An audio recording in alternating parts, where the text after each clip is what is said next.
will hold you in my arms.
Or the end of forever. Did we destroy ourselves or just break under pressure? Screaming 1,000 times, been drowned out by the night. How we lost out here. I'm just blinded by the lights.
Let them see your perfect imperfections. Don't hide from bad feeling, 'cause they just want your words. I won't let them take me. No, I won't let them break me. No one on this earth can bring me down. Now I'm standing tall.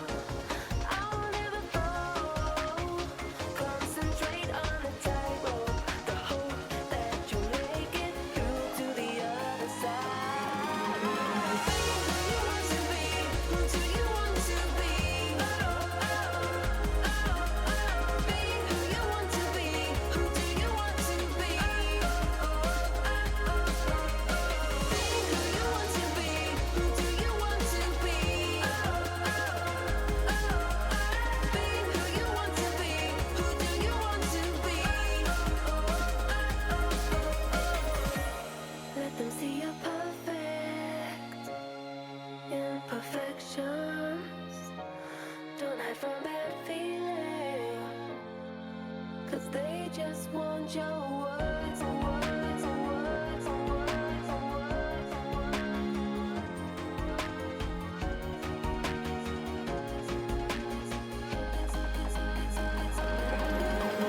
Be who you want to be. Who do you want to be? Oh, oh, oh, oh. Be who you want to be. Who do you want to be? Oh, oh, oh, oh. Be who you want to be. Who do you want to be?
Body's moving slow, spinning in the afterglow. Got it feeling so good. 'Cause this love is all night. This love is alright. This love is all night. This love is alright.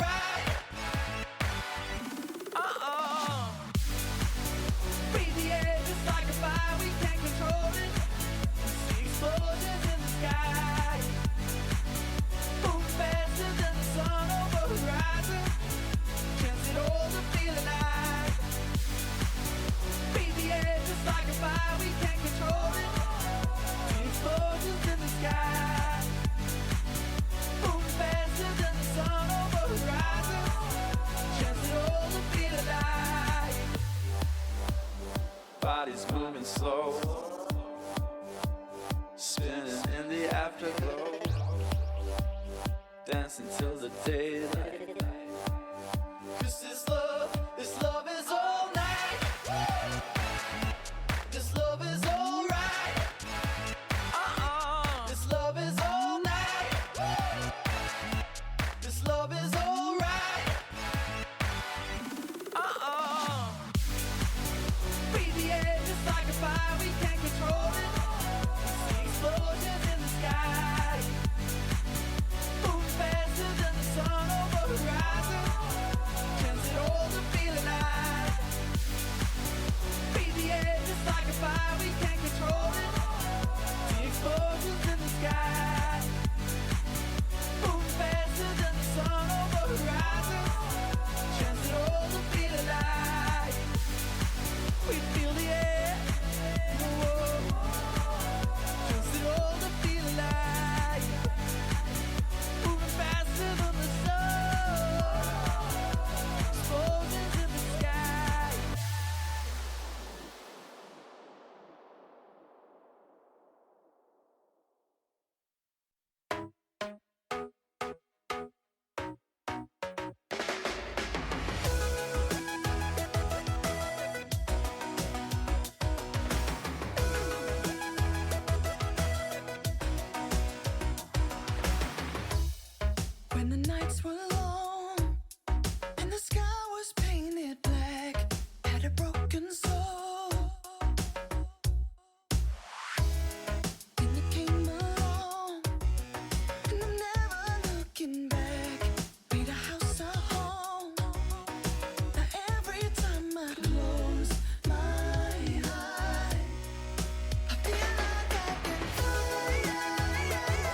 Maybe all I need is you.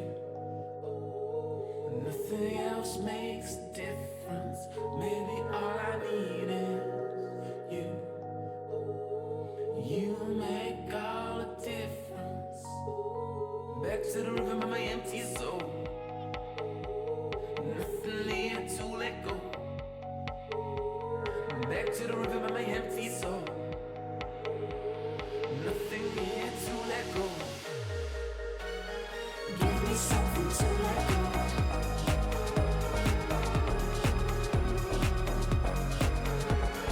Give me something to let go.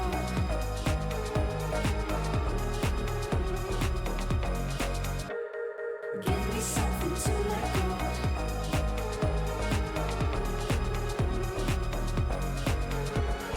Give me something to let go.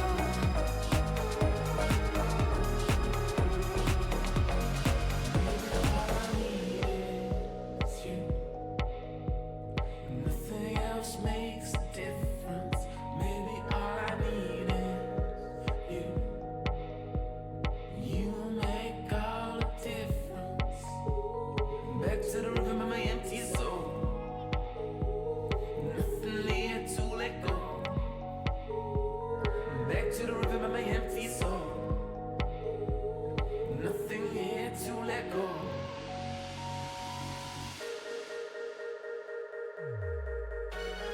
Give me something to let go.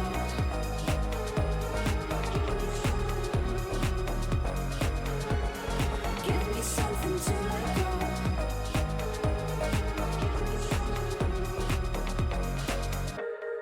Give me something to let go.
Hello, everyone, and welcome to our final week of cross-conference play here in the LPL. It's week 7, and we got a special shout-out to Fish Row. Thank you so much for coming back. And we have got some very exciting games on the roster for today. Of course, as week 7, this is the final week of cross-conference. Normally, we would be talking about what exactly happened last week, but a lot of the eyes this week are going to be focused on the teams on your screen right now. Vici and IG filling into their player rooms as they get ready for the matches today. But again, this is week 7. This is the final week of cross-conference play here in the LPL. My name's Dom Romer. To help you break down what exactly is going on, we've got Indiana Frost Gear in Black and Barento Raz Mohammed. How's it going? How you going, Lord LaPlasm? I'm glad I won that bet.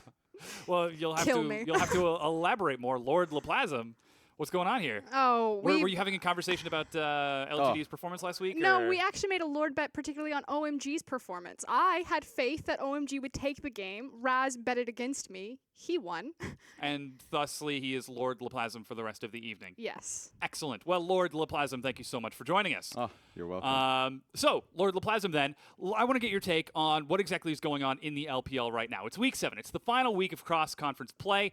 We get a chance to take a look at which of these two groups is actually better, because that's been a conversation we've been having since the beginning of the LPL. Yeah, even once we started cross-conference, we were like, well, we look towards Group B. Group B looked like the stronger group, especially the top side. I mean, WE beating out RNG. Of course he goes back to W. Of course I am. Just getting it in there. Just don't bet against me, because apparently I will win. And so theoretically, that was great. You see Group B, you're like, the strongest group. But apparently that's just on the top side. You actually broke down the numbers on which group is actually doing well overall. Yeah, we did the math. It's rather close race still. So Group A has won 15 games and Group B has only won 12. And a lot of that has to be on the bottom of the table of Group A. So teams like OMG, like LGD, making that rise and kind of dragging them over the line. That said, also kind of the, not systematic collapse, but the stalling out of EDG before Clearlove retook the rift with that roster. Yeah, no one would have expected that, OMG being able to take down the juggernauts of EDG. But you look towards the group, because of course you have two separate groups. And if you're looking towards Vici, who play in the next set today up against IG, they got to be feeling happy. 2-7, and they're just a game away of being able to get into the 4th place position, as you see on the standings here. And again, it's all about this focus of the bottom table teams right now. So Snake, OMG, Vici, Game Talents, these are very intense, very close races. Top 4 to get into that playoff spot.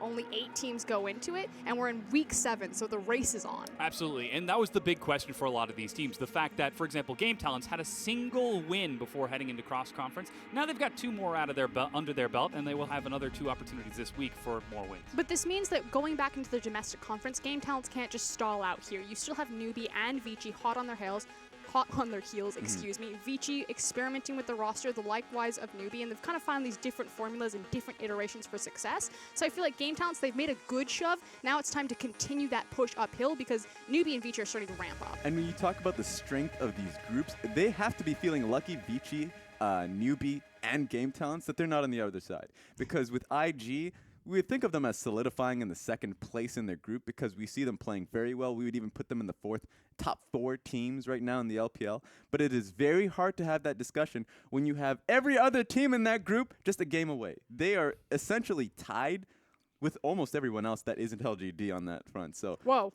calm down. So the fact that they are that close, they have to be winning these games. This is a freebie for them, theoretically, up against Vici. So if they lose this set, they're technically tied with 4th place and 5th place. Yeah, and of course later on we'll also get the chance to see Snake versus Game Talents. That also is going to be exciting, because as we said, Game Talents, they've got a final chance to look for a few more wins, and Snake are just starting to find some momentum on their own. Both of these teams have the opportunity to claim that 4th place spot for themselves, but they need to start showing us these wins, because once we get back into intergroup play, it's going to get a lot more chaotic. What I love to see is that you see all of the members in Group A just taking out wins time and time again. Now they're trapped in a room, or at least once you get to week 8 and forward, they can't be, cutting people down and be coming back with their own wins. So they have to. Some of them have to come out alone. it was really this question of, was individual talent good enough to get Group A teams over the line versus the stronger team-oriented aspect of the Group B teams. You know, you look at Team WE, EDG, like these are very heavy, intelligent, macro-based teams. It's more about, you know, 5 A-tier players creating an S-tier environment. Whereas you look at Group A, you have the likes of Snake, Invictus Gaming, even RNG to an extent. You have these superstar names, but unfortunately the cohesion's not all the way there. And was it enough? And frankly, the superstar talent has been enough to put you over the line. And looking at Vici and IG, like, that's 3 world champions in a single game. Yeah, it's fun to watch Spring Split play because a lot of it is cohesion coming up, new teams coming in, Bengi on Vici, and so right now they're 2-7, and I think that it will only get better for them once they actually find the cohesion and communication to come forward.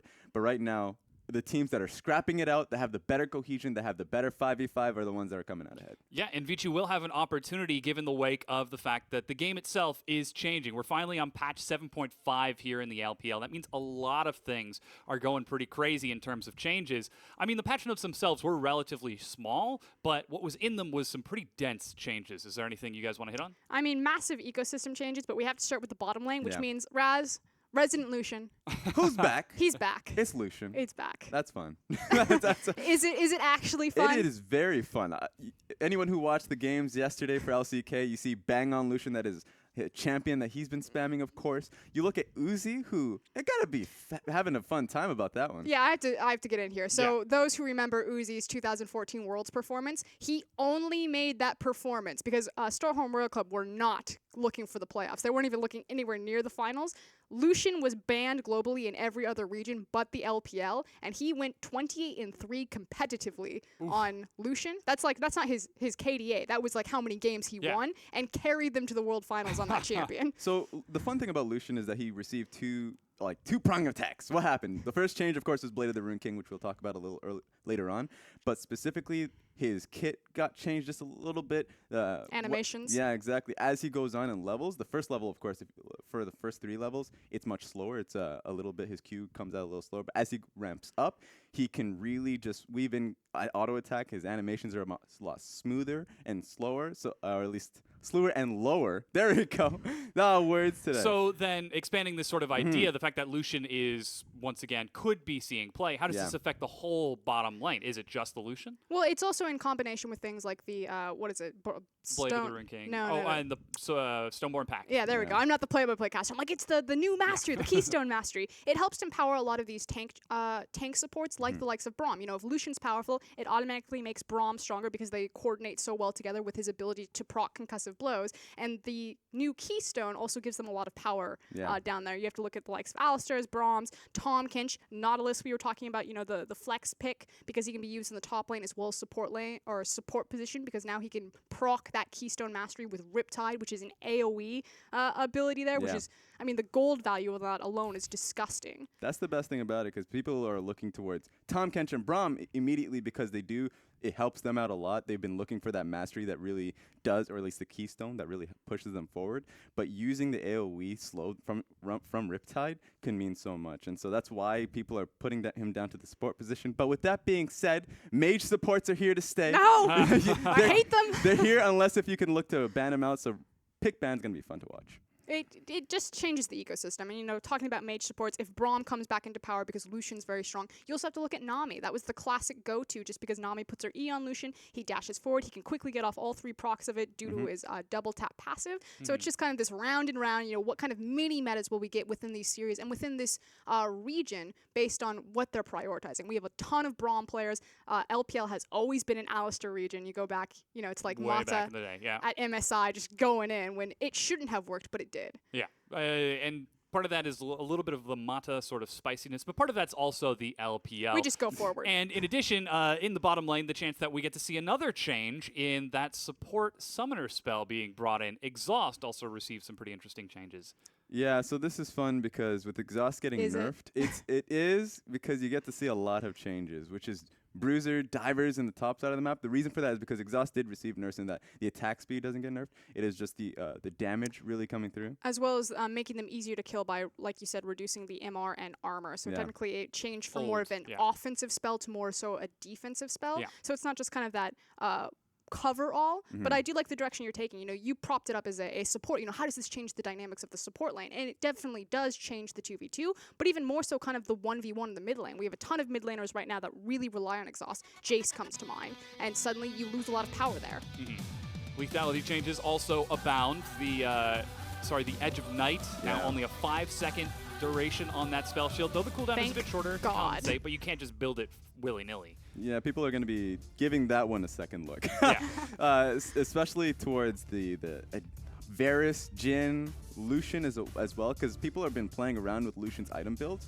Blade of the Rune King into Black Cleaver is one that's been coming up a little bit more. So people are, unless if you are Varus, even Varus has actually been going through Blade of the Rune King. So these lethality items getting nerfed out is going to be a little bit of a problem. Yeah, it's going to be really exciting to keep track of all of these updated changes in 7.5 and see how the teams here in the LPL respond. As you can see on your screen, the teams are already on stage. It's Vici Gaming taking on Invictus Gaming for our first game of the set. One world champion versus another. And your eyes do not deceive you. That is Bengi. He's back in the jungle, no longer any ocean. So Vici Gaming, again, taking another gamble at this role and seeing what iteration of the roster works best for them. And you said 2 world champions. There's actually 3. Easyhoon, Bengi, and Duke. So we have just a smorgasbord of SKT members on the Rift. Yeah, here's the IG lineup. You can see it's Duke, Kid, Rookie, Marge, and Megan for Invictus Gaming, filling out the usual lineup. And across them, it's going to be Long, Bengi, Easyhoon, Endless, not Schwan and Hatong returning to that support position. That's really fun to see that Endless is being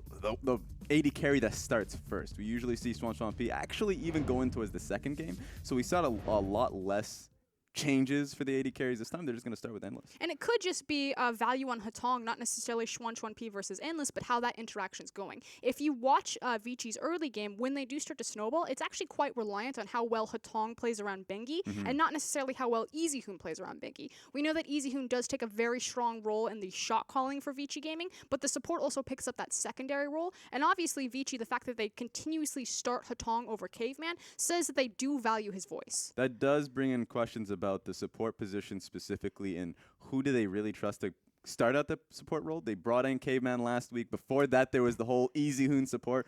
I try to forget.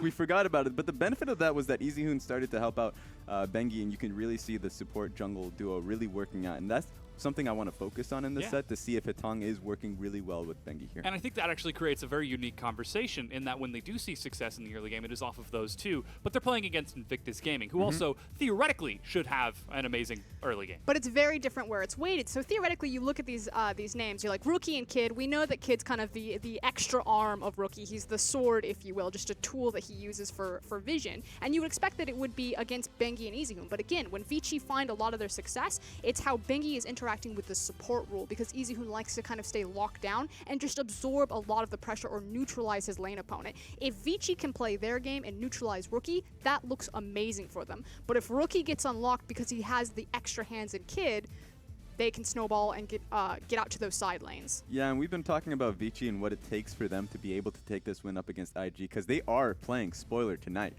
Vici, when we last saw them with Ocean Jungle, they look much better than they usually did. So this is showcasing that they're getting and growing. They're getting stronger, growing as a team. And so even though they are 2-7, it's something that IG has to be afraid of. And that's the thing. We really want to underline that IG are the favorites coming into this. They've had a very static roster for the entire of the LPL split. They have all of the key pieces, and it was kind of like a growing point. How quickly can they integrate Marge and Megan and Duke into the already consistent backbone of Rookie and Kid? Whereas Vici are constantly starting over and wiping the board. Are we playing Ocean this time? Are we playing Caveman, Hatong, Bengi? What's happening? So if Vici come out here and do play Blue Shell, it's a massive swing. Which will be fun because both of these teams, their early games have been really good. So IG's early games, they've been really smashing it through, and they've been trying to play smarter as the game goes on. You can see them playing more slower and more methodically. Same with Vici. It's just once they will lose their leads almost every game that they get into it. So it will be interesting to see who takes the early game lead and if Vici can actually hold it, if they do. Yeah, it is going to be really fun. I think the fact that we constantly talk about the fact that, yes, this is Vici Gaming taking a spoiler against IG if they were to take this set. Yeah. But the fact that we're still having this conversation, that Invictus Gaming currently second in their group right now, they're always in conversation for like the top 4 in the league. What's holding them back from being an S-tier team, from joining the ranks of WE What is and it, Frost? RNG? We talk about this, that the only time you can use the word consistent on the LPL desk is for Team WE and for Invictus Gaming, because Invictus Gaming are consistently inconsistent. You will either get incredible S-tier performances from them, or they will fail every single test, and they'll often do it in the same series. You need to calm down. I'm reserving that one for LGD. So Whoa. Consistently inconsistent. I'm reversing. With IG, I would say that the early games have been constant. They just get baited into team fights when they don't really need to get into it. So they would have compositions, and this is something that we have to focus on with IG because they are so confident in their individual play that they'll get into certain points and they see a team fight rotating around mid and they're like, we'll take it. My reservation there is you use the word baited into team fights, and I completely agree with you. Like Yeah. they look for team fights that they shouldn't, but baited gives the compliment to the enemy team as if they're luring IG, and I feel like IG are actually just making that poor choice themselves. Yeah. That it's not them being baited; they're just running headfirst into the meat grinder. Yeah, I'm sure that Fisherman would love to be pulling IG out onto the boat, because as you're sort of putting the bait on the hook, the fish leaps out He into just gets the right boat. in there. And Yeah. ready for the segue? Because Fizz got changes Oh. on Hey. 7.5, and if there's any mid laner that will play Fizz, Rookie has to come to mind. Yeah, whenever you look towards Fizz getting changed and having a lot of success in solo queue, Rookie is definitely the player that will pick him up. And with Red Side, this is going to be fun because Red Side is definitely getting a lot more wins, and the reason for that is because the exhaust changes. Assassins, if they find it easier to be able to pick into the lane, then, you know, that's great for Red Side. So the fact that that's happening for them, you're getting a lot more wins in 7.5. That is. Yeah, looks like we're about ready to get into Champions Select. Vici Gaming will have side priority, so we'll see if they decide to stick towards blue side and give the opportunity of that assassin. No, they've actually swapped it over at the last second. Looks like they are red side. We're going to go ahead and say goodbye to Raz. Thank you so much for your expert analysis to prep us on this set. But Vici Gaming already looking to deny that counter pick assassin final 5th pick for Rookie by choosing that red side. And already you can see some fairly consistent bans, despite the fact that it is 7.5. Graves, Camille, Lulu, rather consistent across the board. And now Rengar, Gragas are the follow-up from Vici. That's a ton of junglers cut off the board. And that's not necessarily going to undercut Bengi. We know that he has an incredibly vast and wide champion pool. Ivern comes to mind. He's one of, I think, 3 junglers in the LPL that will go towards that pick. But it certainly puts kind of a target on Kid. Now, Kid still has Elise and Kha'Zix left, but I would be very skeptical if they decided to branch out even further from that. And Vici in the second rotation can continue to thin that jungle pool if they want. We'll see if they continue to do that, because so far Invictus Gaming have ignored the jungle pool of Kid and first picked Jace. So despite the minor lethality changes, he's still an exceptionally strong champion. But it does also go back to that exhaust. So Jace won't take exhaust every single time, but he does take it a lot as a second summoner spell. And the thing about exhaust is that its offensive tooltips will kind of pull back a little bit, and it's now a bit more of a defensive summoner spell. Again, it doesn't give you that armor and MR shred, so you can look for those all-in 1v1s. Now, Jace will use exhaust to kind of counteract Syndra when he's trying to compete with her burst, but if he's not facing a high burst champion, he's actually a guy that will exhaust someone just to run you down and look for those all-in maneuvers. In answer, Vici have decided to pick up Rumble and Karma, and almost as if they can hear us, Frosco, Kid gets Elise right afterwards, so they are still emphasizing that jungle. Very heavy pick potential already, even with a single pick. I like the fact that because they have the Jace in the mid lane, you would assume that it would go into Rookie's hands, although it is Duke, so we never know. It kind of forces their hand into the AP jungler that's left, as opposed to going the Kha'Zix route. They need to make sure that they have some sort of magic damage on the team. We'll see how they decide to flex that out. As we've said, top lane received a few changes here in 7.5 that could shuffle things up a bit, but looks like early bottom lane priority from Vici Gaming, as it's Caitlyn, Karma, caster support versus caster support. I didn't want it. I wanted them to go away. I was like, please, LPL, bring back your bloodthirsty ways, and they just threw the gauntlet at me. No. Nami could still, you would think that it would go with the Ezreal. That's kind of been what we've been seeing rising up, but maybe Lucian again. It's entirely possible. I'm excited. Get the quick double tap for bonus damage. We'll see how it follows up. Already the Ashe ban out towards March. Is it Tidecaller's Blessing? Is I that her believe it E? is. Yeah. Oh man, get me on play-by-play. There you go. I'm ready, coach. All right, so does that mean I get to do the analysis now? Please, Mercy. Okay. Victor now banned away from Easyhoon, so removing some of that safety that he's got in the mid lane. Of course, he does always have Orianna to fall back on. Nice standard safe mage. But you would expect that that might be the next place that they start to pinch, unless they want to kind of put him into that Orianna. Yeah. Not necessarily a hole, but it does move his power back quite significantly. And we haven't seen the jungle yet from Bangi, unless that is in fact Jungle Rumble and they're going for the old switcheroo, and it's Karma mid. But it's very hard to do Jungle Rumble simply because Jace has been taken away. Because Yeah. again, like Elise, you would want to flank Jungle Rumble with 2 AD champions because you need that extra magic damage as opposed to having a magic damage top, having a magic damage AD carry. I guess maybe they could mix it up and go Olaf, although Bengi has also played Olaf in the jungle position, so this is technically still Yeah. a flex pick between the Rumble and the Olaf. A lot of flexibility coming out of Vici Gaming so far. Invictus, they've got their AD carry in either mid or top, and despite the nerfs to Lucian, that's the first hover from Marge. He's got the opportunity to pick for himself, though that means that Invictus Gaming will have to show where that Jace ends up going after. Varus does fit much better with the composition of what they've already started forming here, and this is actually one of the comps that IG have looked best on. So the terrible thing, wonderfully terrible thing about IG is that they are both the best team and the worst team at the same time, and they seem to really thrive when they just kind of focus all on themselves and just think, how do we play out our best composition versus worrying what the opponent is doing and trying to counter them out. And Yeah. kind of these poke tempo-based comps are really successful for them. Although, as I said up at the point, he's like, screw it, Lucian. Yeah, Renekton now going to be locked in for Duke. And that is, in fact, Lucian, our resident Lucian main. Tragically not on the desk in this set, but I'm sure he'll have plenty of input onto how that matchup worked in the bottom. As bit of a Talon hover out of Hatong for Easyhoon, then swapping it over. That would be astonishing to see the Shuriman mage himself break out an assassin. But instead, it looks like he's looking for good old Rise in the mid lane. Rise has also been kind of hit a little bit on 7.5 or slightly adjusted. I still think he's in a very wonderful, strong situation. The issue with Rise is he has one of those kits where it's like, can we actually do anything to him? Yeah, he does so much just in his native kit.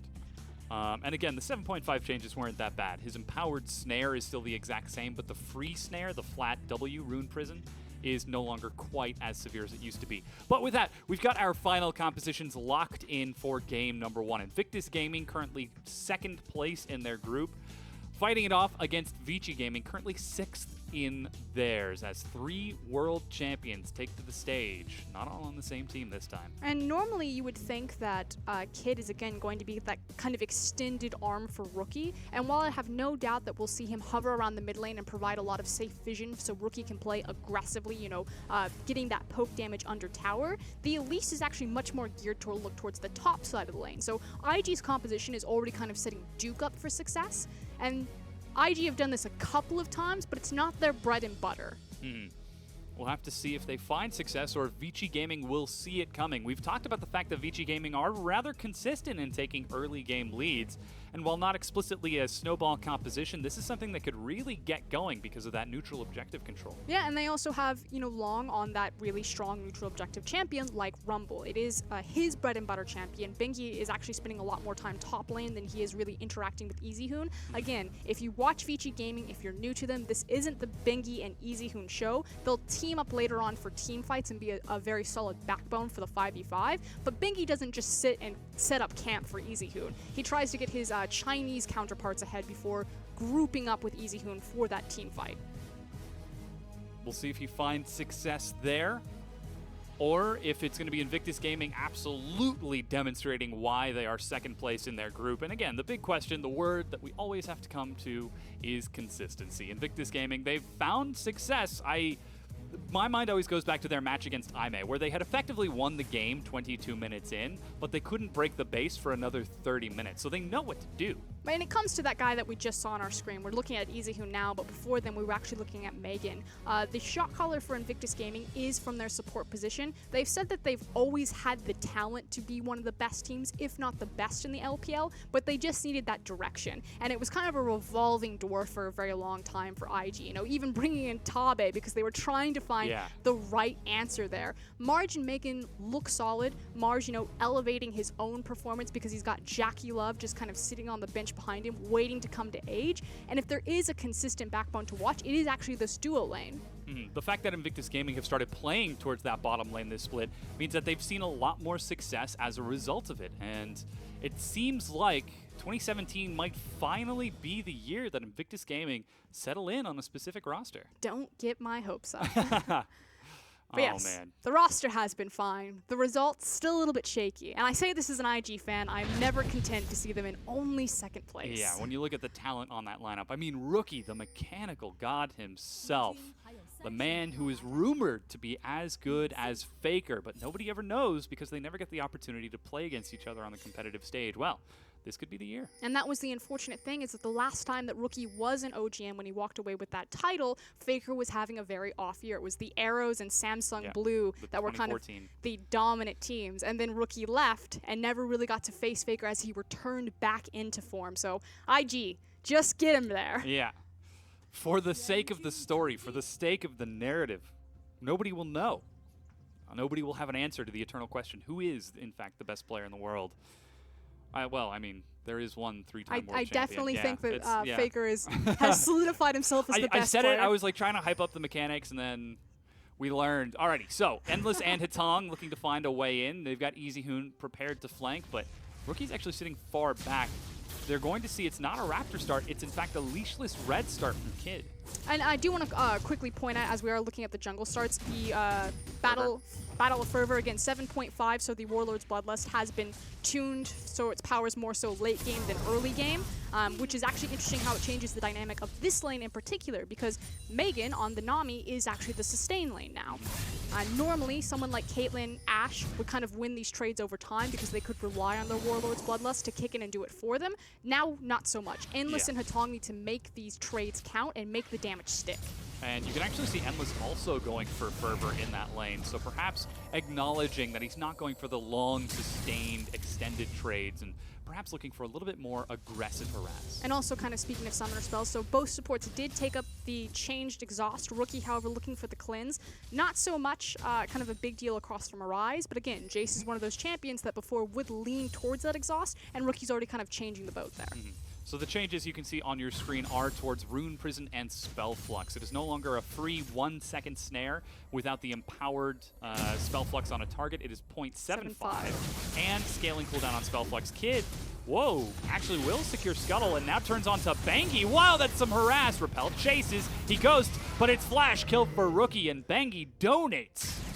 Oh, and again, he has Ghost, he doesn't have Flash, he kind of has to commit, but the thing is that wasn't just like 1 second of poor decision making, that was like a solid 10 seconds of like terrible choices from Bengi. I know, I'll catch him in the river. Exactly, not only does he lose doubles, but he gives it to Jace. Now talk. Oh yeah, immediately Kid continues to turn around onto Long and does a significant amount of damage. Duke is nowhere to be seen.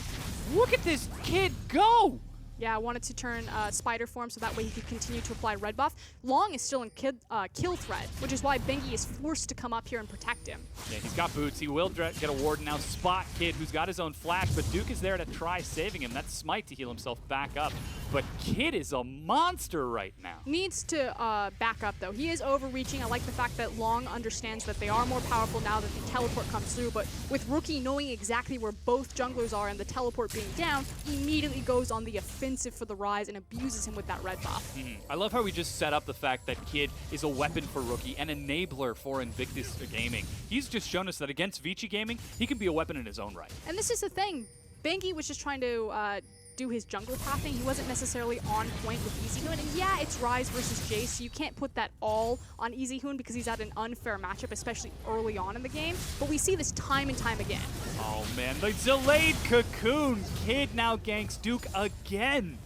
2-0 Invictus Gaming. And we said that this composition was set up for Duke to succeed. The fact that Rookie got ahead so early is just kind of the cherry on top, but time and time again, we should see Elise and Renekton paired up. And now Rookie is hunting for Pangy as well. Invictus Gaming are relentless. It's 5 minutes in, and they have already just asserted complete dominance in this. They are the alpha male in this game. And the only strong point on the map left for Bengi really is this bottom lane for now. So Endless and Hatong are doing a good job, you know, keeping Marge and Megan at bay, but it's still an incredibly strong and very self-sufficient lane. Nami and Lucian are going to be very hard to break, especially when you don't have any hard, immediate CC down there to help you out. It's Olaf and Karma. What are they going to do? I'll harass them to death, or try to bait them into a fight. They have to be overextended to just be run down, essentially. But as long as that wave is pushed there, they're completely safe. And in addition, when you find yourself overextending, that leaves you vulnerable to ganks. Kid immediately out of the base is now spotted. He's racing forward. Endless and Patong will make it out. No Cocoon tossed as he decides not to waste his time, but And all it's doing is eating up a lot of the pressure that Endless and Hatong were making. Now they know that Kid is on the bottom side of the map, so this very aggressive, very forward Caitlyn and Karma suddenly have to play more defensive. that lets Marge and Megan start to press this wave back just in time as the final biscuit was just used from Marge going for the longsword start. We'll see if it decides to go for the new Bladed Ruin King build or for a little bit more classic Lucian. That's actually quite interesting that he didn't choose, or he chose to go into longsword triple pot when he does have the sustain next to him. But again, like you said, it does itemize a little bit more flexible for him as opposed to being kind of pigeonholed into the Dorans. Well, they will have to push that wave back out, though, and certainly Endless is already shoving it right back, so Marge will not get the opportunity to shove that completely in, as Endless and Hatong are maintaining pressure, but Kid is looping around once again. But this is what Invictus Gaming want. They want the blue buff. So you can see that they're already moving in, setting down that deep vision. Kid placed the first ward. Rookie has now placed a secondary ward right on the adjacent side of Easy Hoon. The question is, will Marge and Megan actually be healthy enough to assist them with this possible contest? Because if Invictus Gaming overreach here, trying to take away that blue, but don't have control over the bottom side because their 2v2 is losing, they could actually kind of throw away any lead that they've generated in the first 6 minutes. And nobody would know how that feels quite as extensively, but Vici Gaming. This is still very dangerous. They need to burn it down very quickly and get out. That's a very early smite. Bubble actually keeps Endless and Hatong as Bengi races around towards the blue buff. They will secure and now are forcing a fight bottom. That's exhaust used, but again, it does not reduce armor and magic resist anymore. Kid will be spotted by a ward, and a quick shock blast chunks Hatong down. And frankly, there was a window where Vici could have done something there. I'm not going to call it 100%. They could have made the counterplay and won because it's still kind of very iffy how the execution turns out. But Vici in general just completely fumbled the execution. And we talk about these communication problems across map. Vici had been very public. It's very hard for Bengi to communicate to his team. Bengi was delayed to the rotation. They're now trying to make a blue contest on the other side just to make it even. But will they get there in time? Because here comes Duke. Yeah, Duke along with Kid are on their way, and suddenly Vici are forced to retreat. Easy Hoon was able to clear out that blue buff entirely and uses a Realm Warp to get himself to safety. And you saw Rookie go into Hammer because he wanted to Q in and then E-rise off of the Realm Warp to keep him trapped in that pit. Yeah, there's no escape. But tragically this time there is Easy Hoon. The old world champion is still safe in the mid lane. Not if he keeps taking hits like that, though. The counterplay.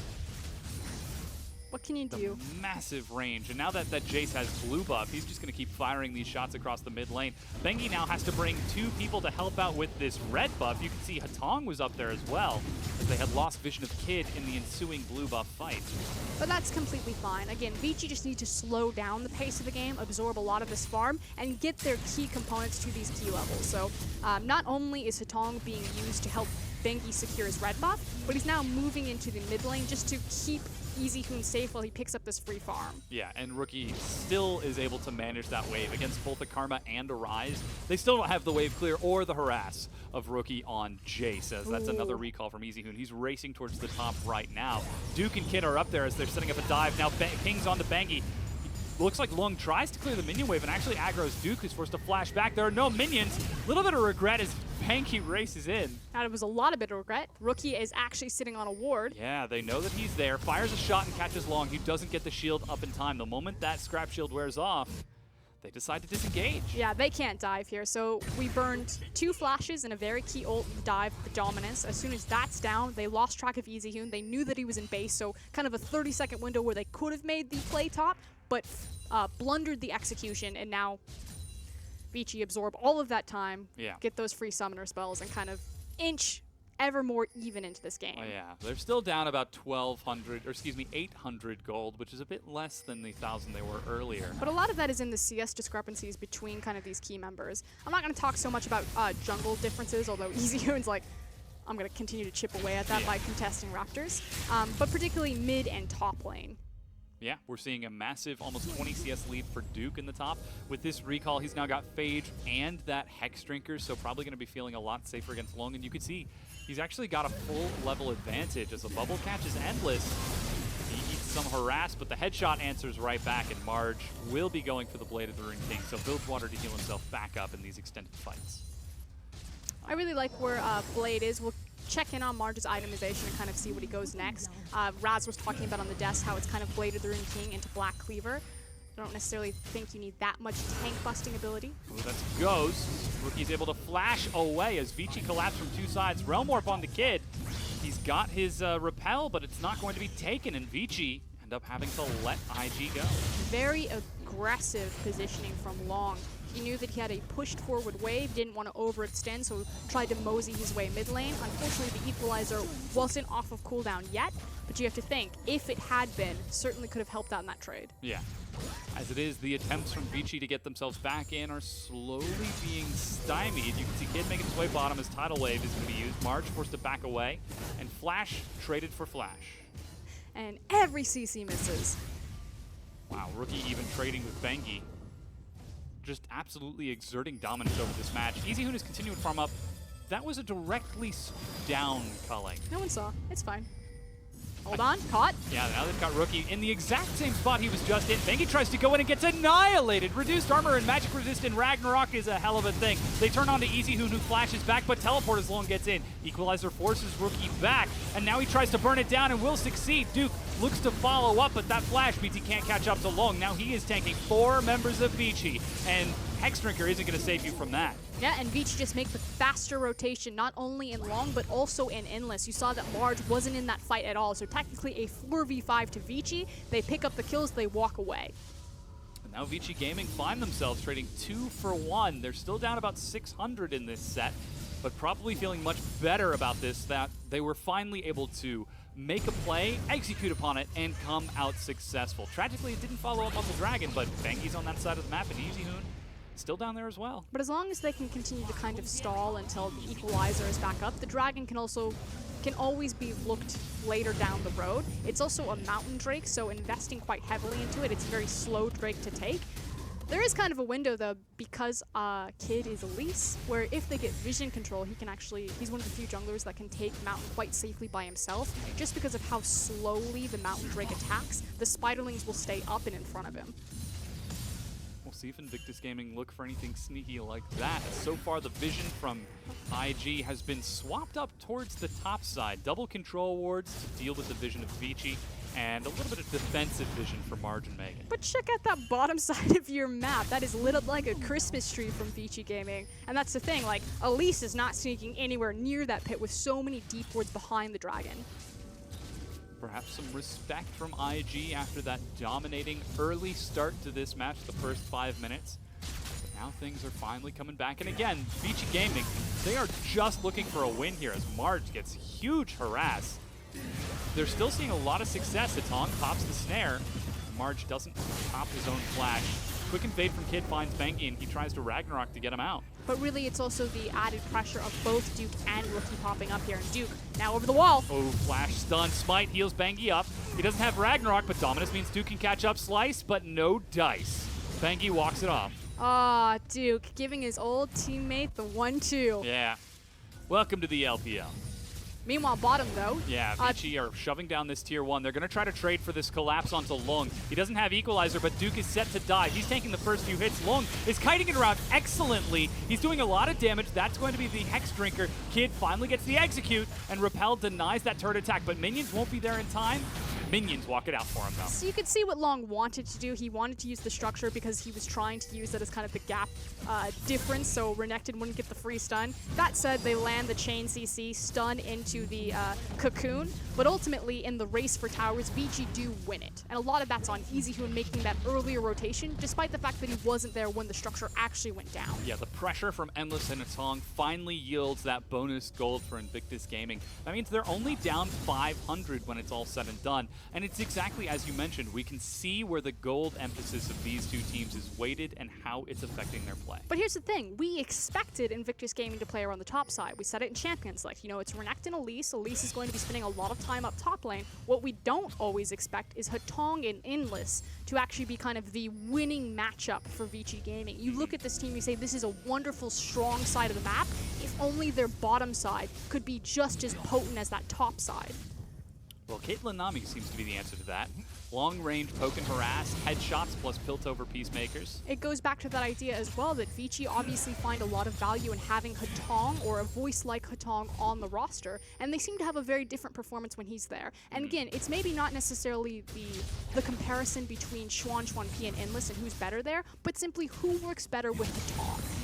How can we use these advantages that we've accrued ourselves, or use this pressure instead of simply just acquiring extreme mechanical skill? Vici Gaming now clearing out some of the vision for IG on that bottom side. Easyhoon is still really well topped up. And even though top tier 1 is done, Teleport just came off of cooldown for Long. He's got Equalizer. And with all of these deep wards from Vici Gaming, they're gearing up for something. And we do expect that they would pull the trigger on the Dragon. You said it, this is a composition that's built around objectives. You know, it has the Rumble, it has the Olaf, things like this. I also want to point out the itemization of Caitlyn. In the LPL, it is very common that there's two kind of routes. You either go the attack speed Hurricane into flat AD because you want to push towers, or you go Infinity Edge because you need the crit to kill the 5v5. That was a brutal dive from IG. They catch Long around the corner outside of vision, but that's a level 11 Realm Warp from the rest of Vici to catch up with Duke and Rookie. They're going to try to 1v2, and they get one. They get two. Easyhoon is left chasing after Rookie. Oh, no. He dodges out of vision to escape the blast. Shock Blast won't catch up to Easyhoon, but the minion wave is there. Meanwhile, Kid is trying to solo the dragon. Endless catches him and punishes him, but Marge follows up. Flash dash, culling from the distance into the black, and it does not find Endless. He walks away. Meanwhile, they dove onto Easyhoon. Invictus Gaming were 3 versus 2 and just took 5 kills. What a disgusting outplay on both sides of the map right there. Again, just kind of miscommunication and miscohesion. Vici thought that they had the upper hand going top lane because the Dominus was just about to end. But in that tiny window where Renekton still had the ult left, the 2v2 potential. That was disgusting. Like, again, he popped this ult to get the kill, and they're like, we've done it. He's about to fall out. He gets a massive multi-man stun, and then Rookie just lands on top of it with the empowered Q. Yeah, the AoE from Rookie is enormous. The synergy you can see between these two is really working out as they, let's see, Rookie probably comes around the corner here and just pops The Easyhoon. fade away. There he goes. Yeah, That's there's the the stun, shock blast, and empowered auto attack. So excellent synergy from Duke and Rookie, and we're seeing how the team is playing as a whole. Those two taking advantages, the rest of the team playing around those neutral objectives. And that's what's been so exciting to watch from IG is just the synergy between Duke and the rest of the team.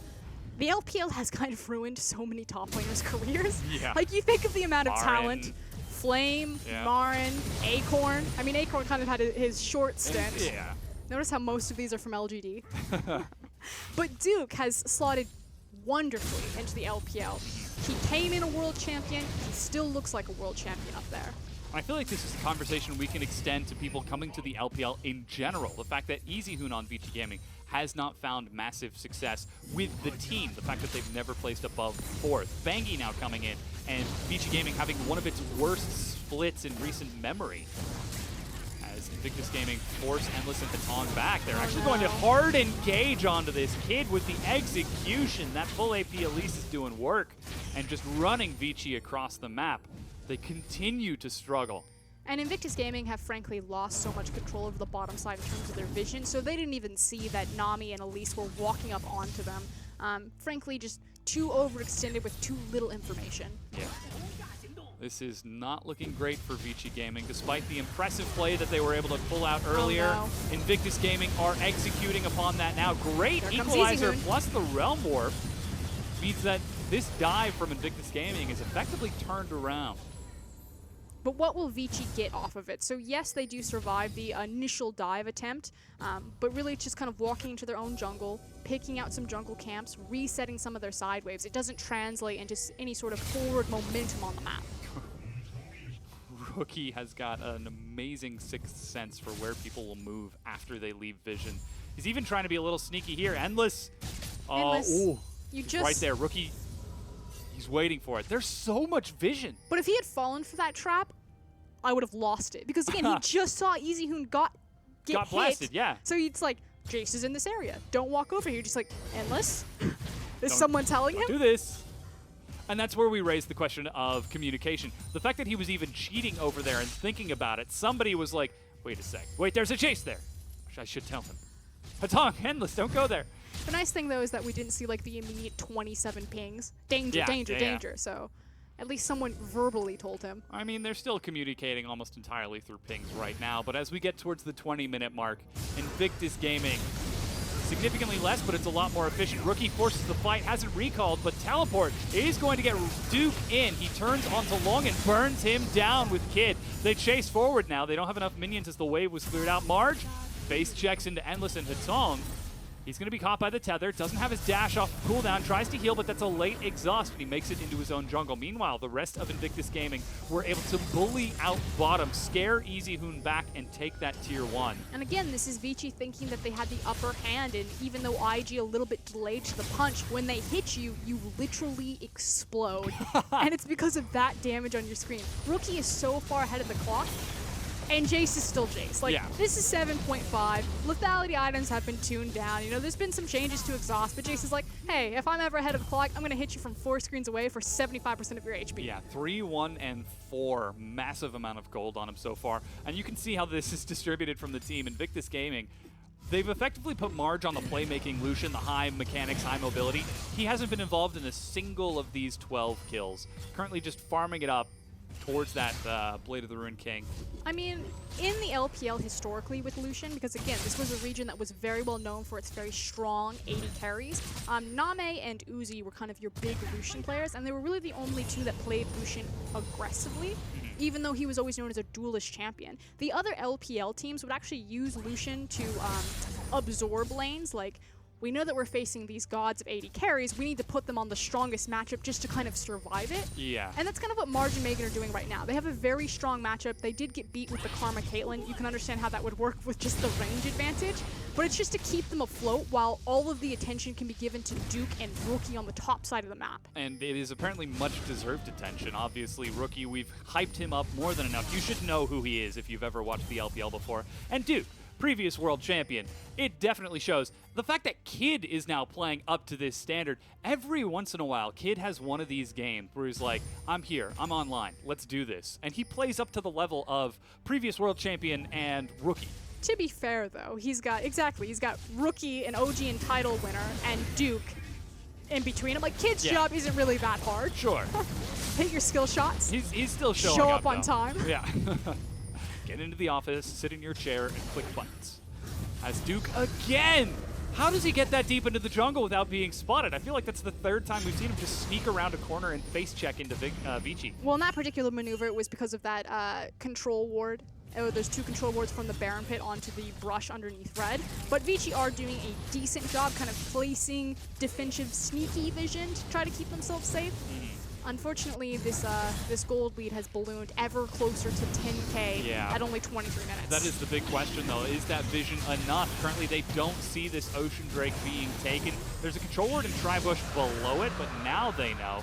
And with a few recalls out of Duke and Rookie, the rest of Invictus Gaming race top to try to secure vision for that next neutral objective. Yeah, so let's talk win conditions at this point. Vici Gaming, like we said, it's getting closer and closer to that 10K discrepancy mark. They're looking for the Hail Mary. They're going to take free objective trades when they can, which means that they need to be so much better at their flanking vision because they need to know exactly where IG are on the map to maneuver around them and trade towers. and they're looking for the Baron. If IG slip up, you still have to respect Vici Gaming's composition's ability to blow you up on the purple monster. So for IG, I don't want them to look for the Baron unless it's 100% guaranteed, especially when you have the poking power of Rookie right now. Because all Vici have is kind of the engage of Olaf and Rumble. So if IG can just absorb those cooldowns and back up, they can then immediately turn and continue to siege, and there's nothing Vici can do about it. Unless they force a fight. Yes, but if they run in, as Raz has said, into those terrible 5v5 decisions where they're, tanking Baron, they eat an equalizer, they get locked in the pit, disaster can strike. And this is what we see out of Invictus Gaming right now as they set up a lot of vision on that top side of the map to press that neutral objective. EasyHoon was able to shove bottom, but he's not the one with teleport. Long is. Realm Warp will only get you so far, friend, and right now Invictus Gaming are looking to play that cross side of the map, just firing these effectively tanker trucks into the mid lane as Rookie keeps on peppering these shots. But while I don't mind that EasyHoon was kind of being the guy cheating bottom, is because, again, the big key member and win condition for Vici is kind of for IG to look for Baron and for Long, the Rumble, to be the one to punish them. So you don't necessarily want him 100% TPing into the fight. You want him there for when it starts. You don't want him dead. I like the ambition of the play, but the execution was way off. Kid retreats, but that's Equalizer now used. Rookie is going to turn onto Bengi as he completely sacrifices his jungle. That's 4 members of Vici Gaming, and Duke teleports in to claim his due. The bubble goes wide, and Vici are running for the hills, but they've got to leave a few stragglers behind. You don't need to be the fastest, you just need to be faster than your friends. The thing is that the jungler is dead, however, so IG can't immediately just look onto the Baron. I mean, they're pinging it. It is Invictus Gaming. Okay, so the reason why is Bengi is also dead. I still think that this is a bit riskier than you need, and we said that, if there's one way that Vici can get back into this game, they don't have the equalizer, but this is technically a 50-50 Baron. Yeah, here goes Endless. Places a trap for some minor vision. That's Redemption! And Endless gets demolished. March even flashes over the wall. This is borderline insulting how aggressively Invictus are playing this setup. Meanwhile, they're skirmishing around the other side of the map. Rookie solo kills Hatong to control that vision. But yeah, this was the most important thing, is the fact that Rookie got on the backside of the Baron pit. He made sure that, yes, we understand it's a 50-50 Baron, but no one is getting anywhere near this pit, zoning off Karma and also picking up the kill. Taking no chances with this lottery. They had the answer beforehand, and it was sneak the numbers into the ball pit yourself, or make sure that every ball is the exact same set of numbers. So no chances. You always get the right result this time. That is a very... It's a very difficult situation. I would love to see a criminal heist sort of thing. A thorough step-by-step. Yeah. But now Invictus Gaming have got the Baron buff. It's still 27 minutes in. They're up by 11 kills at 14-3. Now it's that 10,000 gold lead at the 27-minute mark. EasyHoon, I don't know if he can take this. I mean, yeah, Rise does damage. He's got Rod of Ages. That's about it. It's also a fairly, I'm going to say fragile Renekton in comparison to what he could have. So going for more of a damage-oriented build, he does have the Maw, but otherwise it's Black Cleaver after his T-Mat upgrade. Titanic Hydra, yeah. Oh, goodness. Endless is like, all right, you can take the turret. Just leave me alive. And now Bengi is getting absolutely smashed by Rookie. The inhibitor itself will fall. Vici Gaming are left scrambling as Invictus Gaming almost perfectly execute this Baron play, split pushing across 2 lanes. The Equalizer is laid on top of them, but Invictus Gaming want this fight, Vici, but I don't know if you do. Kid is keeping Long occupied, and he escapes out of the far side as Bengi gets smashed in the face with a hammer. Long is trying to buy some time, but it's not enough. Invictus Gaming demolish Vici. What is that damage? That is Chase way ahead of the clock. They turn now onto the Nexus turrets. Endless and Hatong, the only winning lane for Vici Gaming in this match, are going to be the only defense that they have to try to keep their Nexus turrets alive. Good headshot is going to pick up 1 kill onto Megan as Kid eats a turret shot, but the Nexus itself has now been laid bare. Even the ace in the hole is denied. Not even the glory kills are being gifted over. Invictus Gaming take game number 1. And Duke looks across at his old teammates and he says, "Look at me. I am the captain now." Oh, man. That was brutal. Endless must be reeling after that. You saw the look on his face. Even Long looks just utterly defeated. Long had a really rough time. IG, they set it up. They had the Elise, the Renekton. You've got mixed damage, AP and AD. It's really hard to itemize against. They chain CC really well. They have great dive potential because of the early tank stats that Dominus gives Renekton in a 2v1 scenario, and Elise's ability to reset tower aggro with her repel. It's just an absolutely disgusting combination. Yeah. Kid got the freebie to get Rookie ahead with double buffs, and at that point it was like, again, the cherry on top. I'm going top anyway, but here you go, Rookie. Yeah, and this was a bit of the composition that I think, Raz, you mentioned in the pregame. We were hoping to see Invictus Gaming get a composition that enabled them to take success if they fall into an early skirmish. They found success in those early skirmishes, so it worked out. Yeah, the early game definitely worked out for IG. I mean, how can you... I'm surprised it was that small in the early game lead. I think the best thing about Bengi at that point was that Elise was looking for so many ganks that he was kind of catching up in experience, but that didn't matter because Kid impacted top, Kid impacted mid. They were so far ahead, and look at the gold, look at the damage. That's not gold, that's damage coming out of the mid laner here, Jace. Nami almost outdamaged Olaf. Yeah, because Olaf could not do anything this game. And this is a good indication of what happened. Essentially, this dives kept coming topside. This was one of the badly executed dives. This one worked out, but there was another one where they went top lane. Jace was coming towards the top side of the map to see if he can help out, but the dive went in too early. They were just kind of impatient with the wave. So that's one problem that IG had that game. But overall, it didn't matter because they just kept coming up. Persistence really does pay off because of how large that Jace was. They chased down Bengi in the jungle, and when Bengi was all the way back at base or went to the bottom side of the map because that was his only refuge, he's okay, let's take down Rumble. Nah, and I 100% agree, but while you're talking about kind of that failed dive, I actually think that plays really important for IG, like, holistically, because, again, it showcases that when they're strong, they're not necessarily thinking about what the other team is doing. They're only thinking about what they're doing. Yeah. And that's when IG are successful. You know, you see other teams that are kind of like the reactive counter-based teams where it's all about denying the enemy team and then finding these weaknesses and punishing them. IG... they play a great game as long as they just ignore what the other team's doing, and they're just like, we're going to go top and dive right now. It's probably the wrong time to do this, but we're going to do it. Yeah, and that's going to bite them at some point, not against Vici Gaming, as you Yeah. can see. And so you highlighted it, and the most crucial point of this entire game, other than draft, was Bengi when he did give up first blood initially. He walked in, he thought he can take Elise. He couldn't. Elise was able to not only bring in Jace, because dang, that Jace damage early shredded Olaf. And so you cannot have Jace, or at least Olaf, falling that far behind in the composition. He needed to be even or ahead. Reason being, of course, he's their mid-game bridge going forward. But the only winning lane was really in the bottom lane in Caitlyn and Karma. And so with Jace unlocked, Elise unlocked, you can go towards the top side. Rumble can't do anything.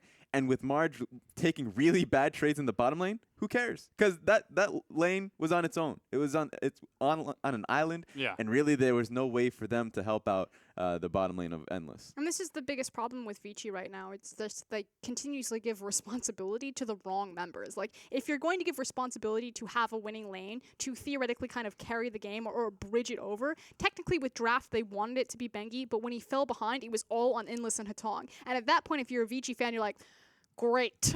I'm counting on Endless and Hatong to save the day. I'm gonna backtrack on that because I do think that it hurts when you. They wanted Bengi to do it. But you're Caitlyn and you're hoping that your Caitlyn is the one to carry out your early game, and that's just not going to help you. Not at all, especially since Caitlyn's like, yeah, sure, I can win this lane, but you know what? I still need to get IE and Runan's Hurricane. Yeah, MVP is on your screen right now, 5, 1, and 8. It is Rookie as he is making his way up to the top of the MVP rankings. 183 gold to damage efficiency. And I want to highlight that this was a priority pick. We do see that from Jace all the time. We know that Rookie and IG will punish with Jace. It should almost never be left open again because he consistently gets these MVPs. But again... oh, not this play. No, this is no, not this play. I don't want to see it.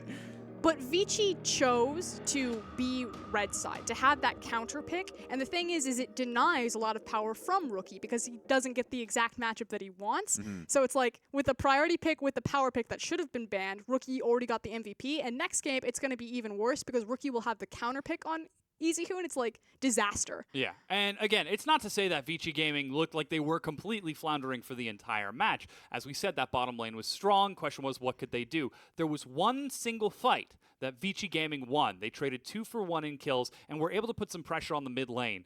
but I think that was a grand total of about 45 seconds over the entire course of the match where they looked to have momentum. And the gold graph shows it. The only time they had a gold lead was for the first 4 minutes when they accumulated a grand total of 345 more gold than Invictus Gaming. Yeah, because the question was, what is that 45 seconds going to grant you, right? Vici was really fishing for gold because their composition wasn't going to allow them to get it. Like, they're waiting for a point in the later portions of the game where it will come together because Caitlyn, Rise, really waiting on just pretty Break on points. items, Yeah. right? Yep. And so Olaf was really far behind, and Rumble was consistently getting dived because they were going up against Elise, Renekton, and Jace, who got early game leads. They're going to be able to just really push it forward in the early portions of the game. So it was really on Vici to be able to consistently find and poke holes in IG to get to the point where they really needed in the game, and that was not going to happen. Yeah, I mean, well, they certainly poked enough. That boat sank really early on. And the question is, do Vici Gaming continue to roll with the punches, or do they say, screw it, we're a submarine now? I don't know. Like, it's so hard. You can still see that there's communication problems, particularly with, Bengi versus EasyHoon. And we had this idea where that EasyHoon's kind of a neutralizing mid laner. Like, he'll go across from someone. He's not going to be that dude who unlocks himself from the lane, is roaming around everywhere like Rookie and snowballing. He'll just absorb all of that fashion. And against Rookie, that can work out for Vici, as long as he's able to keep Rookie locked down and Yeah. his side lanes aren't, drowning. Which he immediately didn't do like 45 seconds in. But that wasn't his fault. Okay. I mean, Bengi walked into that one. Yeah. Yeah. Well, again, we have to see if Vici Gaming will be able to come back in game number 2. Don't go anywhere. We'll be right back.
Welcome back, everyone. We're just about ready to get into our second game of this set. It's Vici Gaming taking on Invictus Gaming. And after an absolutely smashing performance, IG took game number 1.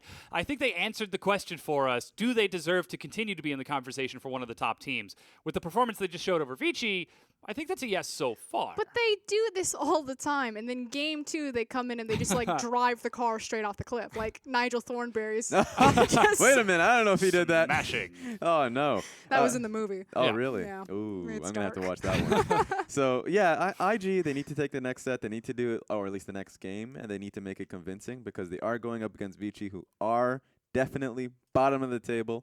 They're looking better in their last set. But if you watched that last game, you would not have seen that. And like, don't get me wrong, I will be the first person on the Invictus Gaming hype train to just ride that one all the way to the top. But even I'm like, okay, pump the brakes. We haven't had a consistent 2-0 performance from IG in Yeah. a long time, if not ever. I think that was in the AMA for Parthenon. Why does TSM always go to game 3? Because they lose game 1 or game 2. Well, Yeah, I guess that's the yeah. same question that you extend to Invictus Gaming. Why do they go to game 3 so often? Because they lose one of their other games. That is a good point. They went up against Xiaogu just their last set, and even though they were able to dominate them, quote unquote, they still went to game 3. And it's because they find themselves caught in these ridiculous fights in the next game. You're like, all right, well, this is a problem. Go up against EDG. Sure, they lost that one, but it also went through the last 3 games. So they're probably going to be the team by the end of the split Yeah, that so- has played the most games overall. Right now, Invictus Gaming, 5 of their games have been 2-0s, 4 of them have been 2-1. So they're right on that cusp of like always going towards it or like Yeah. half and half. So we'll see if they can clean it up this time and continue to trend towards success. Or if Vici Gaming will be the ones who get the opportunity to reset. I mean, they've had a few minutes here in between game 1 and game 2 to come back and answer back and bring us to game 3. But you can see it on your screen. Bengi just never looks very pleased. He's always got his head yeah. down. The nice thing is that he is communicating right now, so you can see him talking. You would assume it would to be Easy Hoon, because Easy Hoon was, the other Korean on the team, but also speaking to him. But just kind of looks a bit shut down. And this has been repeated series kind of back to back where Bengi has been getting the short stick or the short straw. Yeah. And just you can see it wearing away at his mental fortitude. And he has been the star player so far in the split for the team. Whoa. Individually. Wow. Individually. Did you just watch that game, Raz? I mean, other than that game, all right? I don't have a short-term memory. I'm not a goldfish. All right? I remember this, man. I'm an elephant. What did you have Okay, for breakfast? Dory. An elephant. Yeah. Okay. But yeah, I mean, he's gonna come back. I believe in the Bengi, but will it be enough to be able to take a win against IG? It's a tall performance, and they have to take RNG at the end of the week. So I mean, it's gonna be hard for them. Yeah, I mean, if you have to figure out if belief will get you far, just ask CLG. Oh, don't do this to And me. we'll see as we get into pick and ban for game number 2. Sir, are you aware that you've left the NALCS? You still got to make the relevant references, Frostkirin. If belief in League of Legends, what is the first thing that comes to mind? CLG? Exactly. There you go. It doesn't have to be specifically an NALCS thing. It just happens that it's one of the most prominent regions, even though it might not be one of the best ones. But this is the LPL. And before we get into dangerous territory, let's talk about picks and bans. You can see my face already. Yeah. So, back-to-back, IG again on blue side. Yeah, so Vici Gaming had pick priority in game number 1. They And now- chose red side. And now IG have pick priority, so they chose blue side. So evaluating this priority pick, and it actually looks like it's going to go over to Kid. Now, that said, it can be a flex pick. I don't believe we've seen Duke play Gragas just yet, although it certainly would fit in his wheelhouse. Mhm. You can double check me on the stats, Dom. I know you're I'm on it. my resident stat guy. Quickly, Google. 1, 2, 3. He's played it twice. Okay, there we go. So Gragas has been stepping up as kind of the safe blind pick of choice for a lot of these top laners. He favors very well into the likes of the Shin, the Camille's, even more so into Rumble as well. He's a really nice 2-item power spike. Can be used as that flex pick. We've seen it transitioning more and more into the jungle. It is a very strong champion and comfort pick for Kid as well. Yeah, I mean, Kid has played it twice this split, so we'll see where that ends up going. Once again, Karma is a quick priority for Vici Gaming. They still got that flexibility of the bot. Well, I guess not. If they're going to go for Caitlyn, they're just... If it worked in game number 1, run it back in game number 2. So Vici Gaming actually remind me quite a bit of kind of 2013, 2014 OMG. Now, stick with me. The thing is that OMG had a very strong top side of the map. We used to call them the Bash Brothers. Vici have a really strong top side of the map. And what OMG would do almost consistently is they would first rotate Braum Lucian because they knew that they were never going bottom and they needed the strongest possible bottom lane 2v2 just to be like, you're on your own. I'll see you in 20 minutes, kids, when I pick you up from soccer practice. Endless and Hatong at soccer practice right now. They've got Caitlyn, they've got Karma, and they're just shooting for the goalpost with those cues. The sun set down 2 hours ago. It's starting to get Mom, cold. please! Well, we'll see if they can start scoring some wins for Vici Gaming, as now Syndra is the follow-up for Easy Hoon to answer back to rookies Oriana. So no smashing performance from a Jace this time around. He's going to have to demonstrate a much more exceptional performance on that mage Orianna. It's still rookies Orianna. Yeah. We have so many incredible Orianna players in the LPL. Rookie's name right at the top there. We like to call him the Battle Ball Orianna. Yeah. Because he just He shields himself, flashes in, and then uses Shockwave.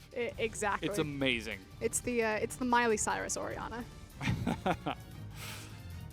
If command attack travels at 500 units per second, and it takes me 0.5 seconds to get the ball to attack them, and flash is instantaneous, I put it on myself and I just flash. I could use a jungler, or I could use my face. Yeah, interestingly enough, speaking of junglers, Elise is now banned away. Kid had an incredible performance on that in game number 1, but this time, that is going to be banned now. And we haven't seen, we're still not entirely sure where that Gragas is going, and we haven't seen top or jungle for Bengi and Long. So, Do you ban a top laner here, or do you ban another jungler? Kha'Zix, Ivern still up. Again, Benki's one of the few LPL junglers that does play it. Because an Elise ban came out, you'd think, as well as Lee Sin now, that Gragas is a jungle pick. And so you're, sculpting down the exact matchup that Kid feels comfortable with. yeah, and we're going to see what the No. final priority is as Lee Sin is now banned away. There goes that Ivern, as you said. Okay, so All eyes on Root Color. anytime an Ivern is in the game, he fundamentally changes the early game tempo of it just because how quickly and efficiently he can jungle. Now, Bengi has had incredible performances on Ivern, and he's had really disappointing performances on Ivern. What's really important for this champion is that he has pushing lanes, or he has an established strong side of the map. Now, you already have that with the Caitlyn Karma, especially now that Nami, Ezreal have been locked in. So there is technically a window unless Marge and Megan just completely abuse Endless and Hatong on first wave just by poking them out, but you'd think that would be relatively difficult. So it's all eyes on Bengi. He's forced now to play towards the bottom side of the map because they're the side of the map that's going to give him space to abuse the speed of this pick. Speaking of speed, Yeah, in answer, a charge is going to follow up that Ivern. If you have difficulty landing skill shots, why not get into melee range? Kled is certainly going to help with that as it's the final pickup for Vici Gaming in this set with their compositions locked in. They are preparing to load onto the Rift. and the thing is that's exactly what Vici's comp was missing. They were missing that hard engage button. They don't have an Ashe, they don't have a Jhin. Jhin was banned. I believe Ashe was banned as well. They've got the Caitlyn. So they need that go button. And I was playing around with Raz today with the Kled, and Kled is my favorite champion. Kled is amazing. I think this guy is just ridiculously overtuned with his base stats. I think that they're way too high. There is some counterplay to him. He doesn't push necessarily very well. His bear trap can go through creeps, but it's not the same as other top lane champions like Renekton, who has Yeah. Cole the Meek, where he just does so much more damage and can push so much more effectively. But the thing about Kled is that in extended lanes, especially early on, if he can remount Skarl multiple times, his kill threat over extended periods dramatically increases. So I feel like against a Kled, you kind of have to focus out the top side of the lane and make sure that your top laner can kind of get to that really tanky safe spot, because otherwise, if Kled's left alone, he'll just keep mounting Skarl and eventually run you down. Yeah, and that creates a bit of a dichotomy for Bengi because he does have that strong bottom lane that he could prioritize on that Ivern, or you suddenly have all of this Kled priority pulling attention in the top lane, especially because it is into Duke, the previous world champion, who has oftentimes one lane matchup one-on-one almost single-handedly, despite the fact that he's in a countered matchup.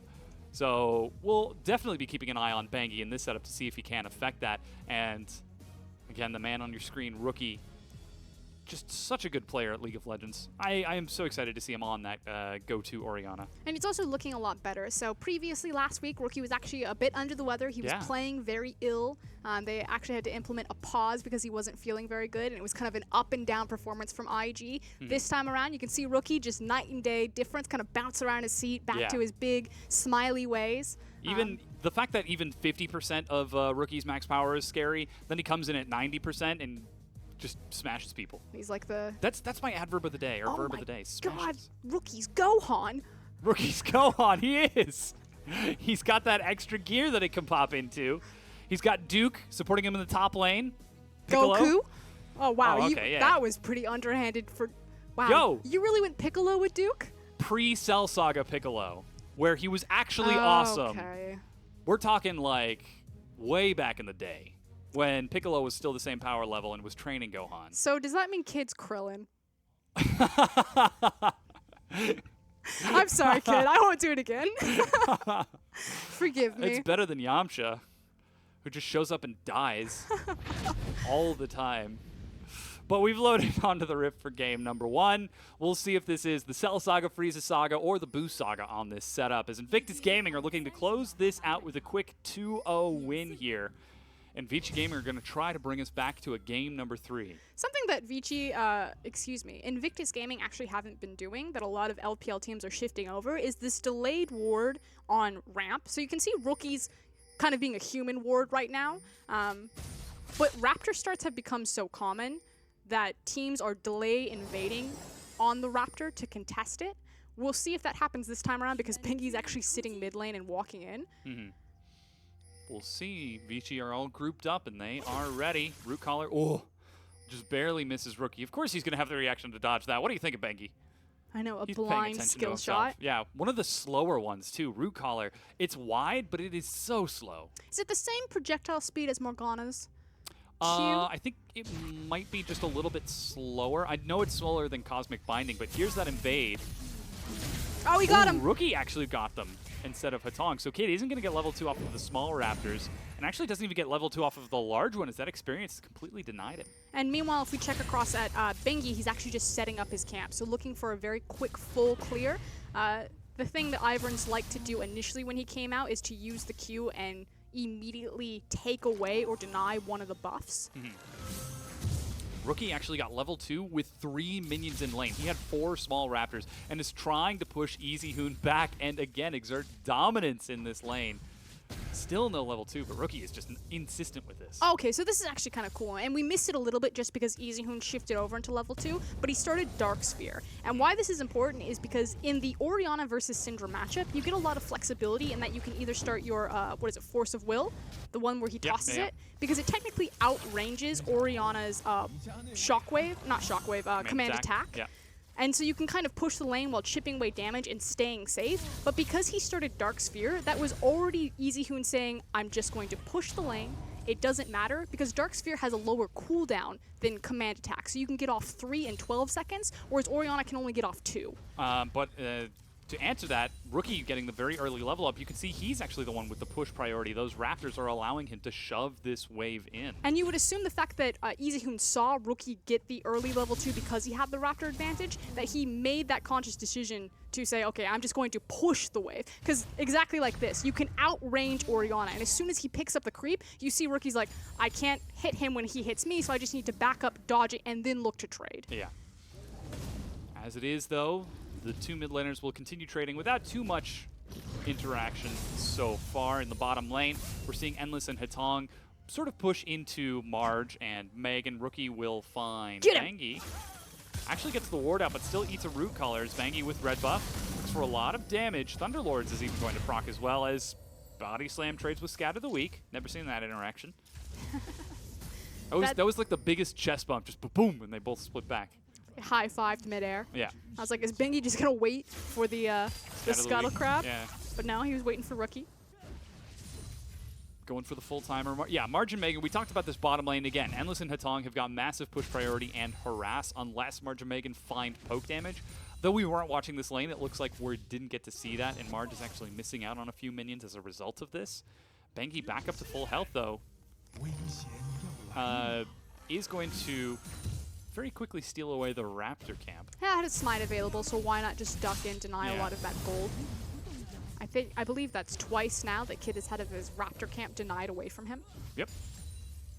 First time by Rookie. Missing a lot of experience on that side of the map. Perhaps it could be something to bite him in the butt. As in the top lane, we've actually been ignoring that as well. Duke versus Long. Duke actually is using that push priority on Nautilus. Yeah, and that's the thing that we talked about with Kled. Yeah, he kind of demands a lot of attention because you need to shut him down before he gets those multiple rotations of Skarl. Gets very healthy. You can see Kid making his way up there. But a lot of champions do have push priority on Kled. He needs to trade around his W cooldowns a lot, and his Q doesn't give him much pushing potential. He didn't see them. Scarl just ran away. Long is now clearly in dive territory, trying to clear it out by using the Q, but he's snared, and an easy dive. First blood Duke. And again, it's just as we said. You Yep. have to pay attention to the Kled lane early. Scarl falls away immediately as soon as he doesn't have that bonus health, and before he's even close to coming back, they walk up, take the free kill. Rookie is even going to take the safe route back into lane, not risking anything. EasyHoon will get to push some minions in and open up a slight CS advantage, but that's still an advantage for Invictus Gaming overall.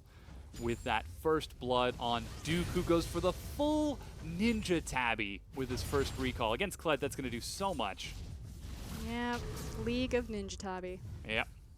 Rookie still looking for that level 6, definitely respecting that Syndra early on. Doesn't want to take any chances in terms of the burst that a lost chapter Syndra can toss out.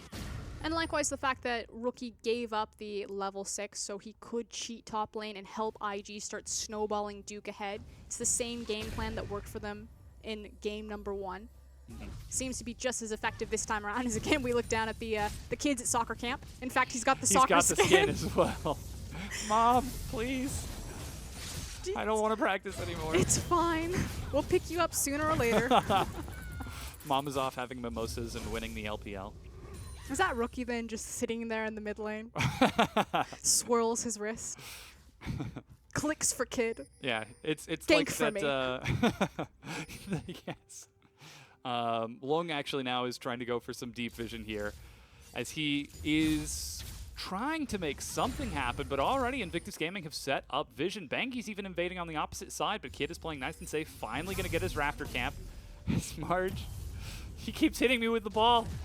Marge was almost left alone. Megan did cancel his back, but Nami is trying to get her initial back so she can start getting some vision down. So Bengi is bouncing between mid and bottom, and eventually he will find a hole if he's patient enough. I mean, that is the hope right now, is Kid is going to find an opening bottom. He's level 6, but is not able to turn it into a gank as Endless and Hatong still playing so safe and so aggressive. But a lot of this was showcased earlier because of the deep vision that Bengi has gotten in Invictus Gaming's jungle. You see that ward on the red buff, and they've consistently been actually very good at this. So keeping Endless and Hatong safe as they continue to overextend.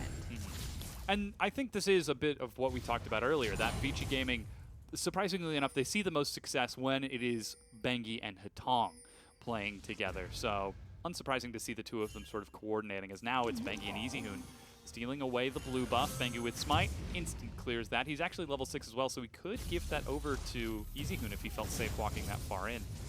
But decides just to let it sit for now and let the timer burn, as Megan out of mana finally completes his recall.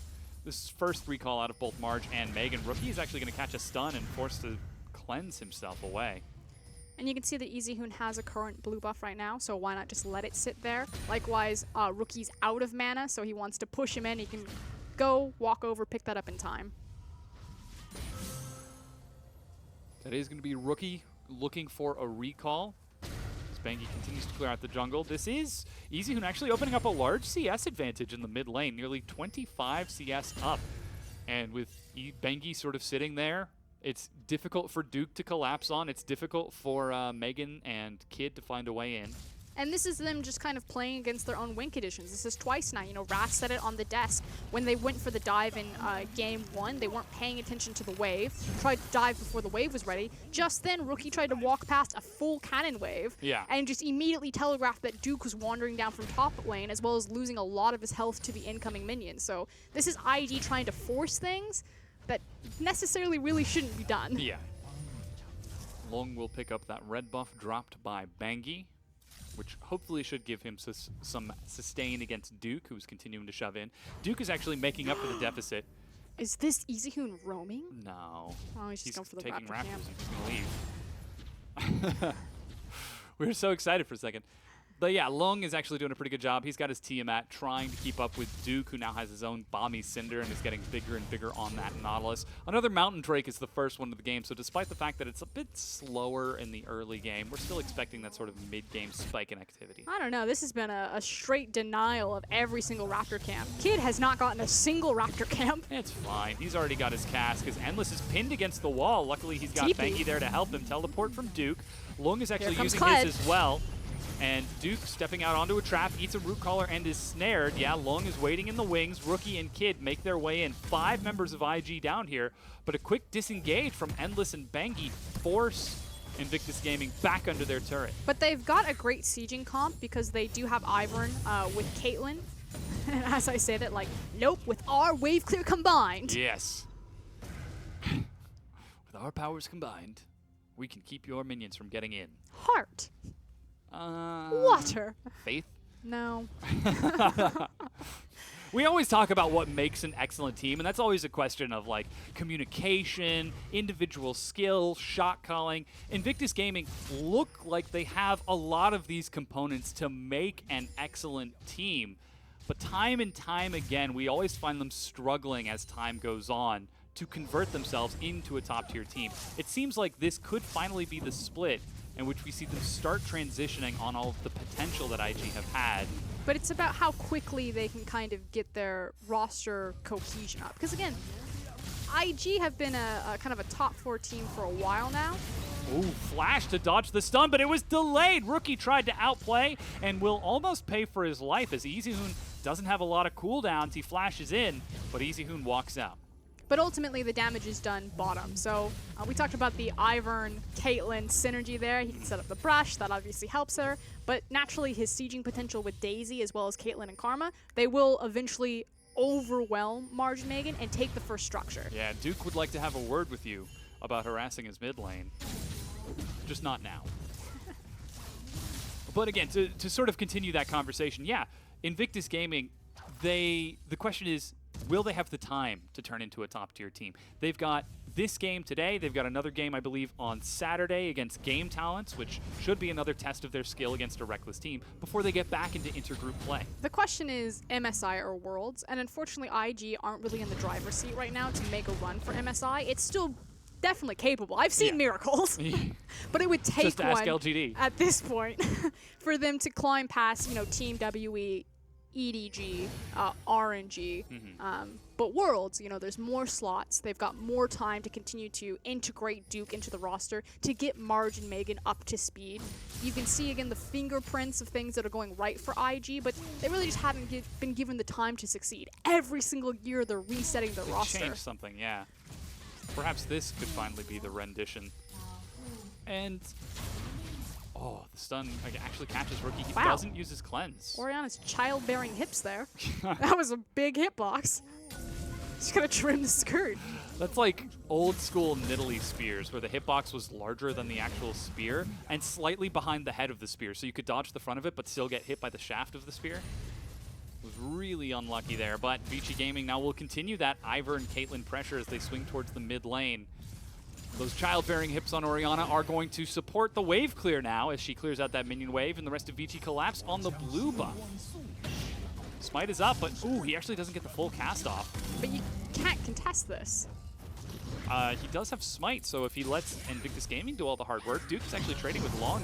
He's got the depth charge, but now Long, if he gets Skarl back up, gets all of that health right back. That's so bizarre that Vici just let that one go.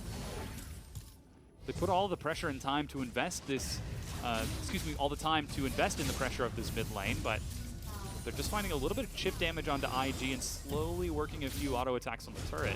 So what's really key here is the fact that Long has Duke locked down. Because if you look at IG's comp, they're entirely reliant on either the Nautilus or an incredible Gragas cast to get them out of situations like that.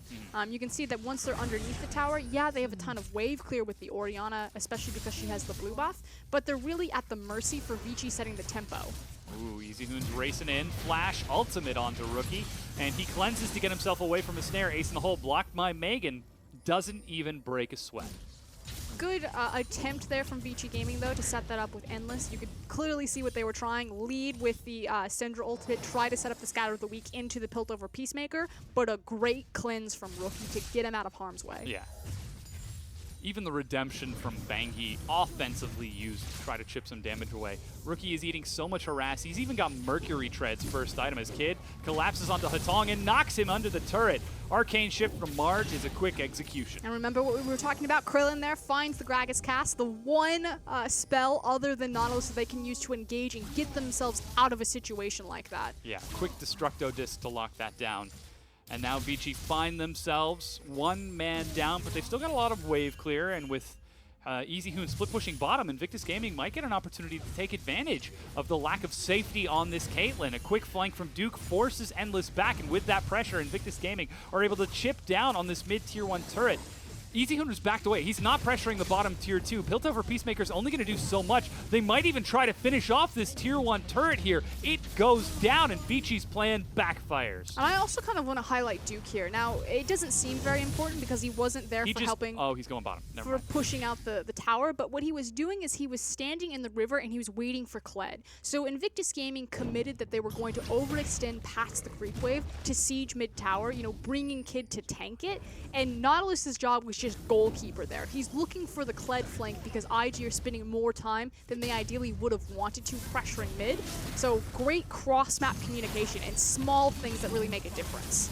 Yeah, a little bit of a miss from Invictus Gaming. They lose priority over the mountain break as Vici rush back out onto the map and lock down that neutral objective for themselves. This is the thing about Mountain, though, is that you actually need to be sieging to make use of it. And while they have a great siege comp with the Karma, Caitlyn, and Ivern, will they be back in position to use it? An excellent question. I mean, they've been trying to set it up so far. They were able to pressure out Rookie multiple times, but they just haven't been able to convert a kill or even convert a recall to take down that mid-tier 1 turret. When he's in too much trouble, Megan and Marge show up to cover his back. And now as we get towards that 17-minute mark, Invictus Gaming, they're down about 1,000 gold, but they still seem to be content with sort of waiting this out, scaling up to those more important items before looking for the opportunities to convert objectives. Yeah, and both teams are in the same boat. You look at the itemization from Endless. So last game, he itemized Infinity Edge first. Again, anytime you see an AD carry do that in the LPL, it means that they want to go immediately for the 5v5 because you can't crit a tower, but you can crit a champion. This time around, because the Dragon's down, there's no reason to 5v5. So he has the Hurricane, he's got the flat AD of the BF sword. You think that his next item is probably going to be that pickaxe. He's just there to completely clear waves. So probably for the next 4 minutes, it's just kind of going to be this ocean wave tempo rolling back and forth. The tide comes in, the tide goes out. We're just trading creep waves. Megan looking to defend mid lane in case there were to be any sort of wacky plays from outside of Vision. And speaking of Vision right now, there's not too much of it for Vici Gaming. They've got some defensive wards in the bottom lane and one in the mid lane. But it's Invictus Gaming who dominate Vision on that top side of the map. Double control ward plus Scuttle Crab, another one in the river. But you can see Kled starting to get very vicious up here. Again, Kled's trade patterns are really about around his violent tendencies. So every time you see Long cutting in, that's what he's using. Yeah, there's no minion wave for Long to heal Skarl up off of. Kid shows up, Tidal Wave locks him down. Redemption tops him off a little bit. He gets Skarl back, and Invictus Gaming have to back away. Bangi buys enough time for Long. So Long, instead of backing up and taking his death, he charges forward just in time to get enough courage to get Skarl back and save his life.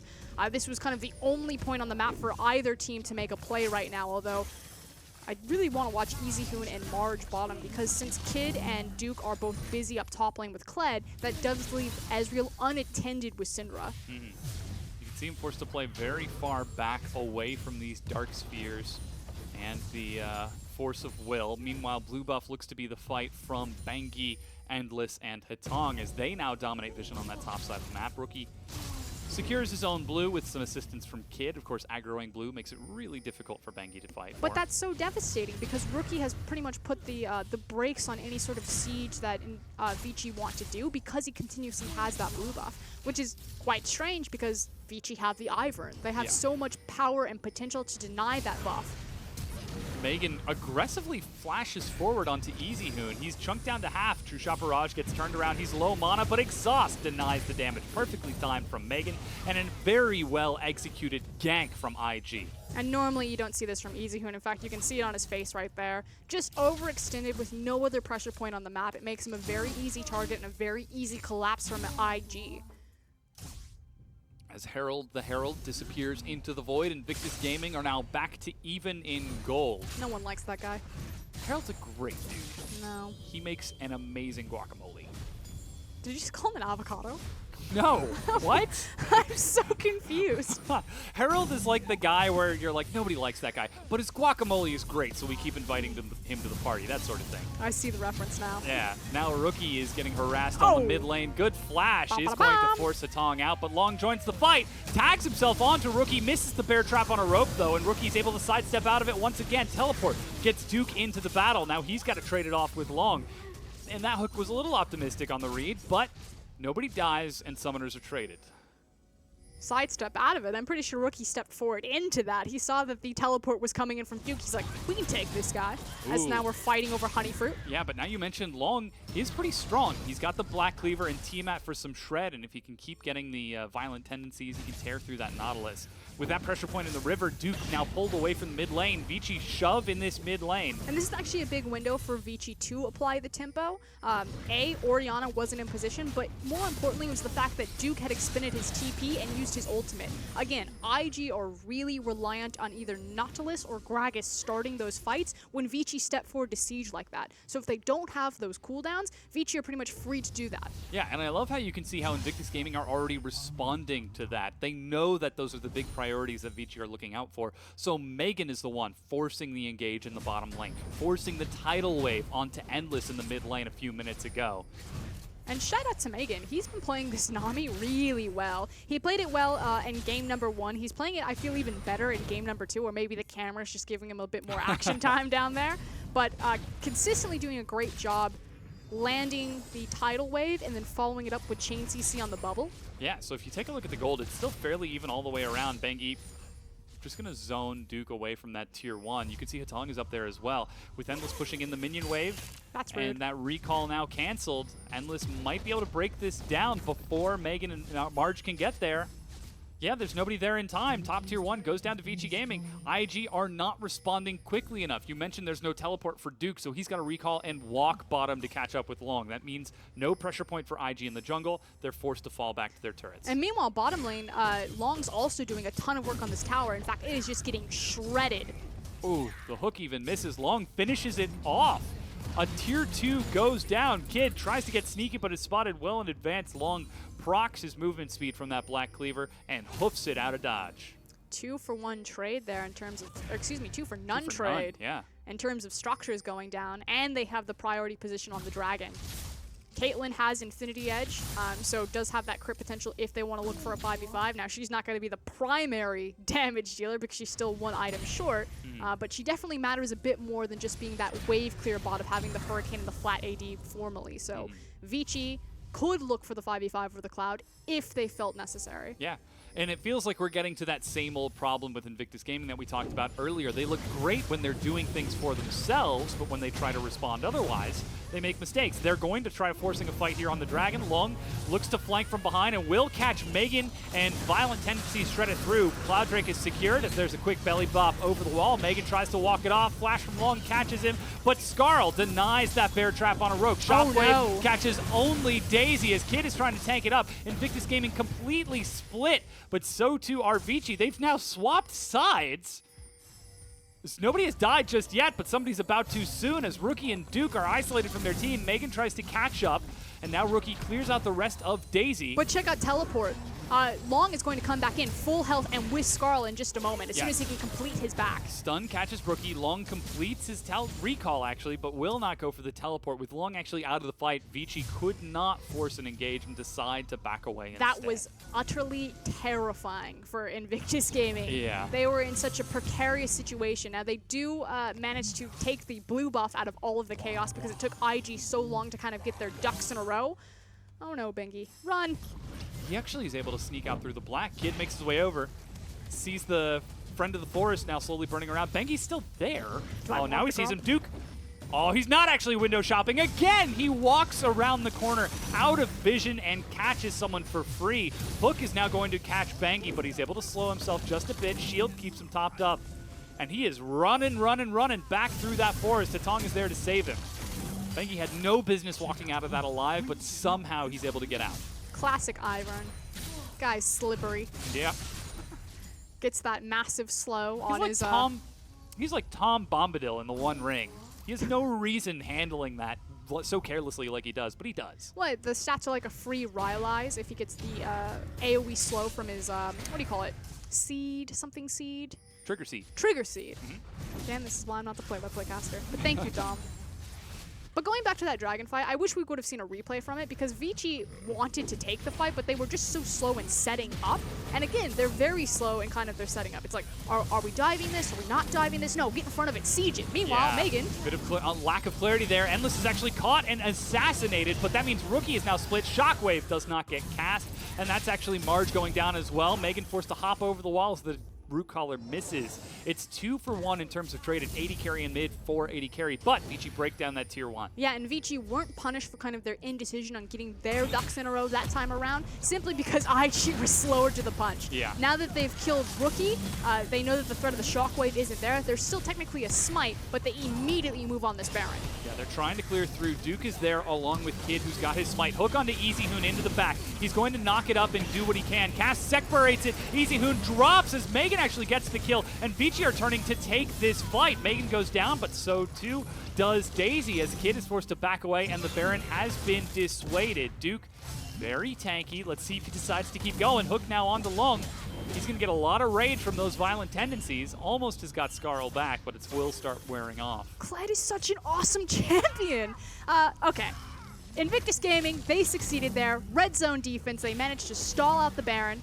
As instead our observer's like, let's watch this fight. Yeah. So what you don't see is Easy Hoon on the bottom of your screen just immediately zones out 2 people, and I believe he deletes one of them. It's the Ezreal there. The other member who's running amok in this fight is Long. Not only does he kill Rookie, but he then forces and chases out Megan. Also, somehow Megan escaped from that fight using a perfect blast cone. His only death was that one earlier, so excellent performance to see him continue to do this. Now Invictus Gaming will, try to catch the rotation on this tier 1 turret and break it out. Rookie is going to take some hits here, but they just don't have enough damage. Easy Hoon ghosts to make his way up there. There's a teleport flank from Long. Level 15 charge is going to give him a lot of distance, but Invictus Gaming are now backs against the wall. Duke tries to lead the charge. He catches Long, but he immediately dives back onto Rookie. Tidal Wave zones away the rest of Vici as Marge. Arcane shifts back, and the battle line is reset. Root Collar is not enough. Kid gets in, knocks Easy Hoon forward, but he flashes to dodge the bubble. Knockup still locks him down. He finally drops, but that's a huge shockwave. Long dives in looking for Rookie and still can't find him as Daisy is now going to join the battle. Vici Gaming lose one and are not able to convert a second. And unfortunately, Easy Hoon bounced around like a ping pong ball that game. He did have a really good flash to try to get himself back into position, but here's a trap. Yeah, now Vici Gaming taking a page out of Duke's book, sitting just outside of Vision, waiting around the corner. It's still 4 versus 5, and now the rest of IG are collapsing. Beryl will try to stop recalls. Rookie's up in River. He's actually sliding underneath Long right now. Is he going to catch him? The hook catches Hatong. Long actually made it back into base, but the top tier 1 will be the conversion from Invictus Gaming as they follow through. When all said it's done, though, we need to take stock of the summoner spells, and Duke has teleport where Long doesn't. So that was a really big expenditure there of giving away your TP, trying to make the big, crazy, deep teleport play for the Baron conversion and not coming up with it. There's now this big window where Duke can kind of set the tempo of how we play around the top side of the map. Very tanky right now, 2-0-1, down about 50 CS compared to Lung's Kled, and actually down a level as well, but still having a huge performance in these fights. As next dragon will be a mountain, it's up in 20 seconds, but IG are playing to the top side of the map. So I want to quickly point at Endless's itemization. He's got his double attack speed items, although as I say that, A little bit of harass. Or Shockwave Cask, just kidding. Rookie forces the fight, and Megan will convert the kill for him. Teleport from Duke now. He hops over the wall to catch Bangi. They could try to convert this into a Baron off of the back of it. Redemption tops them back off. Knockup catches Endless as he makes his way on out. Long is still forced to walk up, but an IG rush into the Baron pit. Duke is just so clean with his Nautilus play. We'll see if Vici can mount any sort of defense here, but I really want to see a replay of that last fight and just point out how beautifully Nautilus played it. Yeah, Long now races in. Duke is going to soak the first barrage of hits. Endless trying to fire these shots across as Long goes into the back. He got it! And Easy Hoon with the steal takes the Baron, and suddenly they convert it onto Rookie. It's 1 for the Baron traded over. Marge actually ended up dropping Endless, and now Kid drops to the bear trap. The jaws close around, but somehow Vici Gaming convert the Baron steal. That is 100% deserved, kid. You had Smite, you didn't use it, Yep. and Easy Hoon picks up Baron. Well, so that was their win condition for game number 1. God damn it, Krillin. One job. He died again. Destructo Disc. His job is to stand there and be like, whoa, that guy looks powerful.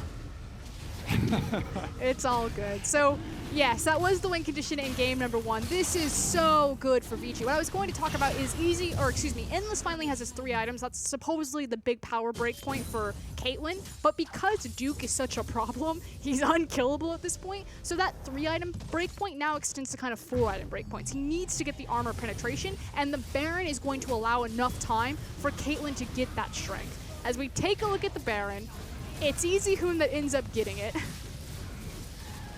Just with the Dark Sphere and the ensuing chaos as well, they end up trading 2 kills for 1. So Vici still come out victorious. They're up ahead now by about 5,000 gold with Baron split across several members. And with those tier 1 turrets destroyed and now Baron buff stacked on a few members, Invictus Gaming are the ones that find themselves on the defensive. And they just need to survive this.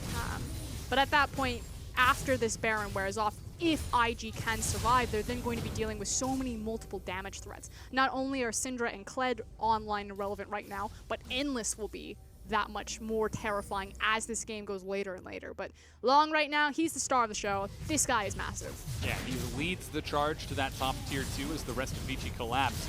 Quick recall from Endless means they cannot follow through as the minion wave gets cleared out. But he's on his way back towards the mid lane. It's a 2-3 split out of Vici Gaming. Red buff now picked up by Endless as well. Does have his last Whisper, so he might finally be able to start chipping into Duke.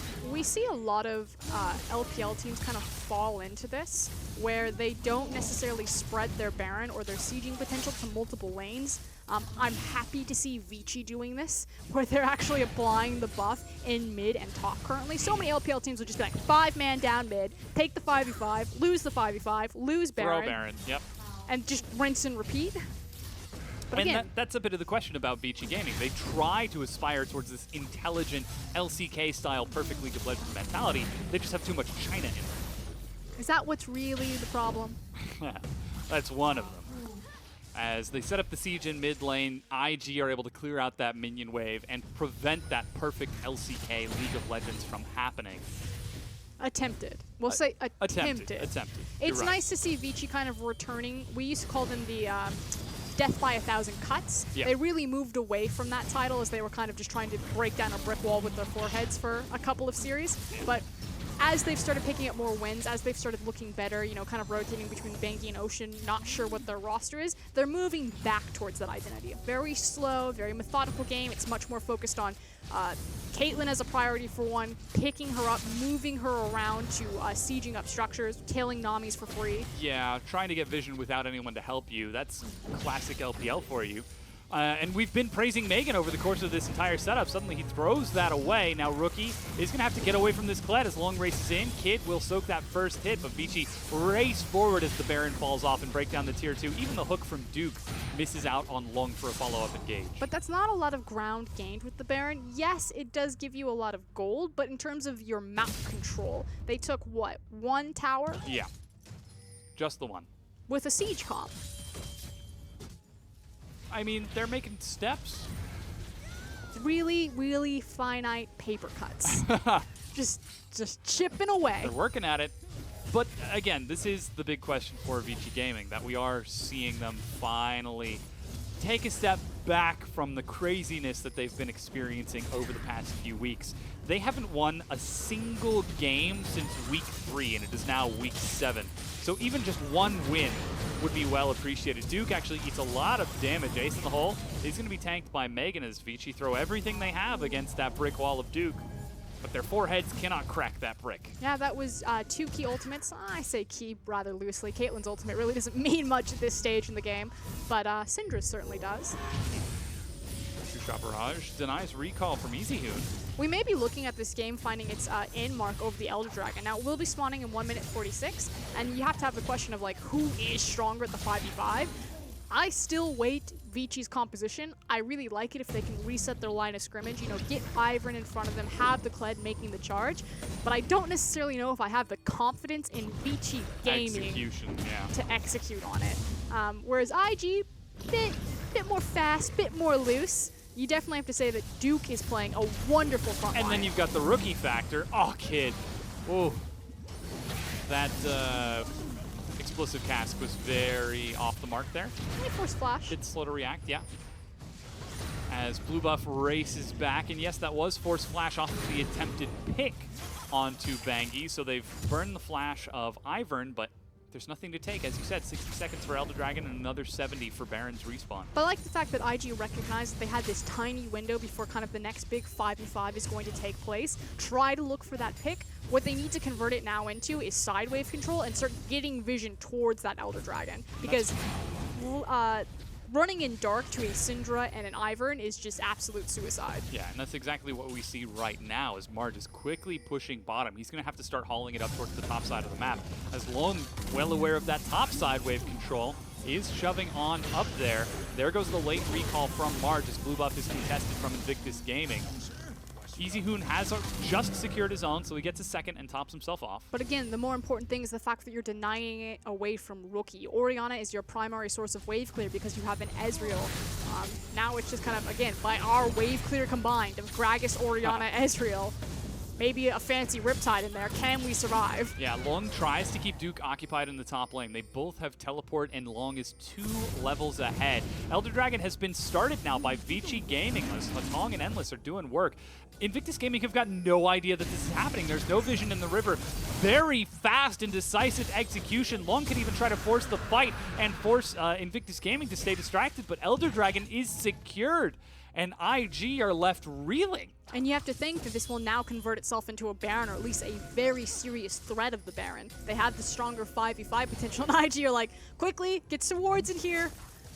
Get wards and get the heck out of there. Can they stall out long enough? Can Vici be decisive enough to use their power advantage? Not necessarily in just starting the Baron, but converting this into a winning fight. Again, they haven't won a game in 3.5 weeks of professional play. They immediately turn double Mountain Elder Dragon onto the Baron buff. Almost get the True Shot Barrage, but Baron is secured. They have got complete control of this game. Double Baron, Elder Dragon. We've seen Vici fall from greater heights, but this time around, They've got momentum for themselves. They've finally got control in this matchup, and Invictus Gaming might have been waiting just a little bit too long for those key item spikes. And now, 38 minutes in, 9,000 gold down, or excuse me, 9,000 gold ahead. Vici Gaming are the ones in the driver's seat. but this is where you start to see kind of the cracks in Invictus Gaming's armor and why we're not ready to really write them as kind of an elite team in the LPL just yet. Again, they're always kind of sitting fourth or just underneath a relevant talking point. Their vision game is still relatively weak. Such as getting caught out while you're doing Krug. Spite is used, but died. headshot and red buff. Or excuse me, headshot and doesn't matter. Duke now is going to be the one taking all of that true damage from Endless. 135 true damage. No, you had it. The red buff as well as the burn from Elder. Yeah. Now Rookie trying to clear out these minion waves as Satong shoves them in. Excuse me, Easyhoon. Endless and the rest of Vici now using all 3 lanes. This is an exceptional usage of the Baron and Elder Dragon. They find 2 quick picks, they immediately start sieging, and Invictus Gaming are falling apart. They've lost their top tier 2. Now they look to Blue's bottom inhibitor. Vici Gaming are in a position to close this game out and bring us to game 3. Their first win in 3.5 weeks. They're going to try forcing a fight here as they turn onto Marge. Rookie eats a lot and will get burned down by Easyhoon with Marge sitting in the base. This could be game. It's still another 15 seconds before Duke is back up. The inhibitor goes down with Daisy and this minion wave. They turn double mountain onto the Nexus turrets. Kid is there. Marge is trying to heal himself back up, but he's still burning. The shield is not enough. Vici Gaming turn onto the Nexus. Endless eats a lot of harass and will actually almost die. He turns it around and kites it back out. The Nexus falls.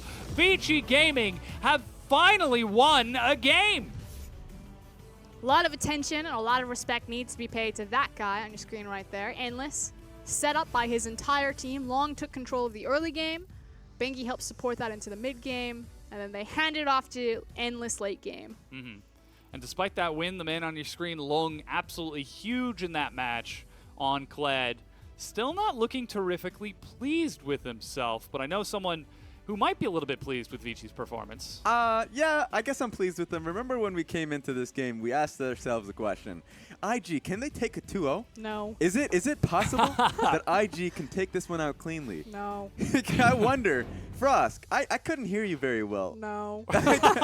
So IG once again, they're not able to do it. And even though looking at Vici, they get the composition that they wanted. We haven't seen Ivern in such a long time, and for a few weeks, it actually got banned a lot out of Bengi, and so people respected it quite a bit. And when we look towards Caitlyn, Endless and Swanswampy just play it so religiously. And so being able to get the Caitlyn and Ivern composition worked out so well. But, I put in a lot of focus towards those two.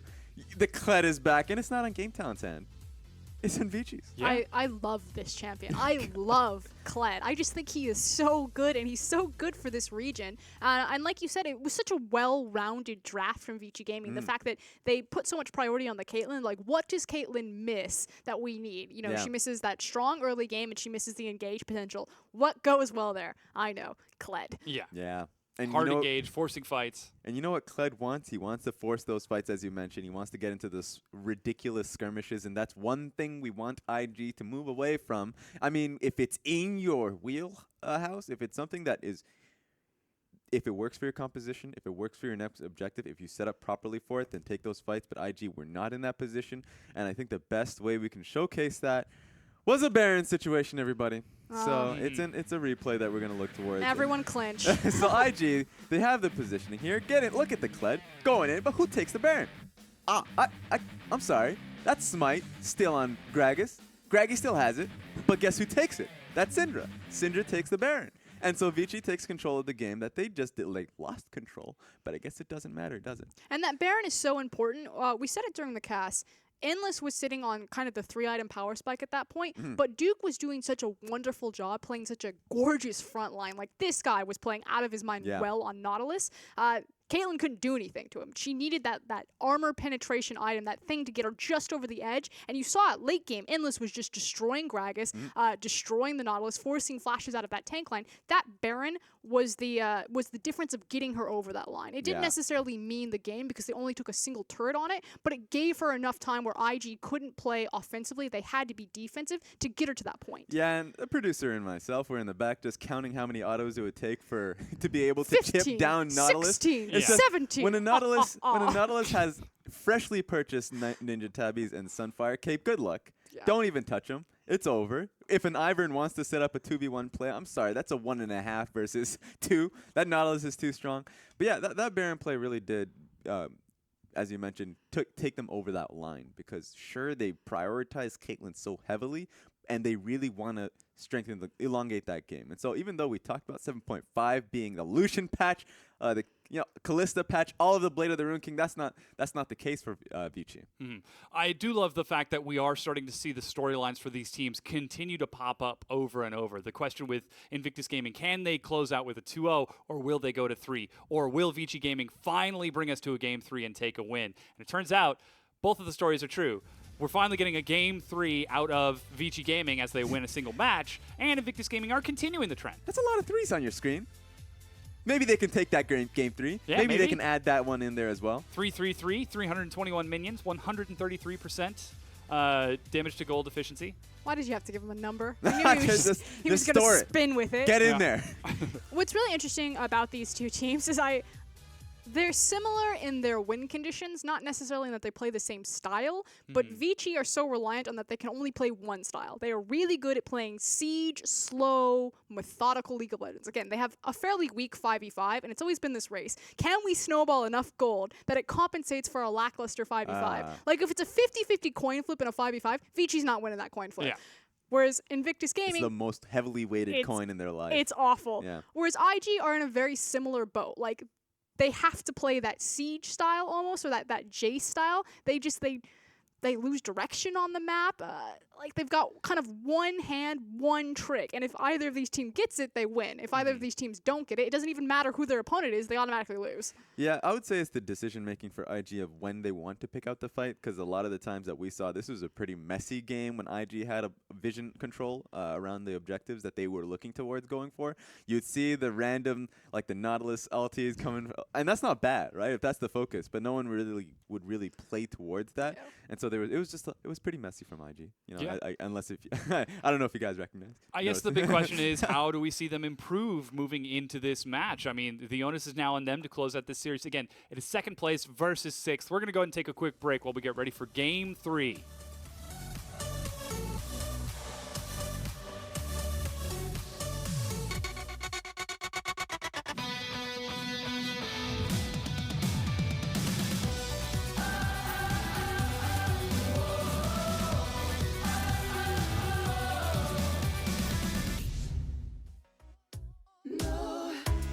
Suddenly you're here, and I never need to doubt. Nothing left to fear. Now every time I close my eyes, I feel like I can fly, like a butterfly. Never been so high. Now I'm letting go.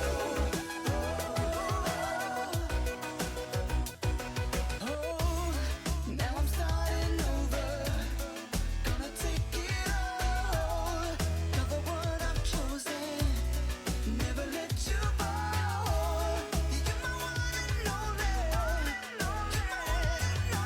one and only. I feel like I can fly, like a butterfly. Never been so high. Now I'm letting go. Now I'm letting go. Like a butterfly. Now I'm letting go. Now I'm letting go.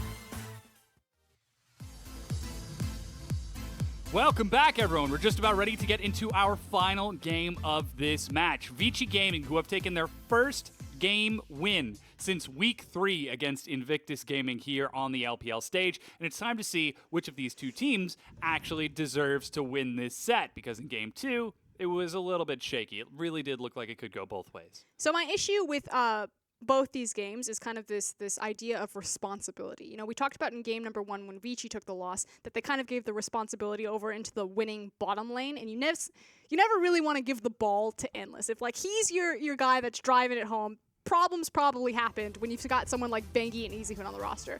This time around, Duke was held up by Long, and he could never be that hard engage for the team, so the responsibility fell to Kid. And again, when you have Rookie and Duke on a roster, you never want to be the guy who's holding the ball to be Kid. He's there as the supportive guy. He's not the Steph Curry, throwing the 3 points. It's more like the Shaquille O'Neal, missing the free throws. Yeah.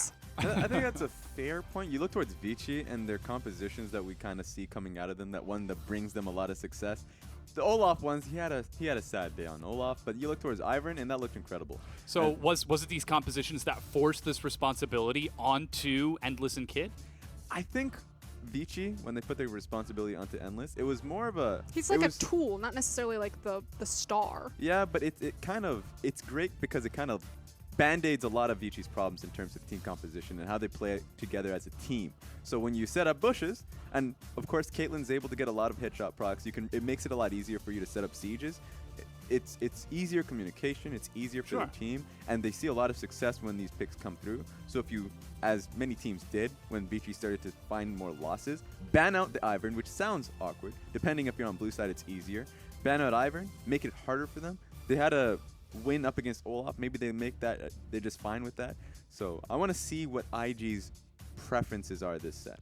Yeah, and again, it's 48% banned. Ivern is 48% banned against Vici Gaming. And here's the thing, Dom just pulled up the stat sheet, and I can already see from here that there's like a green little square under most received bans. Vici have to be the only team in the LPL that have Ivern's icon Banned away, as yeah. most banned champion against them. That's absurd. Because when you see him on Ivern, and it's not only Ivern, it's the picks that work well with Ivern. The Caitlyn, the Cassiopeia, the Syndra, anybody's who is hide by those bushes, it's a threat. Yeah. Take those bushes off the map. There is enough as is. Let's go into this one. Yeah, we'll see if IG decide to go for it, as once again, Vici Gaming with side priority elect to choose into blue side. There is no Ivern ban, as it's Graves, Camille, and Lulu. The same bans 3 games in a row. Vici Gaming have already shown us a quick adaptation by bringing in that Jace ban in substitution for that Gragas. Much lackluster performance after game number 2. But Invictus Gaming insta-lock Caitlyn. I see you only play one champion. Well, let's see what else you have.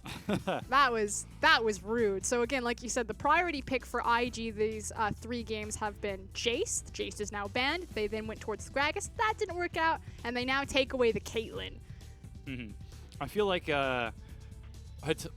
Long is like, all right, I'll just pick the exact same thing. You'll pick Caitlyn, I take Karma? Yeah? Oh, wait, there is no Caitlyn. But Karma's still great. And now with Elise for Bangi paired with it, Vici could be looking for a bit of a pick comp. But you think that Vici at this point would be looking for the Ashe, especially because she fits so well into that pick composition. It's also a big comfort pick for Endless. It suits really well in that Ashe Karma still a ridiculous pushing lane. I'd hate to think that anything could actually outpush them, especially Nami and Caitlyn, although we'll keep our eyes on the bottom lane. But I'm like 100% certain that it's going to be an Ashe lock-in. Yeah. Maybe Jin. I guess he could kind of fit the same scenario, but Yeah, I just the see Endless as more of an Ashe player. Deadly Flourish, long range sort of pick to get some initial harass. But then you have to have someone to do that initial burst of damage so that Jin can follow up, whereas the Ashe arrow is just point and click, lock them, well, skill shot point and click. And what better way to deal with an low mobility AD carry like Ashe or Jin than a lot of damage coming out from Syndra. It also makes it a bit scarier to pick Jin in this instance because the Nami is already there. We've seen Nami open up as kind of a soft counter to Jin. Yeah, Tidal Wave. Exactly, in a very similar way that Bard was. He dunks on him from Yeah. backstage. But in answer, looks like that Ashe is going to be the pickup from Endless. We've seen him take it before. Ba-da-da-da. Nailed it. It's almost like you know what you're doing. So, how do we move this forward? What is the next steps for Vici Gaming? They've got good pick. They've got long range engage. Is it tanks? Is it rumble? I think it's you target out Duke, whereas IG are going to target out Easy Hoon. Now, because Vici had the first ban and they see it's a top laner, instead of going Easy Hoon, they're also going to start thinning out that pool. So I actually like the split-second adaptation, especially because Rookie has such a powerful champion like Syndra. I want to see Easy Hoon kind of go toe-to-toe with the assassin pick. He's not the type of player that's going to, lock in the Zed and be like, Or Talon or something. exactly, I'll see who bursts out who first. You'd assume that he's going to go Orianna here. Yeah, Orianna, Barrier, or Cleanse to try dealing with that. Kled is actually the ban out towards Long. So Duke perhaps respecting that champion pick in this game number 3, as Victor is the final ban away from Easy Hoon. So we'll see what he decides to go towards. He has the opportunity to save counterpick for Long here. Vladimir also is available here.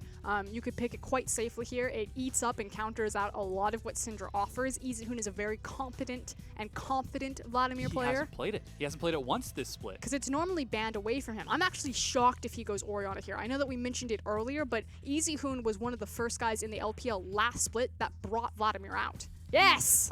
Swaps it over at the last second. First time that he's taken Vladimir here in 2017. Not even going to go to that Lissandra instead. Very strong enabler to follow up with his team. Again, last year when Vladimir started kind of making the rounds, suddenly Vici were just eating Vladimir bans. Like, we had never seen it played in the LPL yet. It was kind of just before the cusp, and suddenly Easy Hoon never gets to play the champion. You check his solo queue, it's just spammed Vladimir. All Vlad, yeah. So he is He's an exciting player to watch on the champion. And again, it has really great matchups into Syndra. Yeah, and now to sort of answer that, you've got the very high mobility jungler on Lee Sin for Kid to sort of set up for that strong bottom lane, the strong mid lane. Yeah, it's really about the mid lane for me because it is Rookie and Kid. We see Lee Sin and Syndra used all the time together. Their power spike at level 6 in particular is absolutely disgusting. So it's about picking that up and moving it in, contesting Bengi at that point. And Duke, back to the tried and true. Yeah. If it ain't broke, sink deeper into the ocean. I can Or see guess that you were Nautilus fishing actually for it. climbed out, yeah. But You don't go fishing with an anchor. You drop anchor to go. All right, whatever.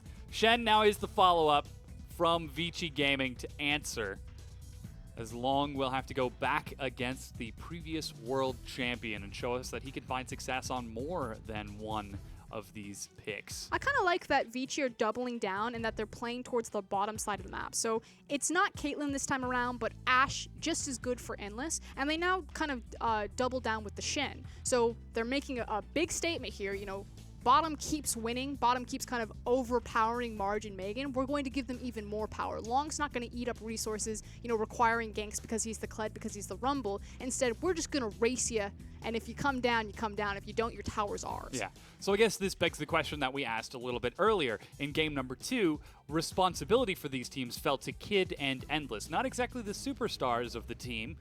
Is this the same thing that we're seeing from this composition? No, I disagree just because Easyhoon got his Vladimir pickup. Yeah. It's going to be a champion that's kind of slow to burn. You know, he's very dependent on his levels. He needs those points into his abilities to lower the cooldowns before he can really become a terror. Level 9 transfusion. Exactly.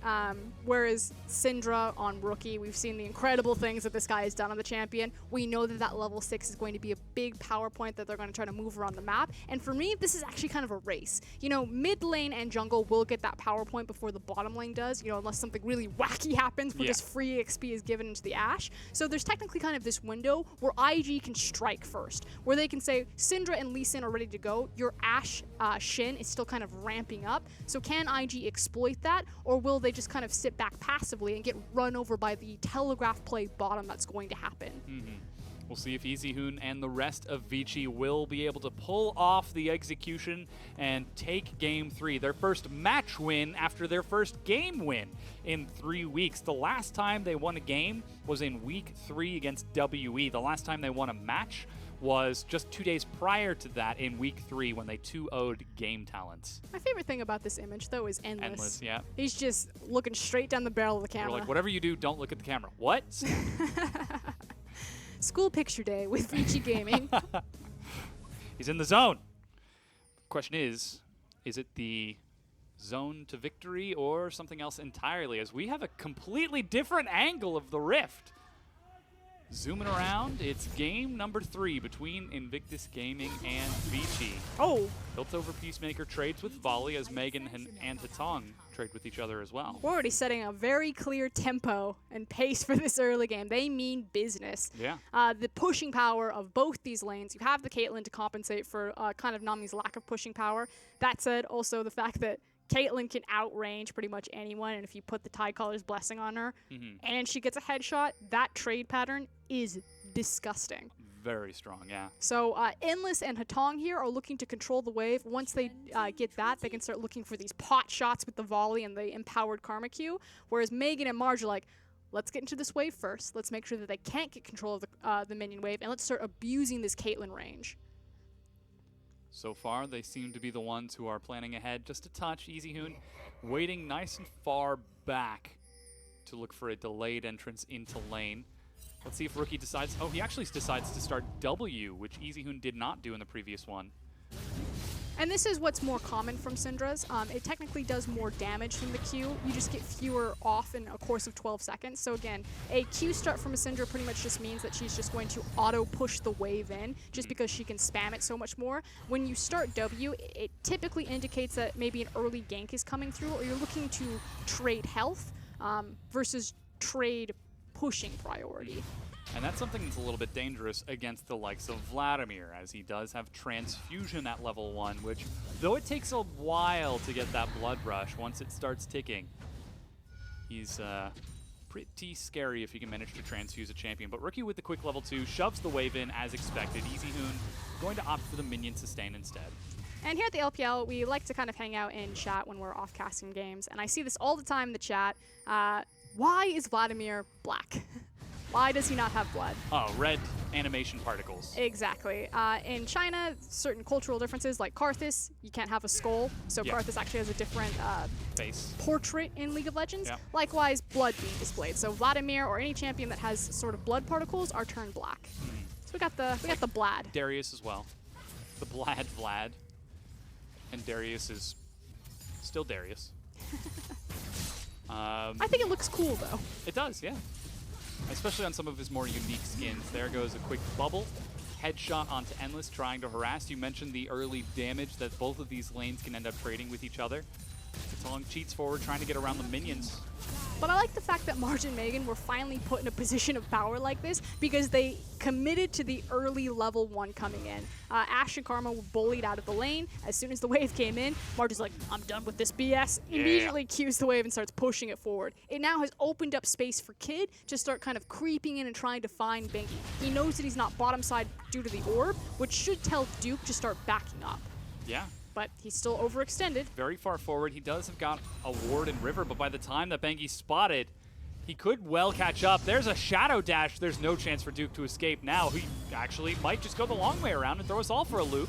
Hook pulls him to the wall. Bengi has got repel, but Duke just very cleverly takes the long way around. Why are you a god? Just is so frustrating. I mean, it's amazing to watch. EasyHoon just ghosted top in case that there was actually a fight. Just like casual. EasyHoon usually just actually just used Ghost. Again, though, like that's so important. That's the only play that Vici had on the map because Kid hits the orb. He sees that Elise isn't in the bottom side of the jungle. You know she's in top side. It looks like a massive error that Duke's still overextended, but he just like casually walks out of the gank. Doesn't expend a summoner spell. Just whatever. I'm here to chew bubblegum and kick ass. And I'm all... No, he's still got gum. He isn't out of... Yeah, he's out of gum. But continues shoving in the bottom lane now. Marge and Megan finally getting revenge for the first 2 matches here. Even Kid playing towards this bottom side, as you mentioned, as they trade some skill shots. One of them does damage and one of them does not. It's just the nice thing about Caitlyn. You just get to sit there and you're like, ha ha ha. Yes. Shoes on the other foot now. The hat's on the other head. Sheriff hat? Is that actually a saying? No, it's not. Mine's actually a saying. It's an extension. I see. A bird in the hand is worth a headshot to Endless. I've never heard that one either. It's not actually a saying. What? I'm expanding the sayings to the context of the game, Frostgear. You just can't make up pop culture, Dom. I'm not making up pop culture. I'm making references to keep us involved in the match. I see. We're moving beyond. Well done. Well, apparently not if you're not following. Oh. Duke and Long now will trade it out in the top. As expected, catching CS over and over while EasyHoon and Rookie continue trading with each other in the mid lane. Still seeing a pretty big advantage for Rookie as Duke, just a god. That's brutal. He didn't even win the trade. So Long trying to taunt him. Obviously, he wanted best case scenario to Pull taunt him him under the turret, yeah. under tower aggro, but he even had an incoming wave, so eating all of that incoming minion aggro. But between Titan's Wrath and Riptide, just not winning any trades right now. Using that teleport really early to prioritize that lane. He's going to go for his second recall now. Not quite enough to finish off Ninja Tabbies if you were to look for them, but Bengi now showing himself bottom. Long did teleport top and is level 6.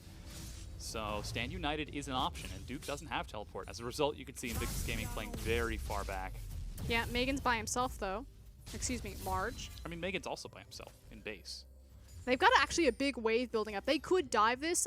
Long is level 6. Oh, Bengi now shows himself. They see that's there. Stand United onto Bengi. He tanks the first hits, and they assassinate Marge completely. So there's that telegraph play bottom, but it isn't on Endless's power spike. It's on Long's power spike. So really abusing the fact that they also have Elise, who is a phenomenal champion in diving. Again, her ability to reset that tower aggro. Oh, Rookie doesn't have enough mana for ult. He almost was able to get the kill onto EasyHoon as they now turn on to Megan. Another clean kill for Vici Gaming. Just absolute disaster right there. And this is why it's really punishing to use an early teleport like that against Shin, because you're pretty much saying, we will not match you bottom lane, and if your bottom lane's not paying attention, you will be run over.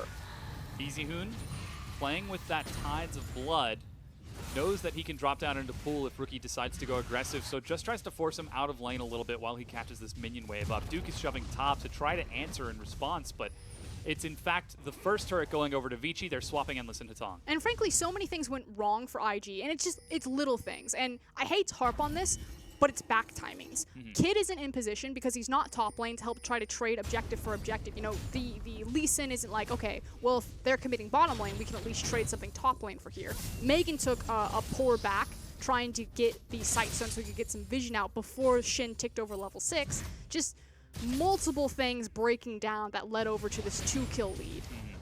We were just complimenting Megan on his performance in game number 1 and 2.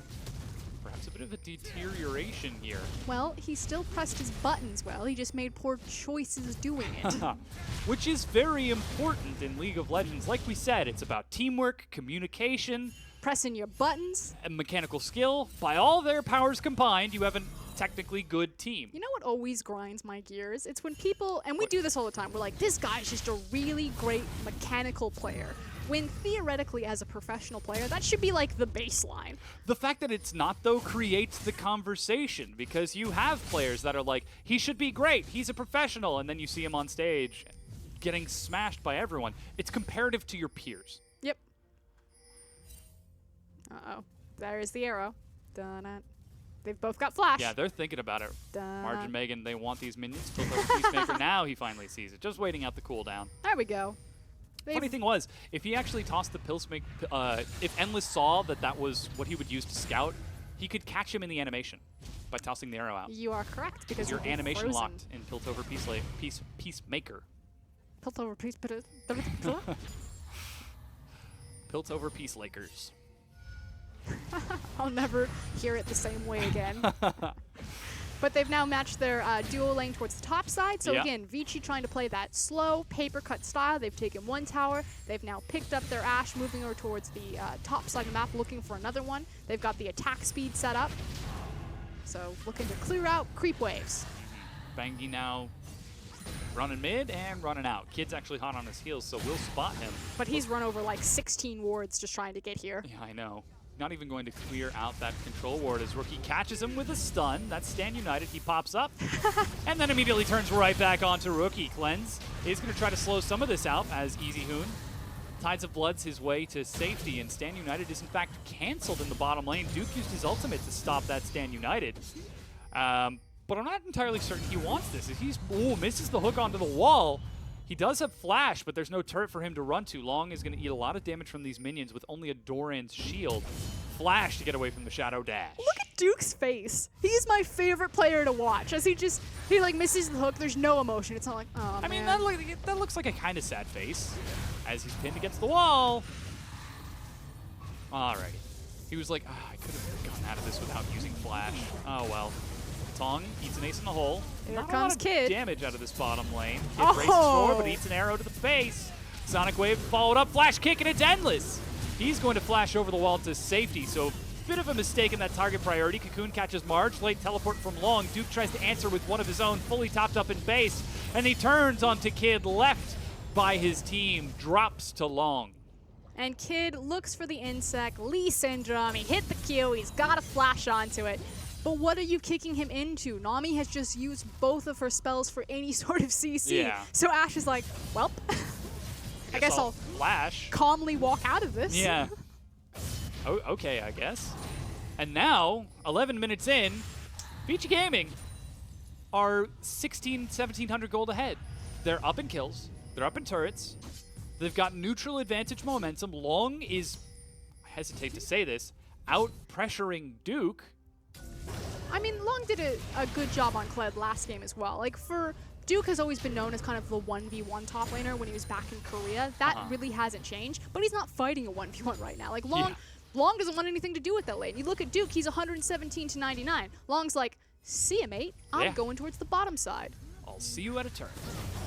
Uh-oh. Rookie, oh man, so good. Sidesteps the Cocoon and stuns Bangi while he's at it. So despite the attempted pressure from Vici Gaming, it's still denied. And Invictus Gaming, they're down. how do they take control of this game? How do they take control of their destiny? What's interesting is if you actually just look at the scoreboard, you can very clearly see the tail here. The fact that Rookie and Duke are both 0, 0, and 0 tells you exactly how IG ended up in this hole. And we're continuing to dig down. Yes. Like Minecraft, never dig straight down without a bucket of water. Can you pour the bucket of water while you're mid-fall to hit the lava? No. When you empty the bucket, it creates a square that is a source block of water. The idea is you want to stick it on the lava block and then hop onto it.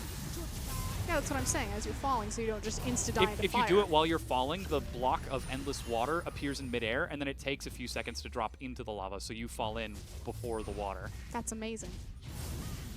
Yes, I know the animation timings of course you do. Minecraft. Listen, it was a dark time in high school. I'm not surprised, Dom. I think everybody has at least some time Nope. spent in that game. Not at all? Hold on.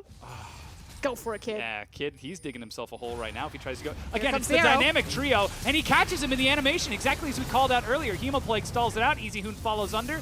It's not enough to kill Marge, but he's pushed back from the turret, acing the hole onto Hitong, but Endless gets a few bit of hits onto the turret. And like you said, it's kind of that trio of Kid, Marge, and Megan that are really being punished right now. And the fact that Easyhoon did his job this time around. He neutralized Rookie. Rookie's been held down in this lane. He doesn't have any kill pressure on the Vladimir just because troll pool, like, gonna press W anytime you look for the burst damage.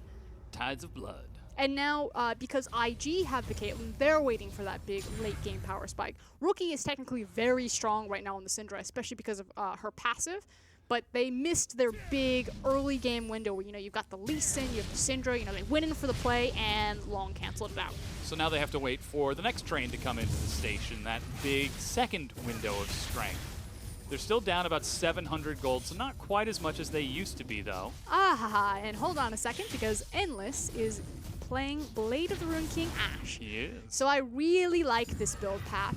We've seen it a bit in the LCK, but what's cool about Ashe right now is just how versatile all her build paths are. She can go the Essence Reaver, so she can be that arrow bot, which I would actually expect Endless to be, or she can go the Blade of the Rune King, which has had a lot of its power move towards kind of its flat AD as well as its lifesteal, because she already itemizes so much attack speed that she kind of gets the best of both worlds. So I'm a big fan of where Ashe is at right now. I do really like this build, but now Endless needs to make sure that he's actually killing people with his auto attack build. If I remember correctly, you actually had a Smurf at one point that was titled Dat Ashe.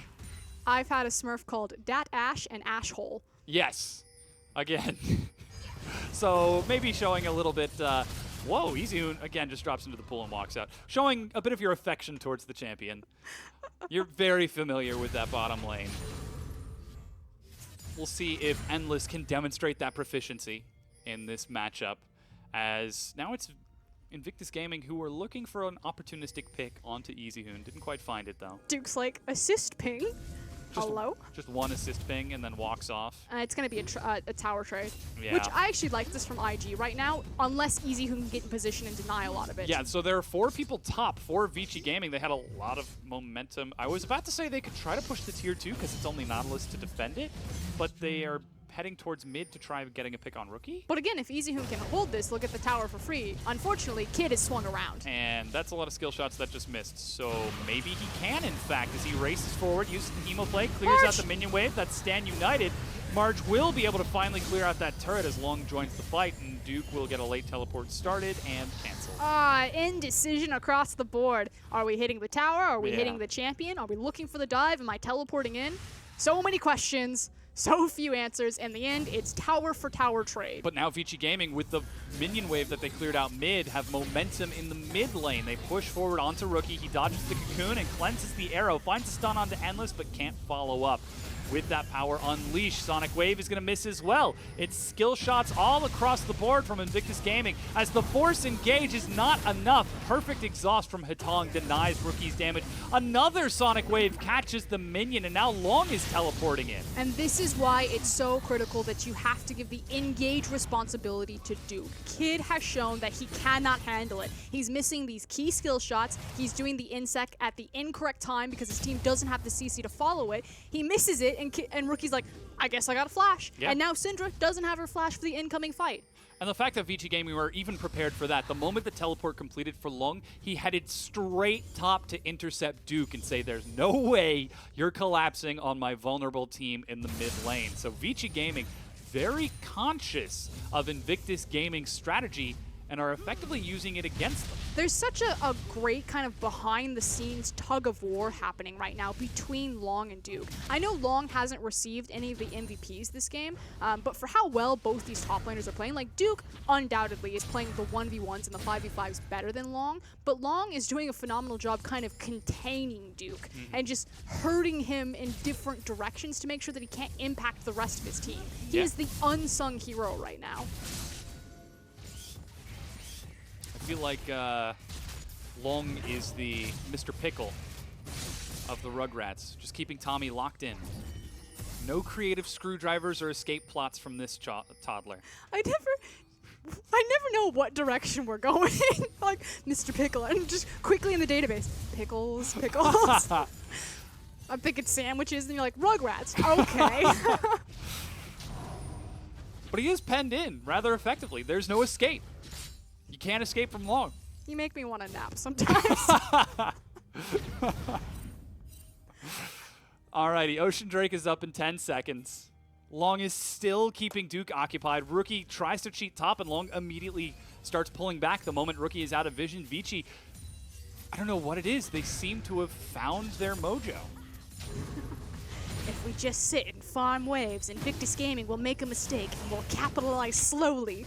They're like a snowball. Okay, we're changing it. They are no longer death by 1,000 paper cuts. They are a slow-moving snowball uphill. But eventually it just gets... No, stay with me. So they're rolling the snowball uphill, and eventually it just gets so big that it just rolls back over on top of you, crushes you, and then they win. Yep. Okay. Because they rely on the... It makes sense. They rely on the other team to make mistakes. So the other team are the one that are rolling the snowball up the hill. So why not Vici Gaming are a weak blizzard? It's cold, but not cold enough to kill you unless you just sit there They kill you for like an hour. via exposure. They just kind of, they exist and they are doing things kind of technically, but it's up to the other team to stand there in the freezing snow, or I guess slightly cold snow in this case. I won't go freezing. Okay. But hold on, dive being set up. So again, Endless keeps doing this. He keeps cutting down to where they've got great control wards, and he's just going to throw the arrow from Fog of War. He's done it 3 times now. It hasn't broken the mid lane tower, but I hear third time's the charm. Throw it. I mean, Do now they know he's there. Got. And everyone has Flash except for Rookie, but he's got Cleanse. And Duke is now standing in front of Rookie.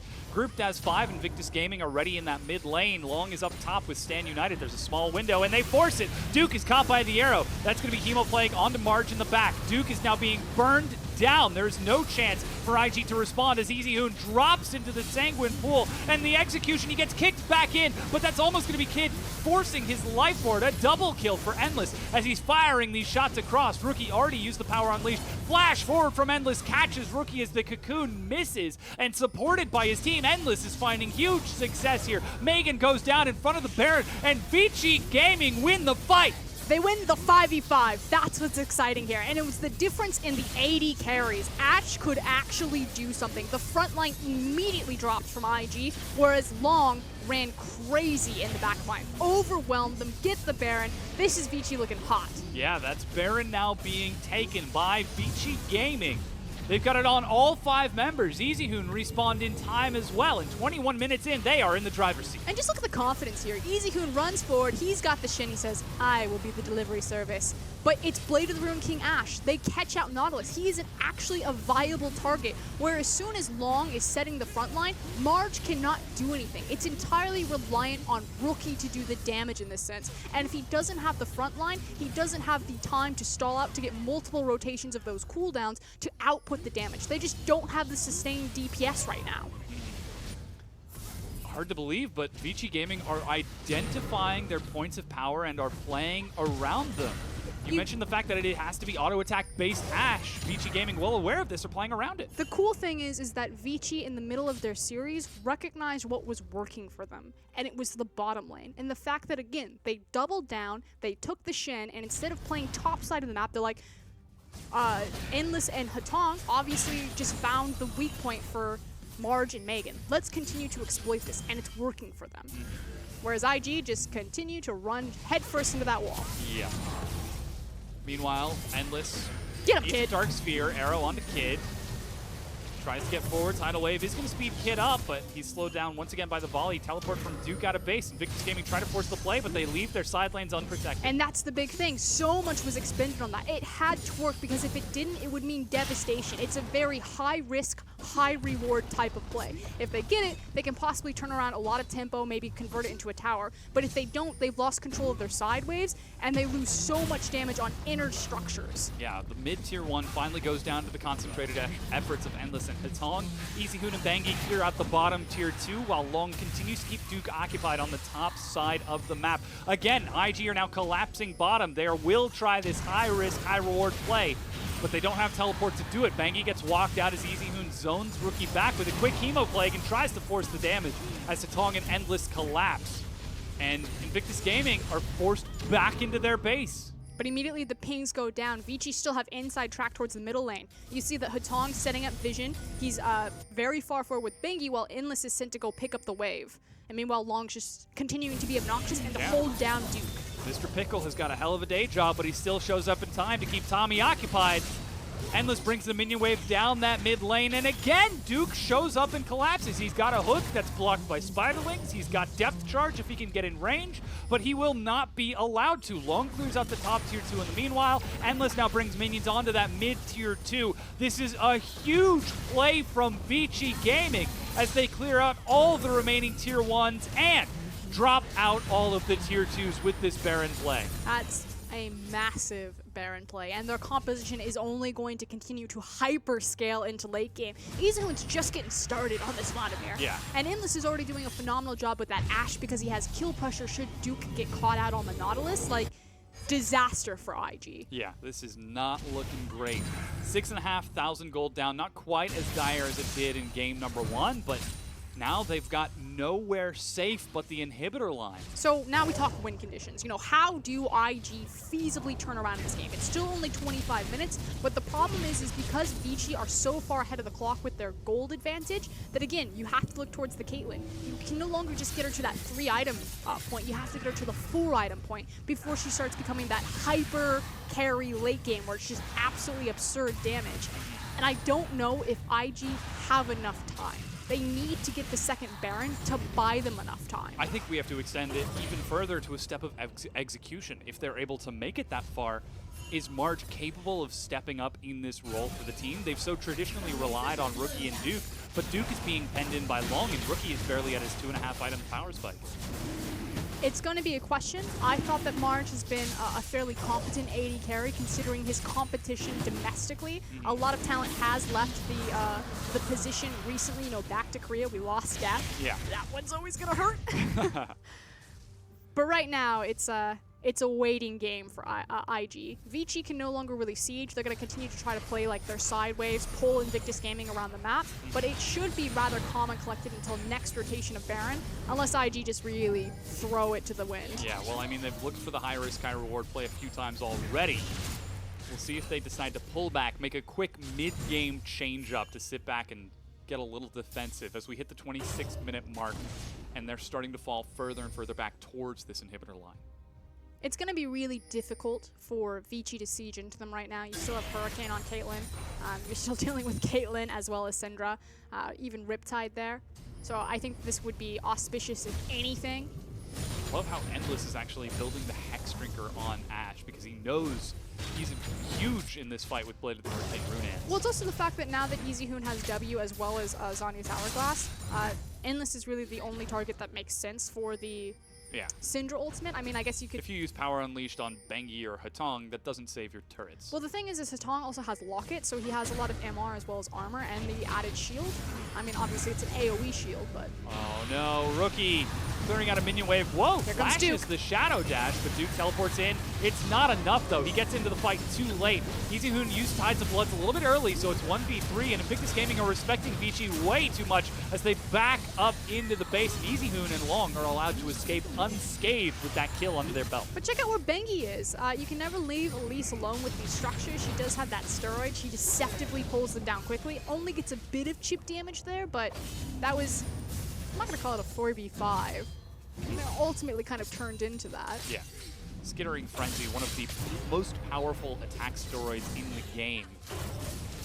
Allowing you to really break through these turrets, but with no sign of Rookie, Vici Gaming are forcing the fight onto this inhibitor. There's no depth charge from Duke, so there's no way for Invictus Gaming to get in here. And that means that Endless is allowed to free fire on this inhib. There's still no follow-up. It goes down, Hook onto Long, but he is the tank, and there is no way you'll be able to kill him by the time the rest of Vici are prepared. The desperation chase. They have to take them down now because they lost control over the mid wave because the super creeps will come in, which means that Vici will get the inside track towards the Baron. Yeah, now we're going to spawn in 3 seconds. Rookie is back up. Teleport is ready for Long, so he can top himself off. But this is why side wave management is so important. It wasn't necessarily the skittering frenzy that gave them the chip damage on the Baron that meant a lot from Bengi. It was the fact that he had the wave prepped and ready, so as soon as the pick went onto Rookie, they immediately translated it. Arrow onto Duke, stuns him under Baron. The rest of Vici are grouped and ready to fight. Bengi was able to recall and top himself off. The minions are split pushing bottom, and Invictus Gaming find themselves falling apart. Rookie split from his team and forced to take the blast cone over. They're just getting smothered. All they can do is really sit in their base, clear out creep waves, which gives Vici a free Baron. Yeah, Sonic Wave used by Kid to get onto that wolf. Oh, here we go. High risk, high reward. Yeah. There are no Mountain Drakes this time, so this Baron going down a lot slower. Tidal Wave catches only Bangy. Duke in the front, but Kid is going to be assassinated by full tank Shen.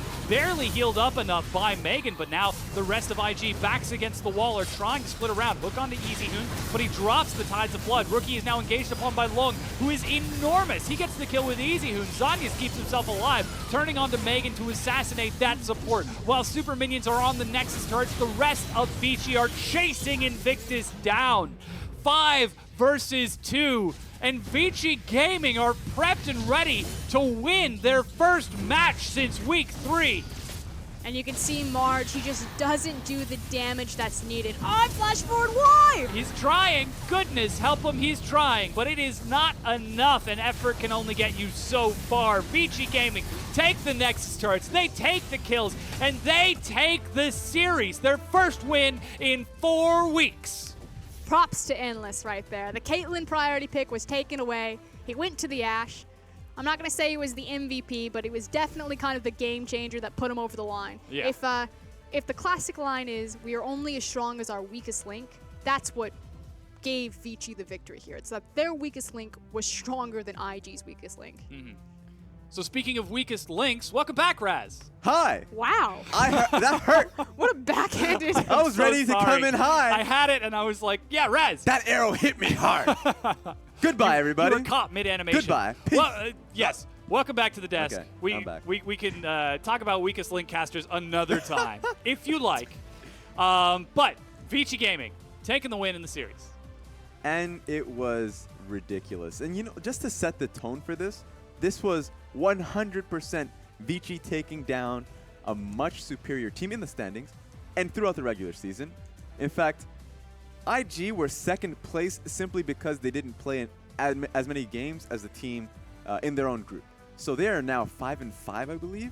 Just taking a look. Yeah, 5-5. And they are now officially tied for 4th place in 2nd place. And so Oh my gosh, yeah, it is. This game, or at least now, this kind of just completely jumbled the brackets for a lot of people.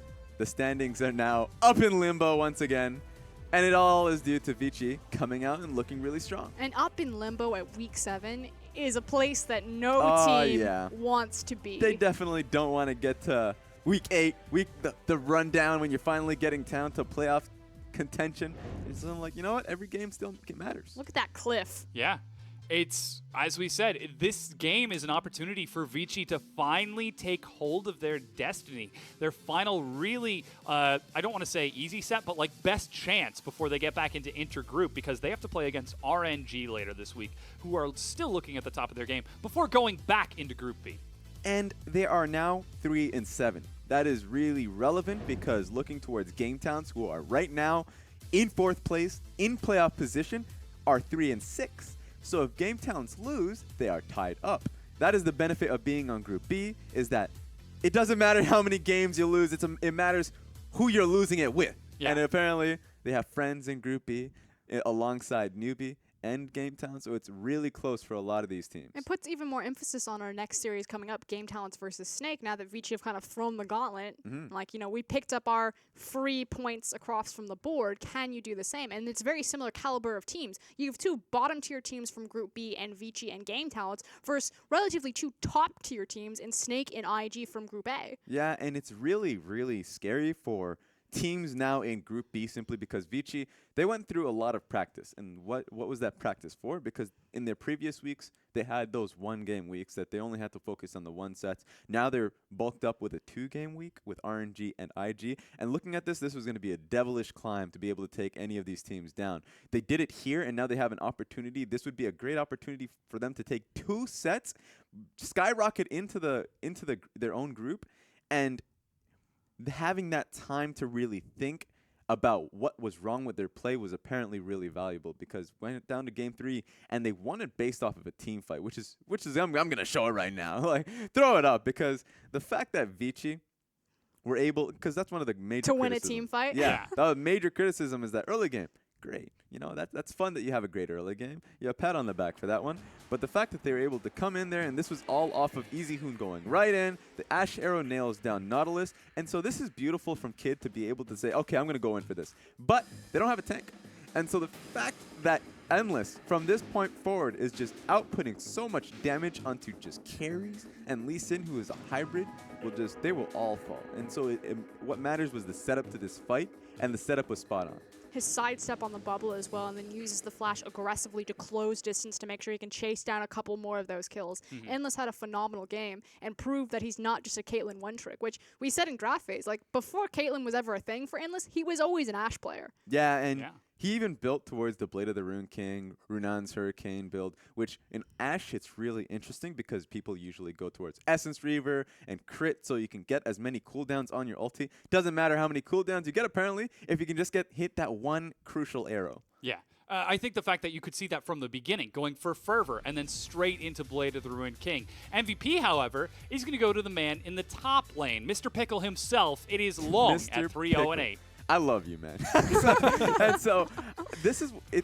I was just kind of eating popcorn in the back. Who's going to be the MVP? It's so hard to find out because technically, Vici taking this win wasn't really on a sole member. It wasn't. You can't pin it on Easy Hoon. You can't pin it on Bengi. You can't really, because really it just kind of came down to a team fight, team coordination. That's what we were looking for. We weren't looking for individual members to come out ahead, because we've seen enough of that. We've seen Bengi coming out with major leads and then falling as a team. Easy Hoon coming out with major leads, falling as a team. We need none of that. We just need a team. And so apparently they came today. Sure, it looks like Long's going to be coming up with the trophy on the MVP ladder, but you know what? That's it. That's the team taking the trophy. What's incredible to me is Vici have an identity now. It's kind of like Easy Hoon can neutralize any sort of mid laner. He was able to neutralize Rookie that time around. Yeah. And now they have Long, who effectively neutralized Duke. And then their bottom lane is actually winning. Yeah. In 3 games, their bottom lane won. And Vici were just like, the bottom lane's winning. Our solo lanes can neutralize any sort of power you have. Let's just throw everything in the kitchen sink down there. That was definitely what it looked like this set. Whenever we look towards identity, it always comes down to consistency of it, and the consistency is that they were losing from this point forward. LGD, Snake, OMG.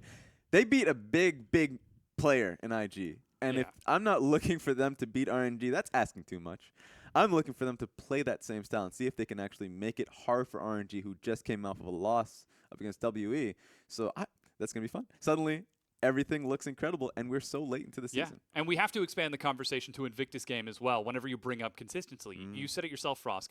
Invictus Gaming are consistently inconsistent, and they showed it once again. Smashing performance in game number 1, slowly fell apart in game number 2, and then in game number 3, they looked almost defenseless. Listen, Nigel Thornberry, we got to do something with the smashing because I'm tired of seeing my team get smashed. Yeah. IG, they're just heartbreakers. They come out and they play some of the most beautiful League of Legends with like their siege composition, but if they do not have that, they like lose their minds. They have no idea when to pick fights. And it's not even just their ability to 5v5 or when to recognize when they're strong to 5v5. It's again their side wave management and their lackluster vision control. Objectively, they are not a very strong team. They constantly were losing control of side pushes, so that when Vici did win their occasional 5v5s, they were able to snowball so much off of it. And that, frankly, is very unacceptable for kind of a second-place team in Group A. And this is what makes it very interesting, because you look towards Vici and, yeah, they're 6th place. They look really bad right now. But technically, they need the least amount of work to become a better team, because we're just looking for them to just pull the trigger and go in as a team. And the reason for that is a lot of cases they come into early games with massive leads because they are a smarter team. They find themselves in these massive advantages, not because of just going for gank, and hopefully make these risks work out, as we usually see from bottom tier teams. They're coming out with just intellectual play from Bengi and EasyHoon, and of course now their bottom lane seems to be doing really well in lane because they're picking for those priority. So their draft's working out well, their early games are working out well, and then they go into mid game and late game and just fall in terms of just how their team wants to ideologically just play out the late game. And so it's getting better for them.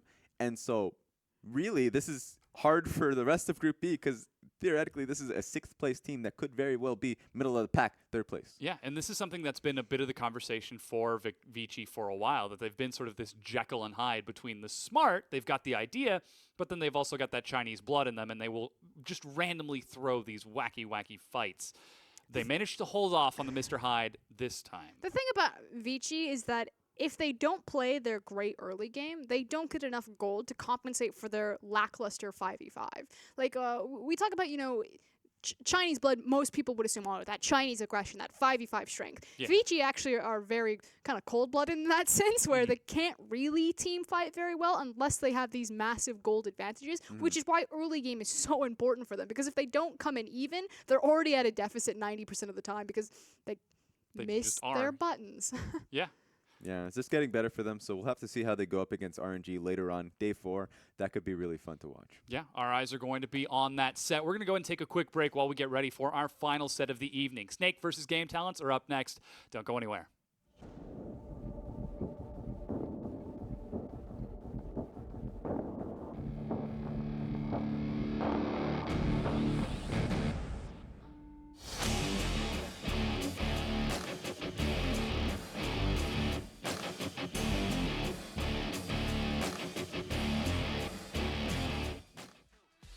See me? I just do what I do. Feel me? I just do what I do. I don't know about you. I just do what I do. I just do what I do. You see me? I just do what I do. I just do what I do. I don't know about you. I just do what I do. Check. I just do what I do. See me? I just do what I do. Feel me? I just do what I do. I don't know about you. I just do what I do.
Hello, everyone, and welcome back to the LPL. We're ready to get into our second match of the evening.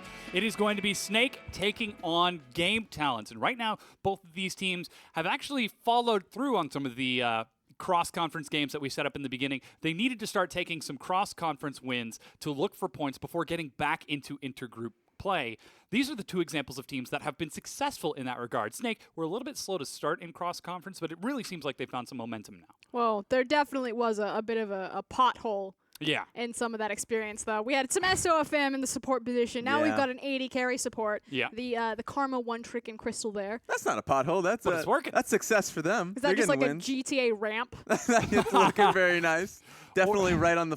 They're flying right now. We'll see if they start falling. Yeah, excellent. Again, though, the fact that we are starting to see these teams take wins means that this match is actually very important. Again, Vici are now tied with Game Talents in Group B, and Snake are also tied for, I believe, oh no, they're actually just behind at 4 and 5 in fourth in their group. Yeah, the last thing we want, or unless if you're a viewer out there, is a 5 and 5 Snake in that group Yeah. because there are too many 'Cause then 5 you'll and get 5 teams. That's Invictus it. Gaming, OMG, Yeah. IMA, and Snake all tied for second place. And then just behind them is LGD. That's when your teacher comes out to the rest of the class and is like, everybody's a winner here, and that's essentially what we have. That's just golden stars across the board. Group A is the millennial group. Participation awards, Oh, everyone. Everybody wins at the end. No, And then playoffs is going to be the move up into middle schools where it's like, hey, you four can come up to play with the cool kids, but you two, oh, that's harsh. you've got to go to the other middle school in the other district. But now it's a question of kind of setting that identity to see if they're consistent enough. So Snake have been, setting the pace. SOFM's back of the jungle. Crystal seems to be their primary support. It's no longer tank in that mid lane. It's Zatai and it's OQ. So freeing up that import slot so they can play the Korean 80 carry.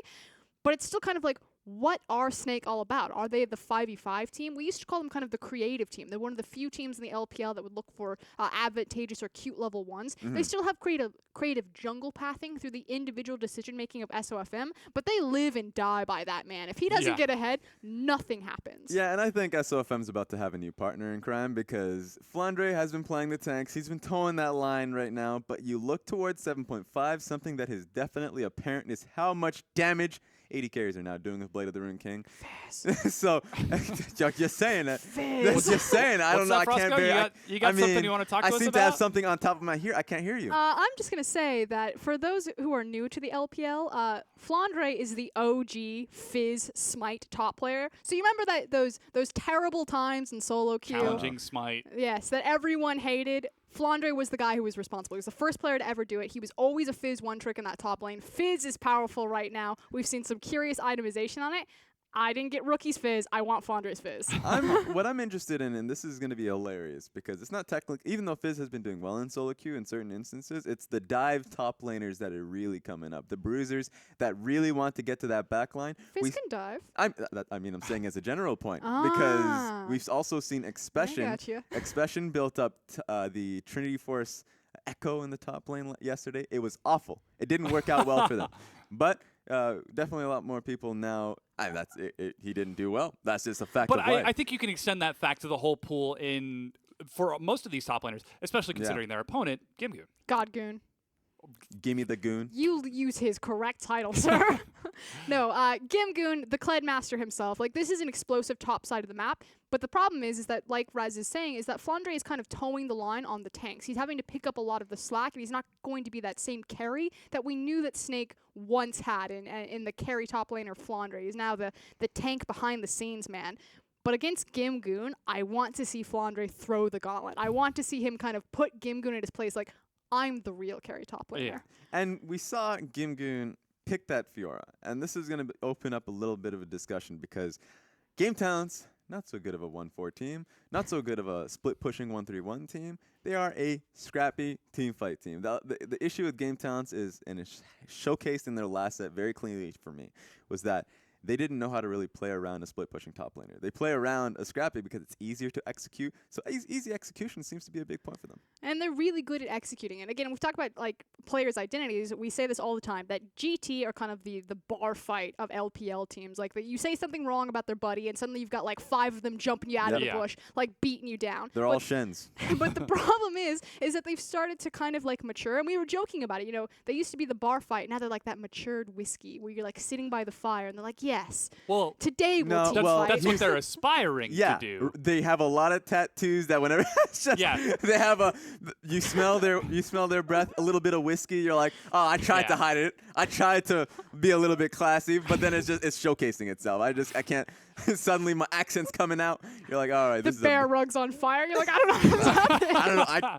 I can't explain that. They're trying to be the sophisticated, cultured sort of team fight, intelligent team. Macro-based team. But they see the most success when they take off the suit and underneath they are just ready to break a bottle and go. I'm just ready for like the Superman though. I just want Gimgoon to just But like it's not Superman to underneath. pull off like the gentleman Cho'Gath skin and just have like the Kled. God Goon Kled and he just charges forward. Yeah, and what I'm afraid of when it comes to Game Talents is the fact that they only do have that real one hard carry. Now, Republic has his moments, and I love to, like, if Republic gives me a time to praise him, I'll do it. Oh, tell me, I'll get Raz. out there and I'll Sing praise me the Republic. song of Republic. But he's not, he's very, he's hit or miss. Inconsistent. No, hit or miss. Hot and cold. Hit or miss.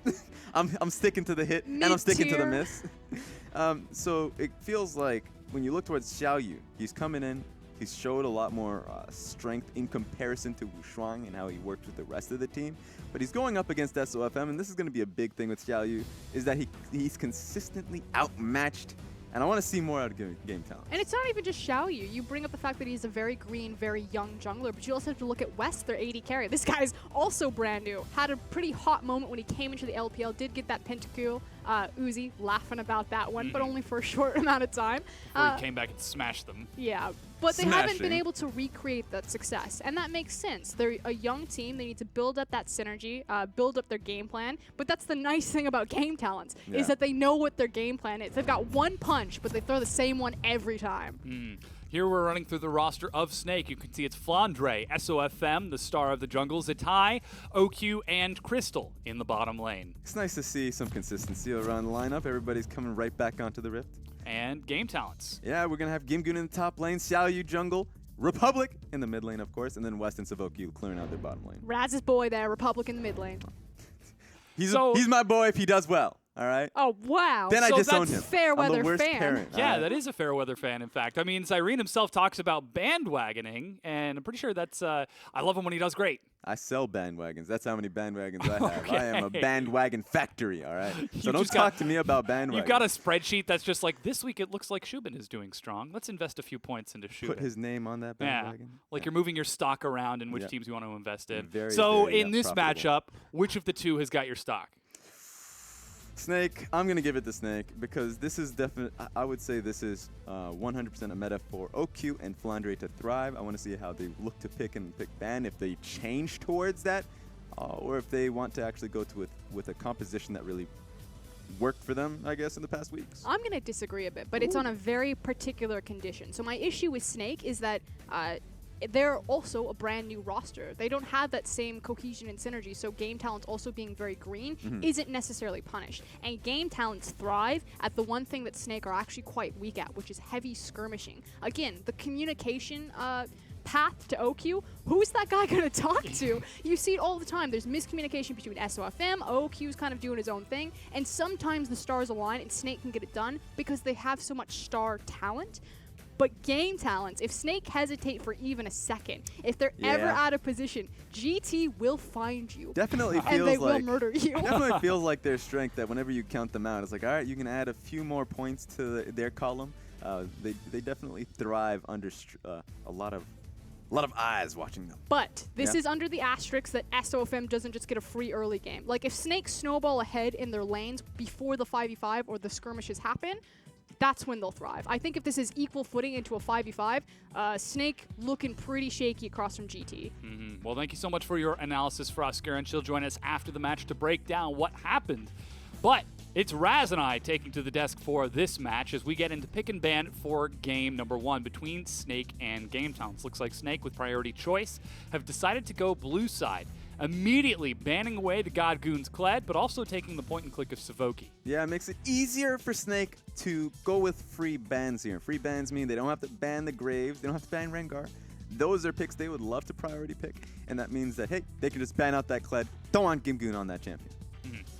Get that champ out of here. In answer, Game Talents go for a triple jungle ban towards SOFM. That means Jace falls through to Snake. And now Game Talents have the opportunity to pick away yet another jungler from SOFM. What are they going to show us? Ooh, I just love the fact that they pinched that jungle pool so hard. They didn't even look towards going for a jungle pick right here, so maybe Xiaoyu's really comfortable with a pick that, honestly, it could just very well be Rek'Sai. That's a shared pool between both. That's Xiaoyu's champion that he loves to go towards. A bit awkward right now in this meta, but he ain't afraid. Yeah, he ain't afraid of no ghost. Elise is still up as well, and Kha'Zix, whom we've seen SOFM take multiple times. Kha'Zix was actually the champion that showed us that very unique jungle pathing around Krugs on red side. I don't know if it quite applies to blue side, but SOFM, very talented player. Not showing anything just yet, as Elise is now the next pick from Snake. That's Elise. Nami. Yeah, there we go. I was like, wait a minute, that's a nice looking spider. Auto-completed a word. There we go. Jace, though, getting that first pick is something that we saw in IG's game, which is fun to see because Rookie definitely went crazy on that one, so Zatai could very well be on that pick. Might even go towards Flandre, but we haven't seen a Jace top in so long. It would be awkward to see it here, too, so might see Zatai really take over this game. What better way for Flandre to throw the gauntlet at Gimgoon and actually meet him in that aggression? Interestingly enough, there's a lot of bottom lane priority in these matchups. It's Ashe and Nami for the final round out of Snake, going up against a first round Caitlyn Lulu, despite the fact that Karma was up. So Game Talents demonstrating that they are prioritizing that bottom lane of OQ versus West. Yeah, OQ, Caitlyn's OQ's champion, so him on the Ashe will be fun to see. Lulu versus Nami is always interesting to watch because that just makes it so Ashe's trades are a little stronger, but her shoving is weaker in comparative. You look towards Caitlyn and Lulu. Lulu's great in terms of just shoving it in as well. Can work really well around trading as well, but Lulu, or at least Nami, just has a lot more pick power with that bubble. So that's going to be fun to watch in the bottom lane. It's even fun to see who takes control of the wave. It should be Caitlyn and the Lulu. Take a look at the next ban out of Game Talents. That's right. Ivern. That's 4 jungle bans. Yeah, they don't want that and man. a Kha'Zix pick. They just don't want that man on a jungler. It's like, can we just ban out every jungler so he has to play like Mordekaiser jungle or something? I wonder what he's And an gonna Elise pick. as well. Yeah, I really wonder what he's going to pick. I was so surprised that Snake didn't actually pick a jungler with how many bans that were levied his way.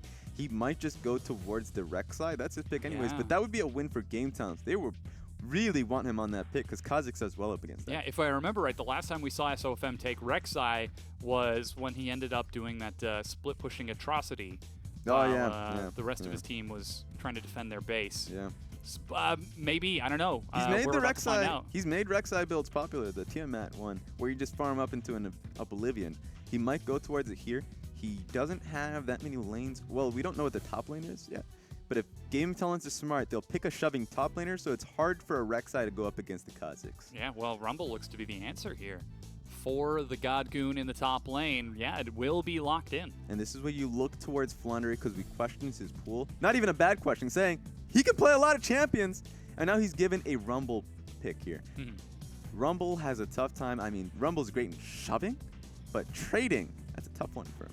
I want to see if Flandre is willing to go towards a Renekton or anything that can really allow the Rek'Sai that is very telegraphed to be able to farm up and pressure. Yeah. Oh, there we go. Rek'Sai is going through for SOFM. They're hovering over mid laners. And, well, yeah, that looks like that Jace will go top unless there's a last-second swap over. Crystal could be trying to throw a loop here and pick a Nautilus or something to sort of give Game Talents the old switcheroo. There we but go. Oriana is locked in. That means Jace is going up top to Flandre. It's Rumble versus Jace. Carry Flandre, that's what we want to see. That's what I want to see here. We haven't seen a Jace pick top lane so long. A lot of the nerfs that really came towards him, one of the weirder ones was the Black Cleaver, not doing a lot of damage, but of course getting more HP made his builds kind of awkward. But Jace is a Jace, and going up against Rumble, he should be able to have the strong all-in, and he adds the ability to itemize into it with the Hex Drinker. So he has the ability to go in there. Question is, how's the 2v2 going to work out? Because Jace Rek'Sai versus Kha'Zix Rumble, I feel like we're going to see that. Yeah, at some point. Yeah, it's going to happen. But with that, we've got our final compositions locked in as Echo is the final choice for Republic. Let's see if today he's hot or he's cold. He's yes or he's no. Echo has a really high win rate, 69%. We've seen that champion a few times already. Yep. We actually saw it on Zatai not long ago when they got that one win over, I think it was EDG. Yeah, it was EDG. They got that one win when they were going Echo and Camille, going for that massive split push. So, you know, we're going to see it on the other foot now. Yeah, we certainly are as the coaches shake hands and we prepare to load onto the Rift here. It's Snake versus Game Talents. Currently, I believe it is 5th place in the group for Snake against Game Talents, tied for 4th. The Snake just one win ahead, 4-5 against the 3-6 of Game Talents. Oh, Dom, you're masking the chaos now. You mentioned it, but Snake, if they take this win, all tied up across the board. If Snake win this set right now, Invictus Gaming, chaos. OMG, IMA, and Snake will be tied if Snake are able to take the win. Yeah, and whereas if Game Game Talents, Talents, if they take the win, they're going to securely lock themselves in 4th place, only one game behind Xiaogu in 3rd. but yeah, if they lose that does mean they tie up with Vici Gaming here. So that is definitely a problem where Vici is now tied for 4th if Game Talents lose this. So this is going to be some Very interesting important match. Again, yeah, this is the game where these teams have to show us that they are in control of their destiny. Game Talents will get to play against Invictus Gaming later this weekend, and though Invictus Gaming just lost to Vici, they still look like a very powerful team. So Game Talents can't exactly write that off as a win. And of course, Snake will get to play against Xiaogu as well, and Xiaogu looking like a stronger opponent in Group B. But we've loaded onto the Rift here. It's time to find out which of the two chaoses is better. Is it SOFM leading the charge, or is it the bar fight of Game Talents going to be superior? I mean, for far too long, we've seen Flandre with a tank, and now we get to actually see if he can carry it through for them. It's been a long time coming. SOFM on the Rek'Sai, though not by choice, I will say that much. And Jace, that man being received played a by lot Flandre. of bans. Yeah, that guy was just not very liked, apparently. They're trying to make a statement here. Game Talents clearly recognizing one of the primary playmakers of Snake. Not to disparage the mechanical playing of Snake at all, but the fact that SOFM is such an integral part to Snake's success. So maybe trying to put him on something that he's a little uncomfortable on, at least in the current meta comparatively.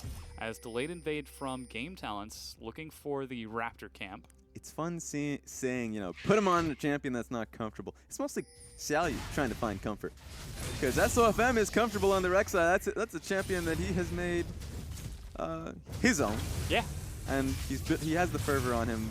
Very interesting. We usually see him either going through fervor or even Thunderlord to just go in for the skirmishing. Yeah. Going up against Kha'Zix, you're not going to get skirmishing power. So he's just going to go for the longer haul. Might even see a Titanic Hydra. Meanwhile, Flandre went for a Storm Raider Surge. So you don't see any skirmishing power. He's not going to be going for a fervor. He's not going to be going for a Thunderlord. So he's probably really confident in the trade that he can put forth on the Rumble. We'll have to see if that confidence goes towards anything. Interestingly enough, SOFM started blue buff first, not Grump or Wolves or even Wolf Camp, or excuse me, Raptor Camp. Yeah. But on the blue buff and went for a full clear top side. Yeah, you're not going to be able to start on the Grump because it does come up a Start a little few later. seconds later, yeah. So he's going towards a full clear, is what it seems. He's going to be confident in that his lanes are not going to be getting ganked early. Someone should probably ping the bottom lane to not shove in so hard. Yeah, Crystal actually cheated up while OQ pushed in that first wave to get a deep ward that currently sees Xiaoyu at the Grom. Yeah, but they're going to have to really watch out. Seems like Rek'Sai actually is not going towards his red, and he's going to be looking to take the Scuttle Buddy so he can help out the bottom lane in securing that shove. We haven't seen a lot of that. In fact, usually you'd see Rek'Sai getting red buff, missing the blue, not going towards the blue at all. But he's changed it up because he wants that bottom lane to be able to get that safety. That's a safety point for them in the bottom lane. Yeah. And we can see OQ and Crystal are utilizing it rather effectively. They've got a lot of harass with that volley and sustain from Crystal's ebb and flow. And you look towards Game Talents' summoner icon. You don't really look towards the summoners. Savoki has Ignite, no exhaust for anybody on Game Talents. That means that once team fights do go forward, you look towards Flandre, and he should be able to have a pretty easy time if he has a good lane.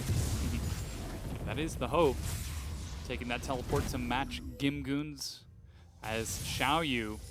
I believe Zatai should know that this is happening as he just saw the Scryer's Bloom go off. He leaps in, and Zatai walks out of the Chronosphere to safety. And that is safety in where you're positioning in the lane. Didn't have to use a single summoner.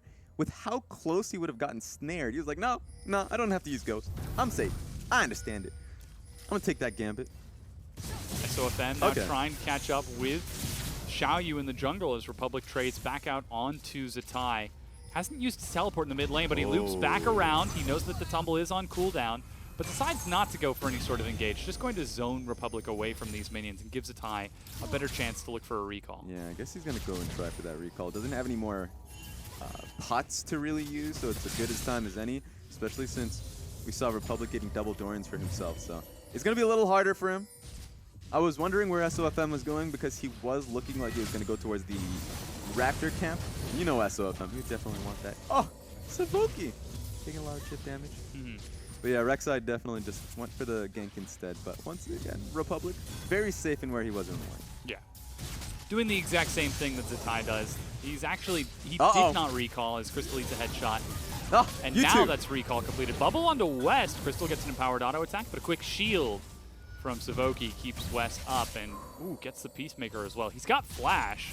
He had a headshot. That could be very scary. I thought West was dead there because OQ, I thought he had volley. That being said, even though he did, heal's still up for West. So both laners are actually fairly safe, but Republic looking for a nice and vacation towards the bottom side of the map. SOFM is clearing Raptors right now, so he's not burrowed. The Tremor Sense doesn't spot this, and despite the totally clear pathing of Republic, he decides to cheat back up, sees that OQ and Crystal decide to head back into their lane, while Zatai will get his own recall. Lost Chapter to answer the double Dorans, and boots out of Republic. It was a safe look for Echo. He had the vision to be able to do that. Decided against it, canceled his flight, went back to the mid lane because he recognized the OQ and Crystal definitely backing. So that Game Talents' bottom lane recognizes that, shoves out the lane, heading right back.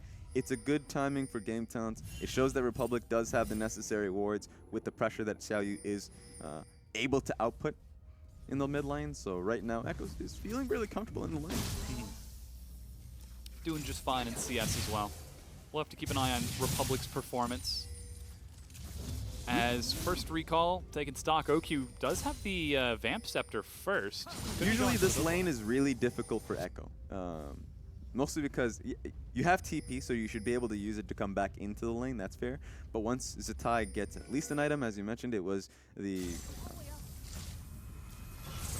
Lost Chapter. Yeah, the Lost Chapter, jeez. It is lost in my mind as well. But he was able to do that. He's able to keep Echo back, but once you reach level 6, Republic should be safe in looking for those skirmishes with the insurance policy of his ulti being up.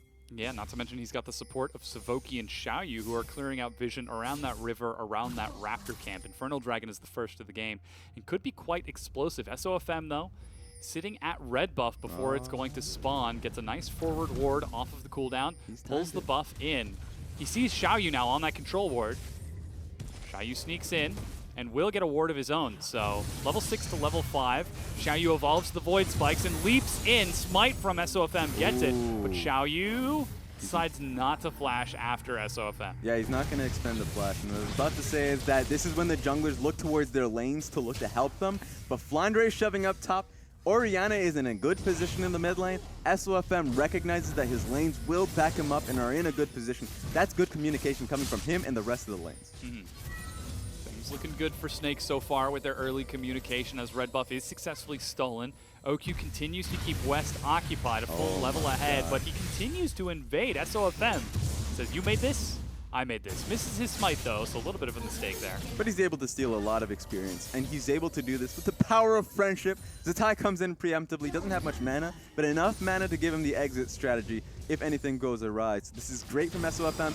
He's on the Rek'Sai, able to continue to outpush and outskirmish, and the reason for that is in the early Tiamat. That hurts, Crystal. Yep. That he was able to get. So early Tiamat for him, you look towards Xiaoyu, and he just has the jungle entitlement. Doesn't really have any AD, so SOFM recognizes that, and he's abusing that. Yeah.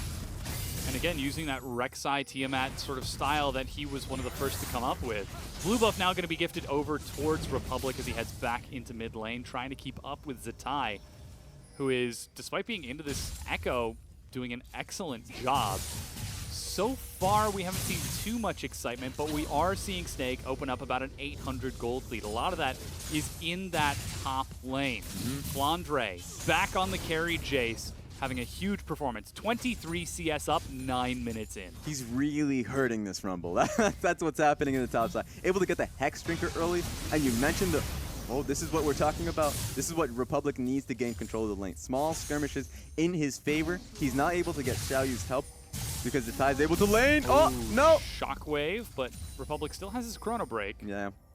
He doesn't want to Chrono Break back. Even though he gets the HP, he doesn't want to get right back into Zatai's face. Yeah, but going back into that top lane, Flandre is still a beast. Early Hex Drinker.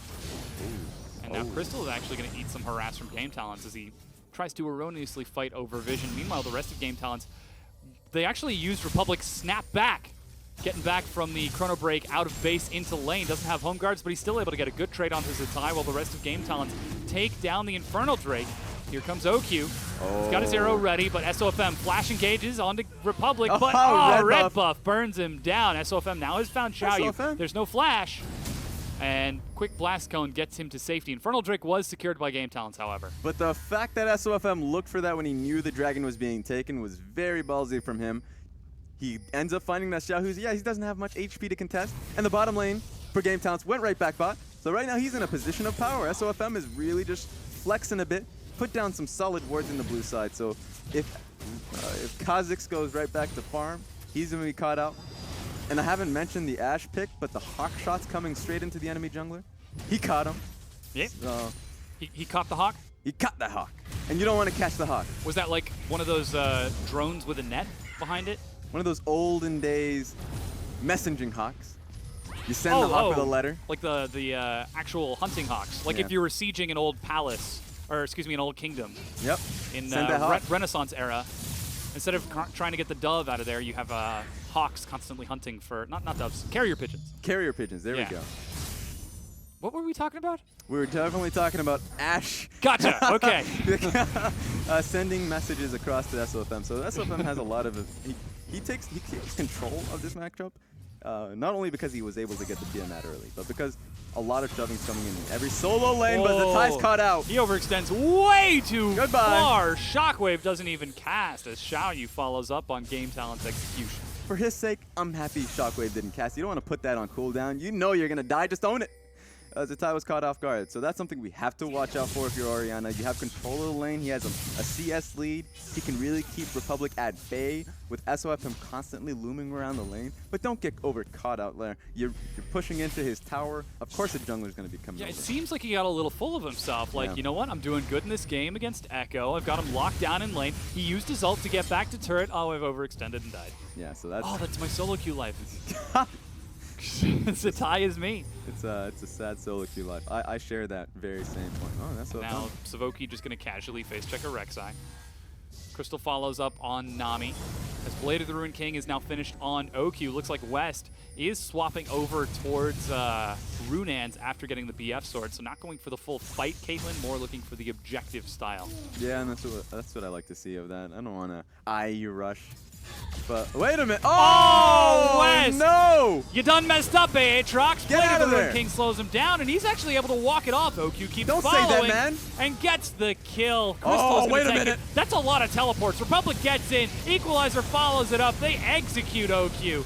But now Flandre joins the fight too late. SOFM is split from the rest of his team. And Republic looking for the tumble. Won't be able to catch up as Flandre flashes to safety and SOFM preps to tunnel over. All right, that was a 1-for-1. OQ goes down, but that's a lot of teleports, as you mentioned. Oh, that yeah. means that Zatai is going to be able to get this mid lane turret, but the play is not done. They're setting up Run! the dive indeed. Republic gets caught by a bubble, but still gets He's the not gonna execution. Turns it around onto Crystal. He does have his ultimate, can take one more turret hit. The shot is in midair. He resets Oh, wait a aggro, minute. and it's actually going to be Savoki who gets the kill as Gimgoon takes that final turret shot and goes down. And you know who's going to be happy about that? Snake's going to be happy. It's a trade at the end of the day, but it's not because this tower goes down. Yeah, Rez, this is not the end of the day. We're 13 minutes into game 1. Now the day keeps ending. Yeah. But yeah, Snake gets a lot out of that. Right now they're just trying to get as many turrets as possible. Xiaoyu is trying to answer with that Yes. top lane turret, but he's alone. Behind enemy territory, he has to back right now. Yeah, he could have tried to finish that off at the cost of his life. Zatai is going Get out to of see there. him if he No. walks around. No one ever expects that. Yeah, instead, he completes recall and makes it out of safety, out to safety. Not out of safety, he's not in danger.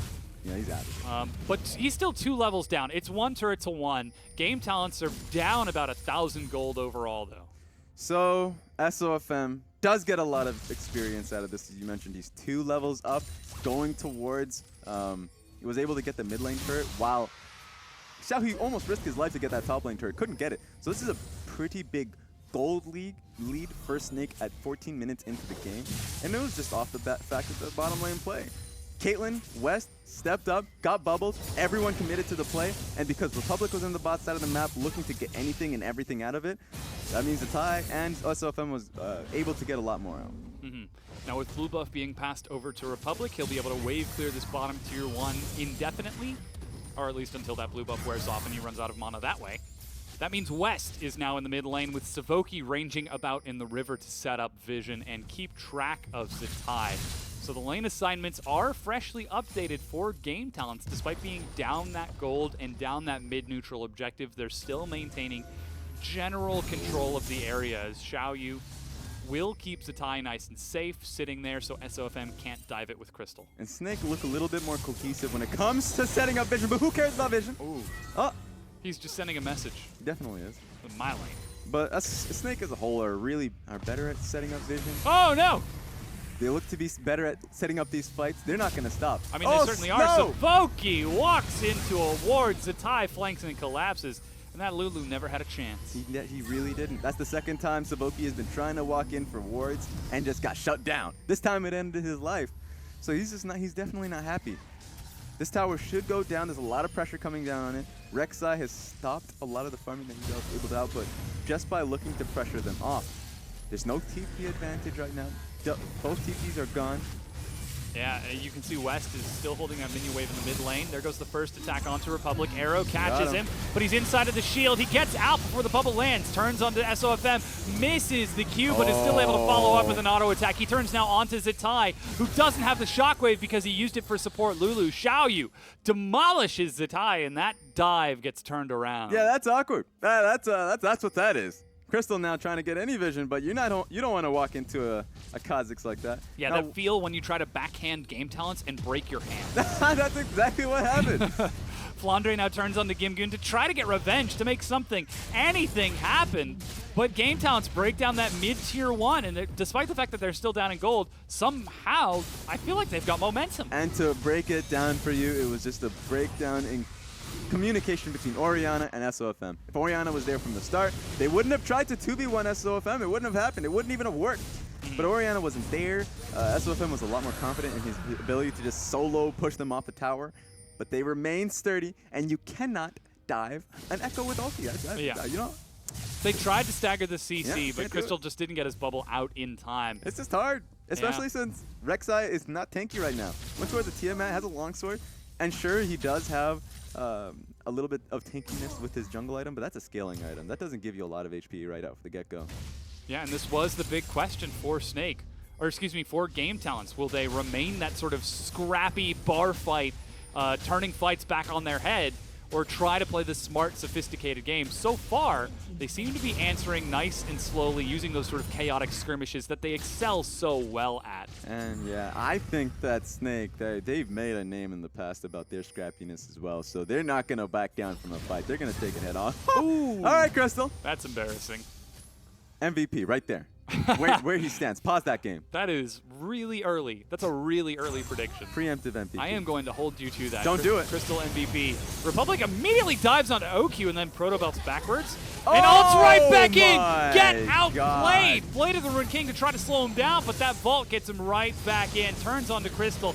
And Flandre is bringing the trying to team get for in this there, man. but Republic will not be stopped. Shockwave finally flings him back in, but at what cost? The rest of Game Talents are pushing a tier 2. 2 tier 2s, in fact. I think we've got a race. It's a 4v. That's not the right person. Yeah. Put the camera on the right person. There we go. All right, 1 tier 1, but what are you trading for it? Game Talents say we're going to take your top tier 2. Why not your mid as well? They have to back right here, though. They don't have a fast pushing power. They got 2 towers. That's great. Go back and save that tower for yourself. Snake's gonna be, Flandre is going to be looking to pick it up. He might be able to take it, so that's a 2-for-2 trade. But the difference is in where they are on the map. They're not going to let it be taken, actually. That's TP for it. Yeah, SOFM is still waiting in the river, so this isn't a full collapse from Game Talents, or if it is, there's going to be some sort of fight as they finally race around the vision and spot that Jace escorted out by SOFM. So things calm down. Half the damage, or half the health of that top tier 2 has been chipped away, but Game Talents have just, they've opened up the map on Snake's mistakes. Yeah, and that, you could say it's a mistake. It definitely feels like it because Echo blew up OQ. They invested Demolished everything, him. everything they had into killing Republic. Kill They that man. succeeded, and they took the tier 1, but they completely left themselves undefended. Eye for an eye is what they said. They really wanted that Echo dead, put in the court. They tried to anime punch, where it's like you punch me and I punch you at the same time, but they ended up losing like their entire jaw as Republic assassinates Crystal. That's a very light jaw. That is. That's. It Yeah. seems like Snake got tested on how light their jaw is. Very light. They're not taking these punches very well. No, they are not indeed. And SOFM eats an ace in the hole as Game Talents invade the red buff. Can't even control their own red, jungle now. As Republic assassinated Crystal at blue buff. You've got Gimgoon, West, and Xiaoyu stealing away the red. They're controlling the map. They're moving their ward lines forward, and Snake are falling apart. And what I like about this, it's not so much that Republic is going off right now, and he is. He's got a Proto Belt, he's got a Lich Bane, he's looking for any fight that he can take, but it's a difference between what we saw when Gimgoon was doing it on Fiora. This time, Republic is doing it, and the rest of the team is already at the objective that is on the opposite side of the map. They know exactly what to do when Republic is getting zeroed in on by 2-3 people. This is something we didn't see from Game Talents last week. So this time around, apparently... So are we saying that they're more cultivated from bar fights, or are they moving up to whiskey? They're moving up. It's going to take a long time. It's hard to cover so up that they're like tattoo. half a step up. They're Yeah. up. They're up to like Jin now. Yeah, they definitely need to sober up. Okay. That's what's happening. Republic now over the wall is going to try to go for an assassination. Gets himself a bubble, but there's an equalizer as Game Talents collapse onto Zentai. Huge damage. Shockwave finds only West, but Game Talents have killed 2. Make that 3 as now Snake. It's up to SOFM and Flandre. Are they going to go for the Baron? 21 minutes in. Game Talents take 3. I feel like I've seen this before. SOFM and Flandre. Oh, Up it no. again. It's up to them to be able to stop this, but it's very hard to do that. You can't do it. It's Game Talents back at it again. SOFM is waiting over the wall. Level They're 12 gonna to try. level 12. They all turn onto Flandre and SOFM. Caught with the slow. Chronosphere tries to catch SOFM, but he makes it over the wall as Baron regenerates. Are they all gonna? They're all gonna chase him Can he down. get out of there? Oh, He's he out. does. Gets into the brush and makes it out alive, but Baron is denied. That's what they need. That's what I was expecting, a little bit more of a... I was expecting a Baron steal, but it's a good decision that Game Talents were able to shove him out, take the kill on Jace. They almost got the kill on Rek'Sai, but whew, that was a sticky situation. Indeed, it was. Now 22 minutes in, Game Talents have got the momentum. They've got the control. They're finding picks. They're aggressively pushing vision. They're playing side lanes and forcing fights at Baron. What team is this? I don't know what to say.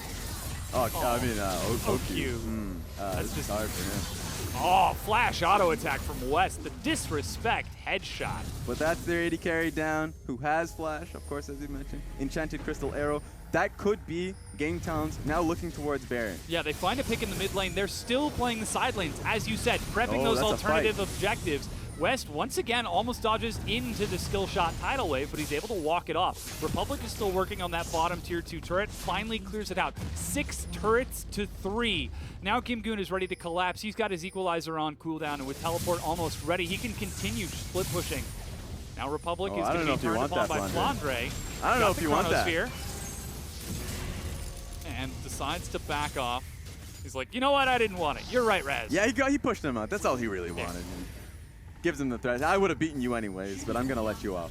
Mountain Drake, however, has spawned, and Game Talents are already collapsing on it. West and Savoki moving across the map. And despite the fact that the laning phase looked a little bit rickety, once we got into these skirmishes, Game Talents started to show us their true strength. And you have to still respect Snake here, because Snake does have a lot of pick potential with that Ashe. She has Blade of the Rune King, Black Cleaver, special build because she just is able to do a lot of damage to frontliners. Not a lot of frontliners that she's looking towards. Not a lot of tanks that she can really bust down. So I would say it's a skeptical build because I want to be able to see more Ashe arrows. That's going to be their win condition. More picks. If the one fails, you know what? You get another one coming right back up.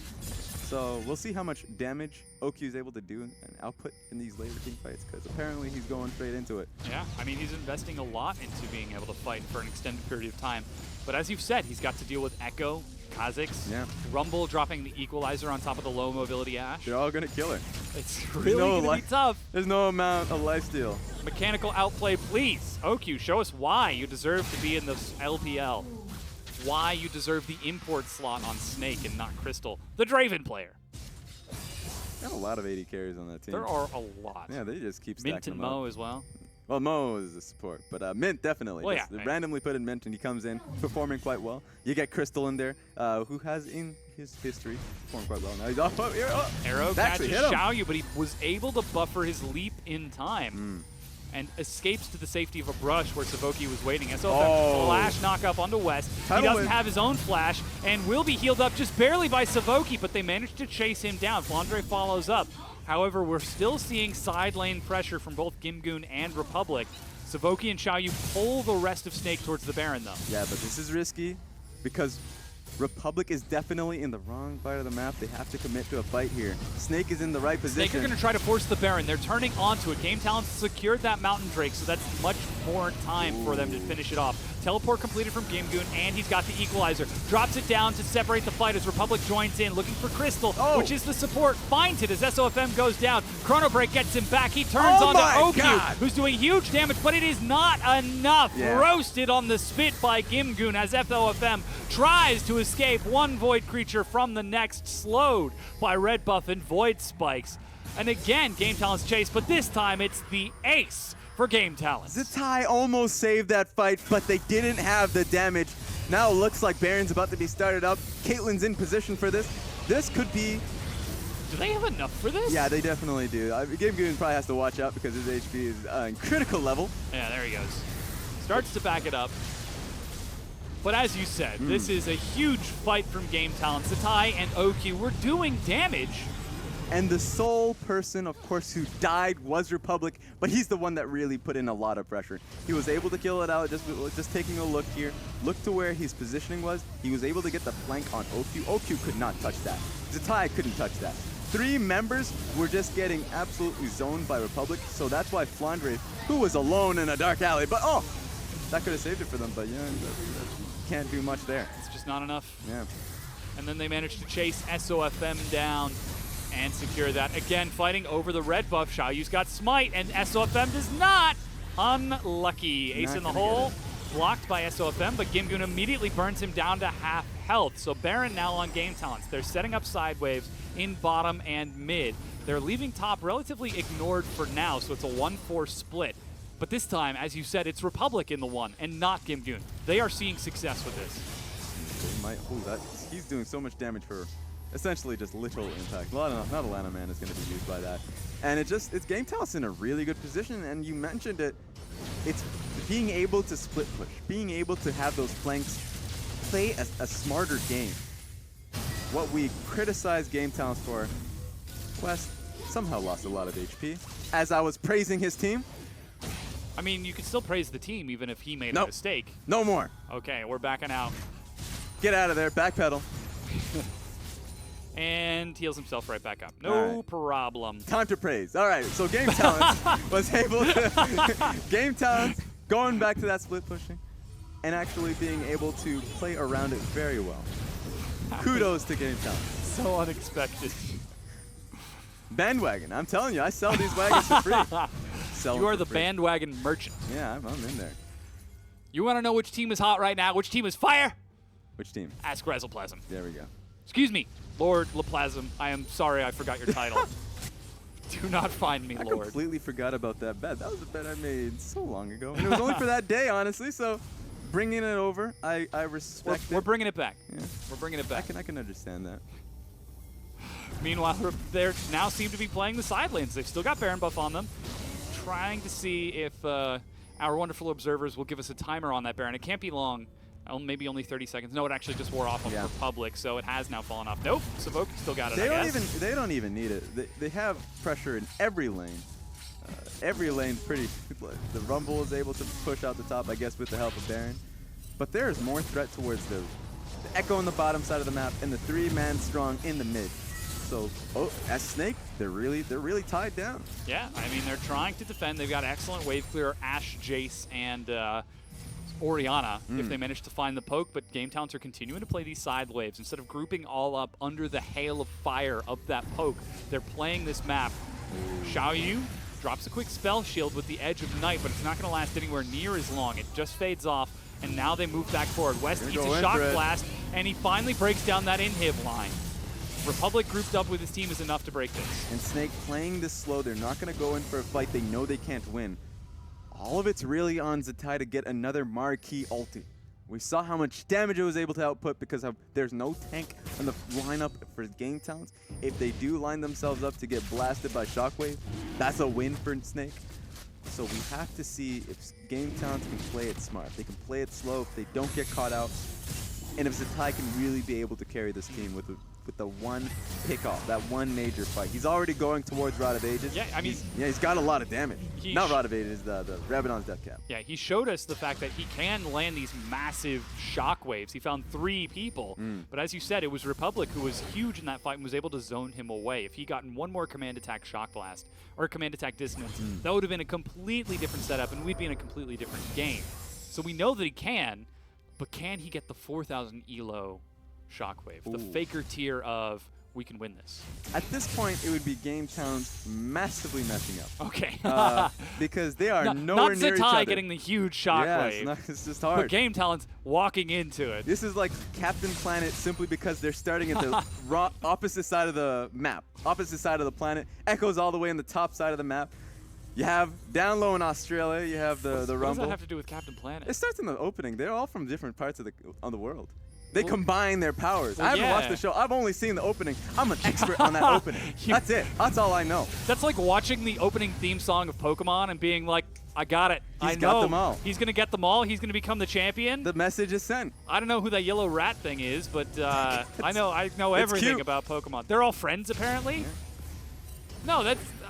yes, they are playing the split... Anyway, okay, whatever. They're split pushing right now. Arrow Oh, catches here we Republic. He's got Chrono Break if he wants to, but instead it's going to Flash. Meanwhile, the rest of Game Talents force a falling fight. apart. Dive onto Zatai. No chance for the Shockwave. As Xiaoyu executes him single-handedly. They follow up with a kill onto Flandre and break the inhib line while Snake is distracted. That's Orianna dead. That's Jace dead. That's all up to Game Talents and what they want to do next. There's no objective really anywhere on the opposite side.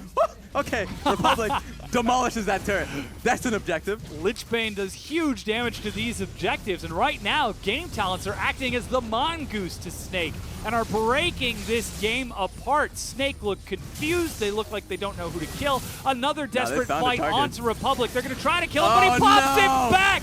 Republic demolishes OQ. The rest of Game Talents are finishing off the base. Crystal looking for the consolation prize, something, anything. Please, oh please, a ribbon if you have it. Nope. But no, it is denied. They move on to the Nexus itself. And game number 1 goes to Game Talents. And that's that. That's how you end a game. That is how you end a fish's life, apparently. Game Talent's able to take the win on this one, and it looked pretty convincing. Exceptional play. Now joining us once again on the desk is Indiana Frostgear in black. So, if Snake were snakes and What is Game the Talents were talent? mongooses, Ooh. we got to see the rivalry grow up. Oh man, I wonder who predicted this. Oh no. Oh no, Well- you put conditions though. You can never put conditions and still take it. My conditions is that if this came into a 5v5 and it was equal footing, that Snake would lose because they have no coordination in their skirmish ability or their 5v5, and Game Talents would find them and rip them apart. Oh. And where's your boy Republic? I mean, he was off. He was going Exactly. off. This is the thing, Raz. I set you up to fail, and Republic actually showed up that game. Not just y'all take it. I'm not gonna fly. I'm not gonna go off and just brag about it. I'll throw you a bone. There we go. Except for next week when He we're going has to be his talking games. about Game Talents, and Raz is going to be like, last week Republic was amazing. No, I'm just saying hit and miss. This was a hit. We'll see if the next one's a hit. It If it's a was. consistently, if it's a hit, then he's a hit.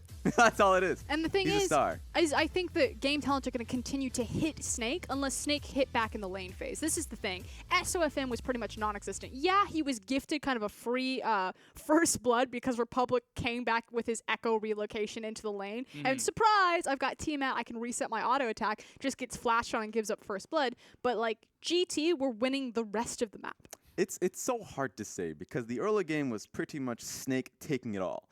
Rek'Sai was set up to succeed, taking camps after camps after camps because of Ori and Jace pressure on the top side of the map. And we saw them looking, even when that bot lane play, where we saw OQ able to take out a major lead, and we saw double TP in the bottom side of the map.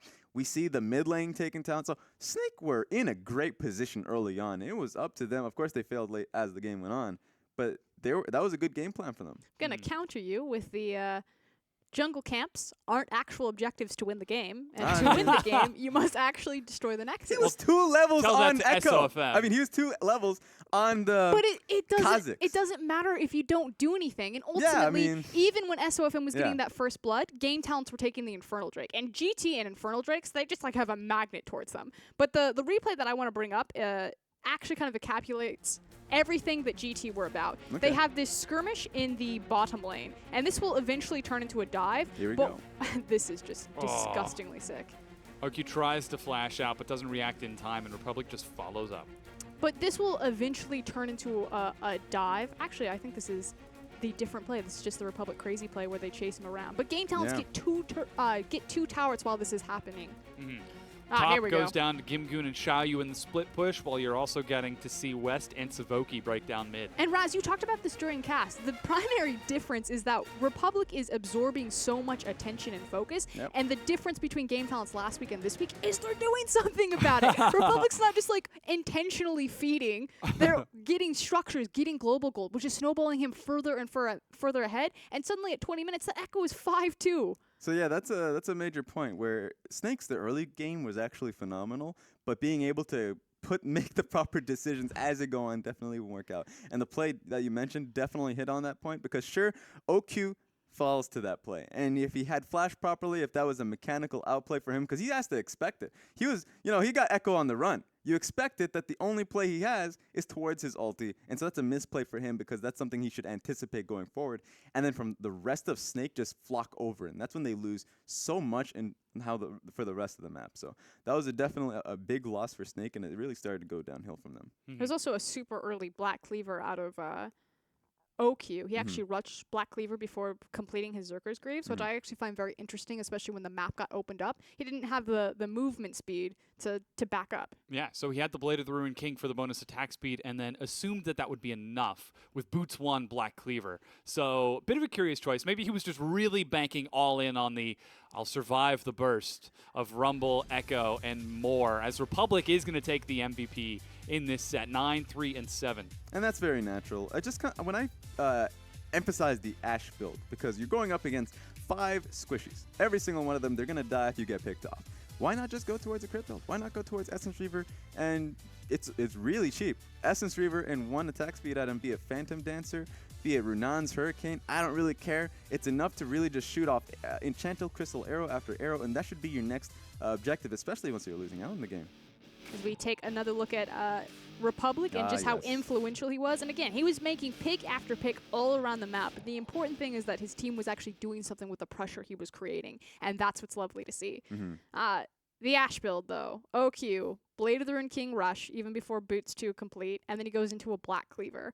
Now, we've seen some flexible Ashe builds, but it's usually Bork into an attack speed item. Yeah. The thing about Black Cleaver is that now itemizes out of the Kendall Gem, so you lose a lot of that flat AD. I mean, theoretically, you've got the 10% CDR, so maybe he's trying to give us a hybrid of the Essence Reaver style. I get it, but it's weird. I Okay.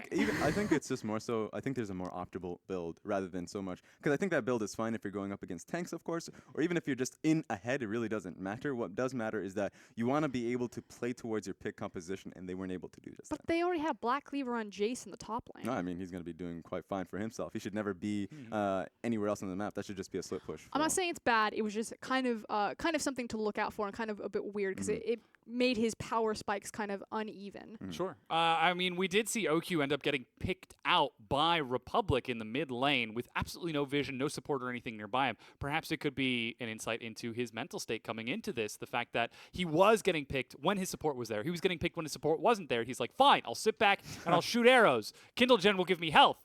Oh, wait, Echo's still in the back line. But we knew that this was going to be a problem. There's no other Korean player on that team. We know that OQ did play in the NALCS, so he probably can communicate with some limited English. But otherwise, who's going to talk to him? How are they going to coordinate with him?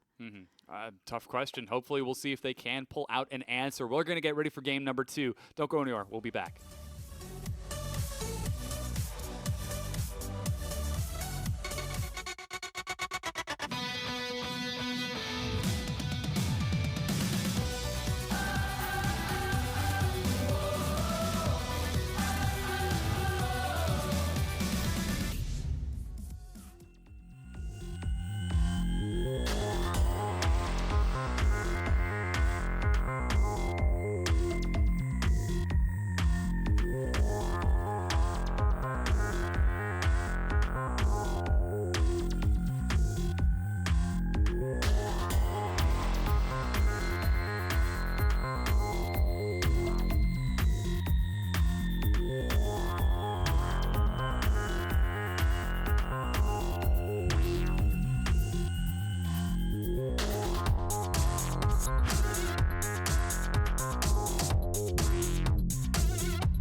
Hello, everyone, and welcome back to the LPL. It's Deadash on your screen as we get ready for what very well could be our final game of the night. Game Talents taking on Snake and coming off of a very strong-looking win in game number 1. This is a team that had one win coming out of intergroup. And now they entered into cross-conference, and they could be looking for their 4th win if they manage to take this against Snake. Game Talents, we were looking for improvement. They seem to have found it. Yeah, they definitely did. Split pushing, we said, don't do it. Yeah. Don't try and play the smarter game. Slow it down for yourselves. Just fight him. Just fight. Just fight. 5v5. Just get in there. And no, apparently they went in they were smarter across the map. They were able to accrue more gold on towers because of how well Republic was playing in the split push. And that's something that we saw last week of Gimgoon trying to do on Fiora, but this time they were prepared for it. Yeah. I need to give props to Savoki. He was incredibly vocal on microphone. Anytime you saw him on cam, he was pretty much like screaming, and we knew that he was the shot caller on Masters 3. We knew he did a lot of shot calling when he moved over to Game Talents when they were originally created. So it's nice to see him kind of stepping into the roster and showing up on champions other than Tom Kench and leading his team to glory. Essentially the mage Tom Kench in the Lulu. His meta's coming back. I mean, he can make other people Tom Kench just by ulting them, and they become large. Yep, and you always just deny people. That's all. That's Tom Kench's life. You deny anything. With just Lulu He's being the able to quintessential press babysitter. Yep. It's always what Savoki has been. He's always had the over-aggressive AD carry, and he's just like, no, we go here now. It's okay. And kudos to him because he was always trying to set up vision across the map. Was always getting shoved out by Crystal. Was always getting shoved out by SOFM. He really needed more jungle help in terms of getting that vision when they had the numbers advantage. So that's something a bit of a criticism towards Xiaoyu for the next game. Just to work with Savoki a little bit more. But they still end up getting the win. Better calls across the board. See if that is able to happen once more for a second win. And here's the thing that I need from Snake. I need SOFM to get on a carry-oriented jungler. Not that he can't play Rek'Sai really well. It's just that it's a completely different ball game when a Rek'Sai gets a first blood versus something like a Kha'Zix. Yeah, looks like we do have a swap on your screen. Bring it in. Shubin now for AD carry as West is going to sit this one out. West definitely had a bad game. I will say that for certain. They're probably putting in Zubin in just to be able to give him more experience with the team. The last time we saw him, he did play fairly well leading into, I guess, the later portion of the split. There was a lot of criticisms towards Zubin, but his Caitlyn play definitely ramped up, especially when he was able to communicate a lot more with the jungler. Xiaoyu coming in definitely did help the team dynamic.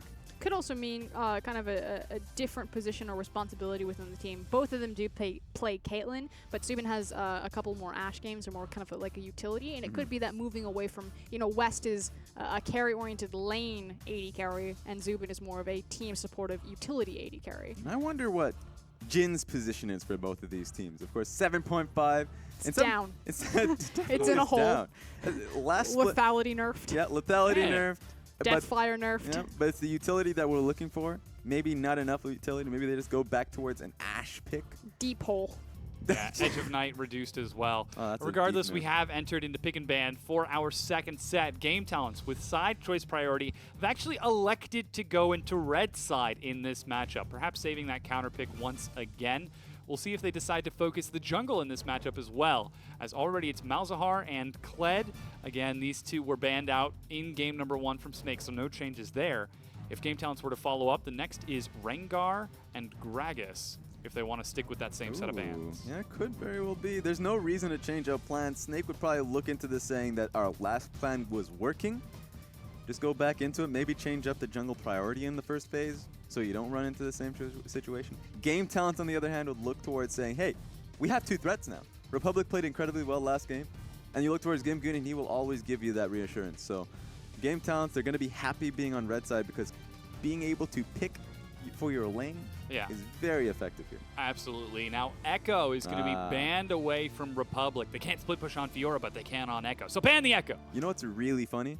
Gimgoon has actually been playing that in champion in solo queue as well as Echo? AP Echo top. So that's possibly a flex pick.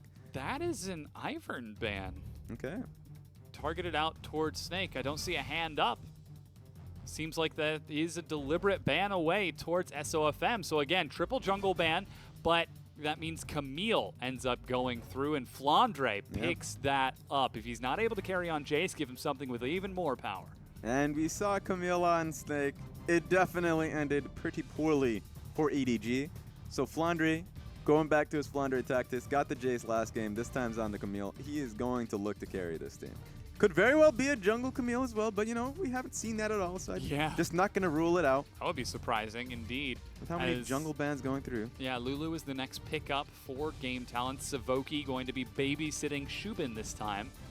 And now Xiaoyu Will he pick away the jungle? Giving it a hover. Mm-hmm. He's thinking about it. Not changing that plan. It's the face of a man who's ready to steal away your jungle camps, SOFM. It's all on SOFM to be able to change this, because with the triple jungle bans coming in, now it's basically Quadra because Kha'Zix is being taken away. It's all up to SOFM to pick it up on his first phase so he doesn't run into the same situation. Of course, he wasn't sad particularly about how his early game was being played out as Rek'Sai, and he's very comfortable with that champion. But you just don't want to give Xiaoyu an extra bit of skirmishing power. Yeah. Good for the composition, too, with Lulu. Running up the tier list, I mean, you've still got Elise, you've still got Gragas possible before that Rek'Sai. We'll see if they decide to go for it, as right now it looks like Syndra, so still prioritizing those solo lanes from Snake, relying on the raw mechanical ability to just outplay in lane. And when we get into this game, we said that SOFM was clearly the better jungler here. But if you just pick Kha'Zix and then ban everyone that's bad for Kha'Zix, then you know what? It doesn't really matter if the champion's just more powerful. So there we go. The Elise pick, gonna have to get nabbed up first phase. Yeah, that means that Game Talents will get the opportunity to shift some of their bans around in second draft. We'll see how they adapt, as they're currently looking at a top laner, an AD carry, and a mid lane for Game Talents to round out their final picks. And again, all eyes are going to be on Shubin filling in for West this time around if he will go for that more supportive style. Yeah, you're mentioning the bans. I think it should get split up. Karma should be a ban. You have yourself a strong lane with the Lulu and pretty much any AD carry. You even have AD carry priority with the red side getting that first pick in the second phase. So get the Karma out there. Maybe even look to get the next best AD carry, which is either Caitlyn. Just try and force these AD carry bans so you get the best pick for you there. So the Karma, there we go. Strong pickup. If you can force Snake to pick up a Nami, then that would be really tough for them. Mm-hmm. I mean, Crystal, so far those have been the big two that he's shown us in that support role. Ooh, Vladimir. But Vladimir is now banned away from Republic. They don't want to risk his ability to take those scrappy team fights. We've seen how terrifying Republic's Vlad can get. Yeah, and historically, Vlad has just been good into Syndra. Syndra has early pressure, but Vladimir can be able to deal with that and have better team fighting in terms of flanking that Syndra. So Nami gets banned. They're not even going to give Crystal the opportunity to play the champion. He's going to have to show us something new. What support does this man have? He's only an AD carry player. Maybe you can play Support Draven. Ashe support. Support Draven Stoneborn Pact. Oh no! Don't. And then do you this to me. Emax and slow them. If you keep talking about this, I might just play it in solo queue. And then I'm warning you right now. Iceborne Gauntlet, every time you toss out a Q, Oh god. you get the slow. So that way you can just keep procking Stoneborn Pack over and over and over. No, that's too far. Zed is Yeah. the final ban towards Republic. And now Game Talents look to answer by putting Shubin on that AD carry, on that Caitlyn. Yeah, they have the ability to pick up the AD carry right from the get-go. It's smart that Snake didn't decide to just ban out the AD carries because that's a shared pool. Not a lot of AD carries they're comfortable playing. Right now, Snake, they could just pick up an Ezreal. OQ's a fantastic Ezreal player. And sure, it's tough into Caitlyn and Lulu. But now I'm just more curious about what Crystal's willing to pick up. Lucian, maybe Braum. Ooh, yeah. We'll have to see if he wants to go for the outplays, the duels, or if he plays the more defensive Lucian in this set, as it will be locked in, meaning final pick right now for Snake is that bottom lane of Crystal. I would be interested in the Braum because he can deal with the Caitlyn traps fairly well. Can sit on one, put up his shield, but Crystal now has to Does that look flex like out. the face of a man who wants to sit back and be defensive? Apparently he even not. swapped over to Ignite. Oh no! I mean, a lot of He supports plays go for that Draven. Ignite. This is going to be, we're going hook, Okay. we're going in, we're going to Ignite him. This is going back into the past. We're getting some Lucian Thresh lanes here. Oh wait, that is just lore. That is against the lore. You know what? Wait a second. Pause this right now. That's the idea. That's why the lane is Oh, so hilarious, no. because they Yeah. have such good synergy in lane, but Yeah. lore-wise, they're worst enemies. Yeah, The wife steal lane. I forgot about this lane matchup. It's so long ago that we saw this, and it's just every time I see them working together, if they get a kill together, I just feel bad. And now Republic gets to take Twisted Fate in the mid lane. Huge mobility, excellent split push. Maybe not quite as big outplay Wow. as Echo, but this is Game Talents going back to what works. This is a really big call out. He doesn't have an easy to use lane to go towards and get easy kills. Rumble's going to be hard to really solidify something because especially against hopping around a Spider-Man in the top lane and Camille. And then you look towards the bottom lane and there's no real hard lockdown with Lulu and Caitlyn. So, and he even has a really difficult lane up against Syndra. He's going to have to build defensively to try and get out of this one. So I want to see what this man has got because he's got a hard lane matchup and a hard lanes to really coincide with. Yeah, hard life in general. Yeah. But again, Game Talents are going back to what works. They're running a 1-3-1. They've got Teleport, Twisted Fate. They've got a more utility AD carry. They swapped out their actual AD carry, not just the champion, but to a more utility-based so that he can sit with Lulu, he can sit with Kha'Zix. Just keep waves cleared out in the mid lane while the side lanes do things. Yeah, ain't nothing utility about that Caitlyn unless if she can somehow trap them with beck and call. Just any time, any moment, people just sit on her trap. So no, it's difficult for Twisted Fate a little bit unless if this team is able to set up a dive in the bottom lane incredibly well and just trap them under that tower. But it's up to them to play well together to be able to get that setting. And make it easier for the Twisted Fate. So I want to see what his build is initially, because usually you go towards a Rod of Ages or even just hexed up GLP for the extra HP, maybe Abyssal Scepter, anything to really survive the burst coming out of Syndra. And usually how you play into Twisted Fate, because you have to learn how to play into Twisted Fate. It's such a completely different style because he can not only play against you, but also play against the minions. Yeah, and you know that SOFM is an invading jungler, so he suddenly has to have in the back of his head, if I ever go in alone, I will get ultied on by Twisted Fate. Yeah. That is an instant collapse. Doesn't matter if Twisted Fate's getting shoved into his tower. He will just get there first. There's so much potential for punishment here on Game Talents. And that's exactly what cost Snake the game in game number 1 is we've loaded onto the Rift 5-man invade. No. Republic's got gold card. He lands it. Instant cleanse from Zatai. Summoner spell, burn. I just love the LPL graphics because as they went into the matchup, showed you a glimpse of the it's like there's something going on. It's like, oh, they're all in that bush. Wonder what's going to happen. Oh. A lot of pick coming out of Thresh, a lot of picks. Yeah, but, we'll have to see what happens there. Ooh, doesn't have the Thunderlord, so he has the Courage of the Colossus, as you would expect from a Thresh player there. Easy flays, easy life. Yep. Easy flays, easy plays. But he will be going up against the rather long range of Caitlyn, plus the assistance of Lulu to help it out. They're already trying to control this lane in the by sitting in brush. Lulu has to check it with her Q. Is she going to do coming. it? Throw a Q in there. No. Gets an auto play. There's Courage of the Colossus. Quick shield to try to neutralize some of the damage. But Zavoki ends up getting the worst of that trade. So, one point I want to actually touch on. Oh, no, Zubin, get out of there. Why? I mean, you got the ward, but at what cost? OQ and Crystal are just going to keep harassing. OQ eats some damage, but Crystal is super tanky this early on. And so, you wouldn't expect me to say this, but the sustain advantage should be on OQ's side. Because OQ, yeah, he has, wait, Crystal's going for this random skirmishes.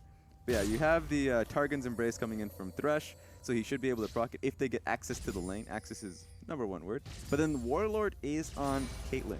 Warlord is something that definitely got changed. It's harder to be able to proc. You have to get the energized proc. You have to get the 100% on it. Much like if you were to get Static Shiv, you have to move around just a little bit, and it's not even shard. Yeah, and it's not even that much lifesteal off of it. So early on, it definitely got a nerf. So it's harder for him to regain that HP. Yeah, it certainly is. We'll have to keep an eye on that bottom lane and see how Shubin does performing against OQ, if he can do a better job than West.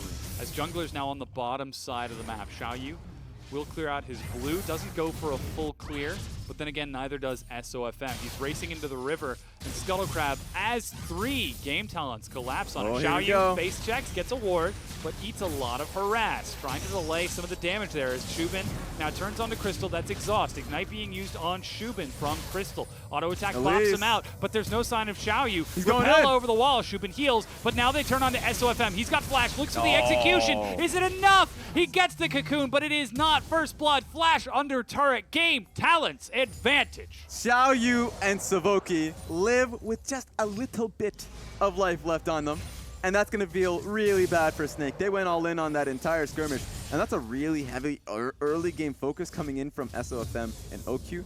Thresh, Lucian, Elise, They should have had a lot of favor in their, a lot of the pressure in their favor. Doesn't work out now. Zubin has double buff. That hurts. That hurts a lot. It's a lot of peacemakers. Plus the regen of that red buff gets to top him off. He was at 200 health after that fight. Now he's back up to nearly full. Things are looking good for Game Talents fans as they start off taking advantage of SOFM very early on in almost a similar fashion to game number 1. I just think that we're going to have to look toward the replay. Probably not. If you're back at home, just replay it in the back of your minds. SOFM should not have chased down that kill. He was in a great position, got flash off of Zubin. That should have been it. But then he hopped over 1v2. Yeah. Tried to outdamage Oh, Kha'Zix. no. Whoa! Cleanse off of cooldown means Zatai just walks into the turret, lands a stun of his own.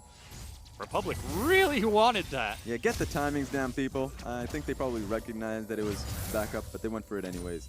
Even had Lulu come in, which is a good timing from Lulu because Caitlyn was still on her way to the lane. If you have a free roam like that, take it. So that was great from Savoki to recognize the opening that he had and bring his jungler along with him. Yeah, and take a look at how those bottom lane's items have actually evolved over the course of this.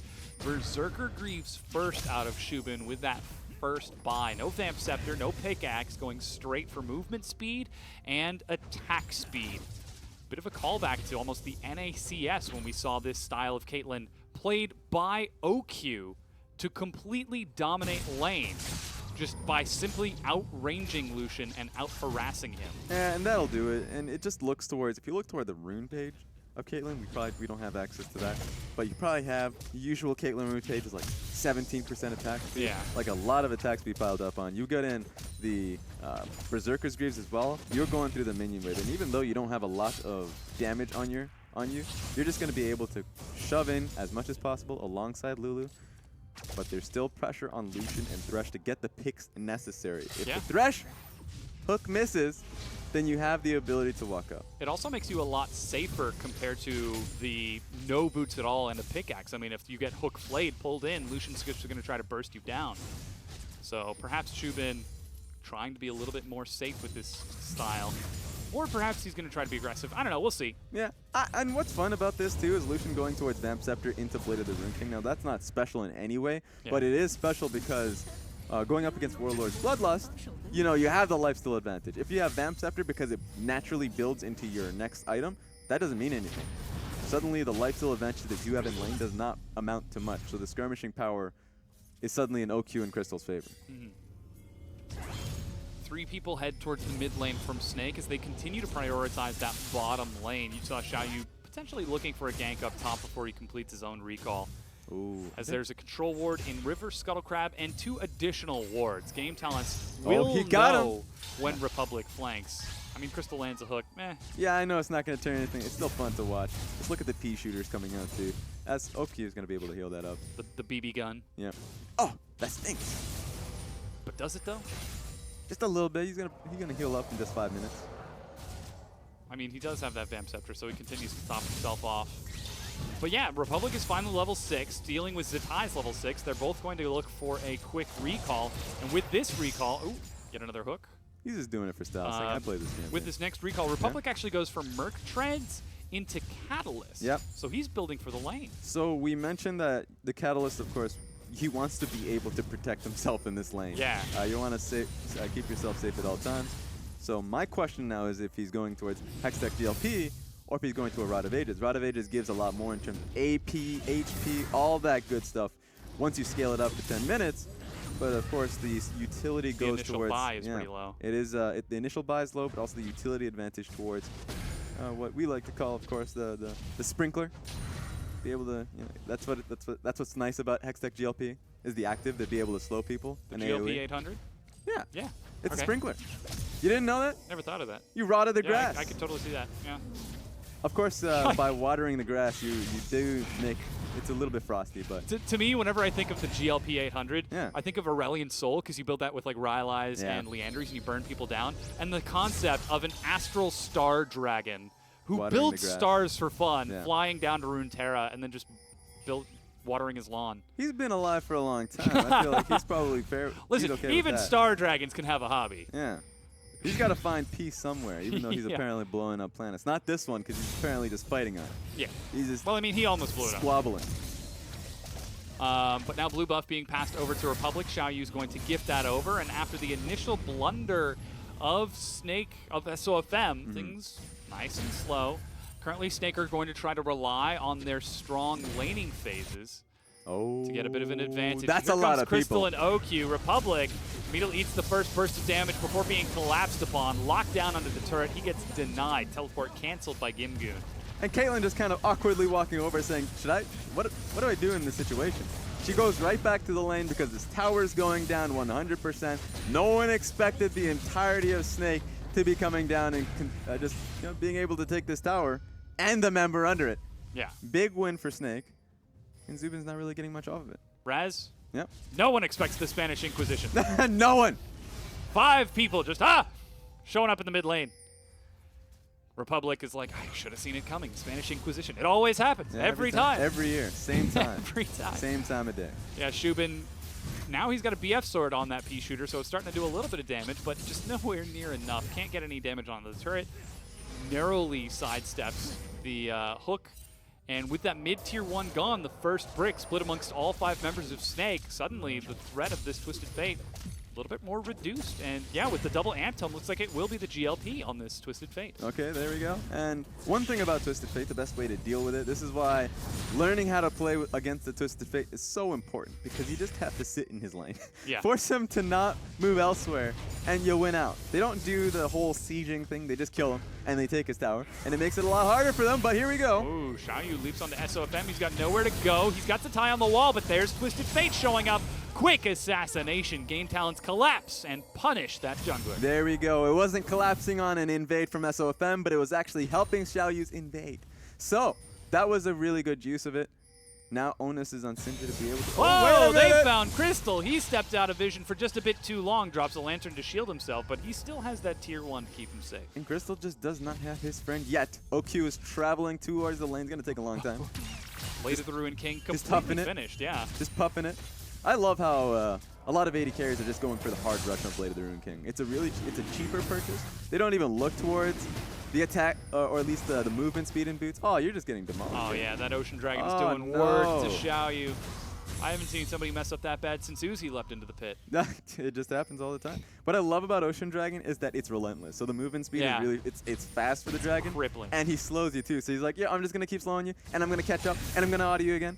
Auto spacing like a beast. Yeah, with the recall from Xiaoyu, SOFM immediately invades into the jungle. Not to mention there's pressure from Flandre and a forward ward to keep an eye on Gimgoon. So SOFM is completely safe in this, but that doesn't mean that they're not collapsing. Recall out of Zatai, and Oh. Republic is there as well with Flash. SOFM uses his. doesn't Republic have- starts stacking. Yeah, Ah. he doesn't have a lot of mana, and he does not have his ulti, so that's what SOFM has to worry about. Constant collapse. In his own jungle, and the enemy jungle, Yeah. he just can't do what he loves to do the most.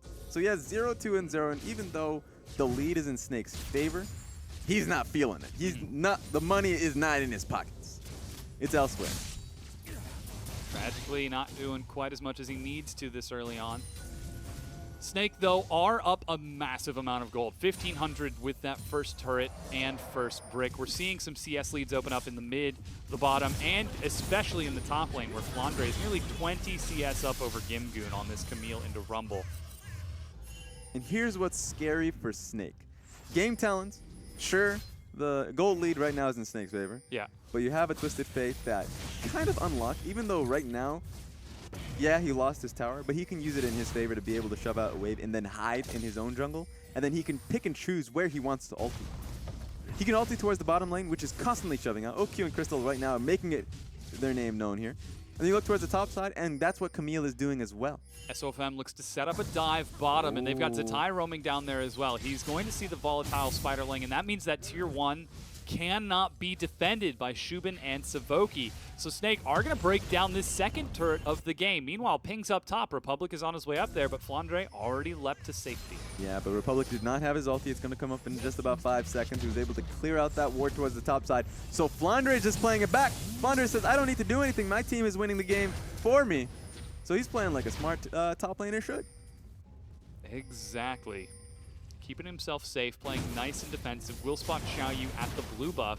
Minor consolation prize. If you give up blue buff for an Ocean Drake and a tier 1 turret, definitely worth. Yeah, he'll take it, as he should. Oh, they might go hard for This is the same spot as in the previous game, but they're going to force the fight, this time collapsing onto Crystal. They see the dragon go down, SOFM just completely abandons his support. Is like, sorry, dude. Yeah, he did not gauge the situation at all, and guess who's not gauging it as well? Flandre should get out of here. Yeah, leaps to safety. Gimgoon's got his equalizer, but instead just pushes the minion wave in. Let's see if they will be able to take this turret. 6 minions and half health. That is a good trade for Game Talents. They're going to be able to take it. If they can take this tower. Andre's still there. He's fighting them for it. Oh, wait. man, they've got OQ's help as well. Xiaoyu gets destroyed. That was a great rotation from OQ. The bot lane tower's there. Why would he go bot? He's going to go straight top. But they're much slower in how the wave's getting pushed out here. So they're starting the push in the top side of the map. Thresh is pretty slow towards it, so Caitlyn's going to be able to get this. Question now is if they continue that push. Twisted Fate was hovering over, but he's not going to go in there. So they're not going to look to commit on it. They might look to just take this tower and defend topside. Again, the consolation prize for Game Talents. They didn't get what they wanted, so they went for the top one. They didn't get top, so they went for bottom. That means they will have to sacrifice top, though. OQ is doing a lot of work, and they've got plenty of forward vision from Crystal and SOFM. So 3 turrets to 1 in favor of Snake. That puts them 2,000 gold ahead, but 1,000 of that gold, or excuse me, 2,000 of that is still standing on the map for Game Talents. So despite the fact that it is a slight advantage for Snake, if Game Talents win a few fights, they're going to be right back to even. Yeah, it's going to be harder for Game Talents because Snake want the map open.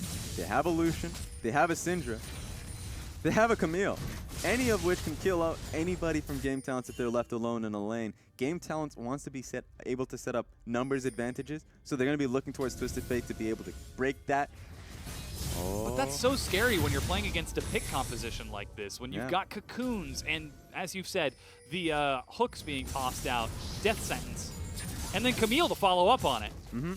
And you look towards Zubin. Zubin right now on the Caitlyn, he's nowhere near any sort of damage. He's got a BF sword, sure. He's got a Runan's Hurricane, but he doesn't want to push up this extra wave. Zubin, he doesn't want to do that. Zubin, you don't want to do that. He Zubin. sees that lots of damage from Syndra, makes it over the wall. He's kind of outplaying Zidai. Wait a minute. I mean, he's trying to. That's ace in the hole now. That's he should not have done that much damage. It's close, but he was forced to burn his flash to escape. So he put himself in that situation. Never go for the second wave. Don't do it. That could have been a Lucian. Lucian could have taken your life. That could have been a Camille. The superior duelist, yeah. Any one of these players will kill you. That's the problem. You had me doing the color thing where I was like, making sound effects instead of actually saying what's going on. Woo! Like using the ability names like, whoa! And then, Yeah. buddy, oh! Just imagine you getting smacked up across the head. Now that I've mentioned that, people in Twitch chat are going to be like, what is this? What? Listen in the fights, and you can hear the other person in the background making excited sound effects. You're supposed to never reveal the trade. Never, don't do it. Don't do it. Sort of the glass breaking. Oh my god, he's right. People are just going to replay every single one of these fights. Game, Savoki, yeah. tell you. I mean, I like the idea. They leap over the wall and suddenly SOFM. Ho, ho. I was actually waiting for the cocoon. He didn't do it. They didn't see won the value in it. 1v2. I think he would have learned his lesson by now. Oh, OQ would have probably looked. OQ had 2 walls to make it over. He wouldn't have been in that fight unless he flashed, and OQ has not been in the best state of mind in terms of skirmishes. Yeah, perhaps. It's still possible. Anything is possible. It is. This is the LPL. Like, I would have loved to see SOFM flash cocoon into the brush and not even wait for OQ to show up. But again, this is now 17 minutes in. 2,000 gold lead for Snake. They're pressing their vision forward. They're looking for picks and opportunities, and they are denying Game Talents rather well. Yeah, all of the vision being cleared up here. So Savoki definitely needs some help. And then some, because OQ is able to completely shove this in, and they're just utilizing better side lane pressure. So someone has to answer to Camille on the bot side. If no one does, she's going to be able to take that tower. Someone has to answer to Lucian. More people have to do it because Lucian can actually duel most champions at the top side of the map. And that just amounts to Snake. Oh boy. Wait a second. I was praising you. comes down, but there's the equalizer. They catch SOFM, and he is burning down. Gimgoon nets that kill. Yeah, what are you doing? The teleport was started and canceled by Flandre, so he's resorted to split pushing, but Gimgoon still has his own. Going for the greedy play, though. He is walking over instead of using it immediately. Yeah, he should not This is going to be a free tower. The rest of Snake are racing over there as well, looking to turn this into a fight. Flandre just burning through its health so quickly. He's going to go for it. And immediately drops the Hextech ultimatum. Savoki over the wall, gets the wild growth, but it's not enough to keep Gimgoon alive. His greed costs him his life and his team the tower. Good response, but it was a mistake still in Snake's favor, because Snake, they were in a good position in the top side of the map. And it was SOFM that got caught out, but they recognized the fault that they made. They recognized that Flandre was alone in his lane and that someone was going to be able to come and help out. So they get at the bot lane tower. Sure, Republic is going to be able to answer with topside. Yeah. But more of the map is opening up for Snake, and we're seeing how aggressively they're pushing their vision. Game Talents, after finding that pick, have cleared out everything on the top side of the map except the control ward on the opposite side of red buff. So that means that they finally get a chance to breathe, return to their lanes, and slow things down a bit. And what's scary about this? 40 seconds left until Baron comes up. Sure, that's a little bit too early for people to be worrying about that, but time ticks on. And as long as Snake do exactly what they did just a minute ago, pressure Flandre toward the bottom side of the map, and then just have everybody look towards clearing top side. Oh, again. Respect the pick. Looking for these picks so aggressively. For picks specifically, like Savoki, it is just not great for him. Meanwhile, Mountain Drake looks to be the consolation for Snake. They've got so much vision set up around it. Game Talents are actually running towards the Baron, clearing out vision as best they can. They see the Mountain Drake goes down. Yeah. But they still don't see that blue ward on the backside of red buff. They still don't see the one in Tribush on the top lane. They're essentially squatters here. They're not going to be able to hold the position. They're just going to clear as much as possible, then hide back into the lanes. Snake is always going to be able to reclaim this position because Snake have stronger lanes. They're going to be able to push out more frequently, and at all times, Game Talents are going to be have to answer these lanes. Yeah. And so whenever they get pulled out of the vision that they were able to accrue for themselves, they're going to lose it. But it looks like they may be okay. They're going to back away. They're trying to see if anybody maybe catch out Crystal. Oh no, he didn't use the command attack. Oh. He literally walked through the brush, but because he wasn't doing command attack, he was doing right-click move. Yep. Just don't see it. Some players, they Unlucker. focusing too much towards the wave at the top side of the map. Yeah. Looking ahead, looking to the future, framing it in the most positive way imaginable. I mean, we're trying, but right now, Snake seem to have found their momentum. They've got a very strong pick composition. They're maintaining vision. They're contesting Game Talents whenever they can. But now Game Talents are forced to sit back and react. And it comes down to the question of how long do these fights last?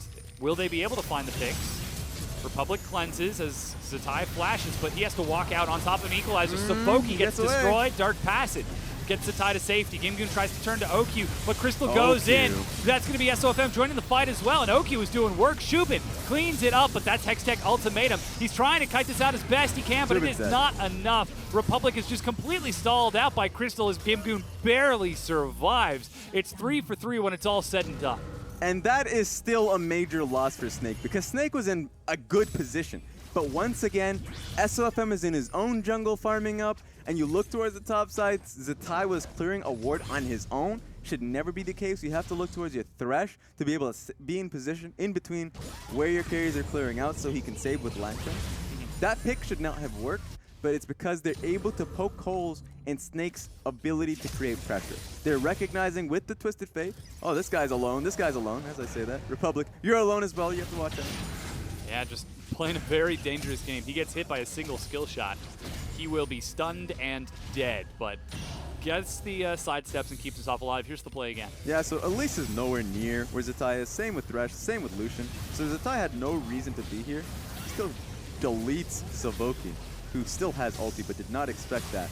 And OQ is doing a lot of damage. And so individually, Snake are doing a lot of damage to even this up. Even up an uneven play where, yeah, Syndra was not going to be able to come back into the play. She comes back because of how well the fight is going, but she's not able to do consistent damage. Crystal comes in, or at least Flandre comes in a little later. So they outplay that position, but they just need to be in the proper position to start. But persistence, once again, Snake are going to go right back into this area. Flandre is all the way back in the bottom lane. Game Talents is like, oh, I thought we just broke this up a little bit of time ago. Yeah.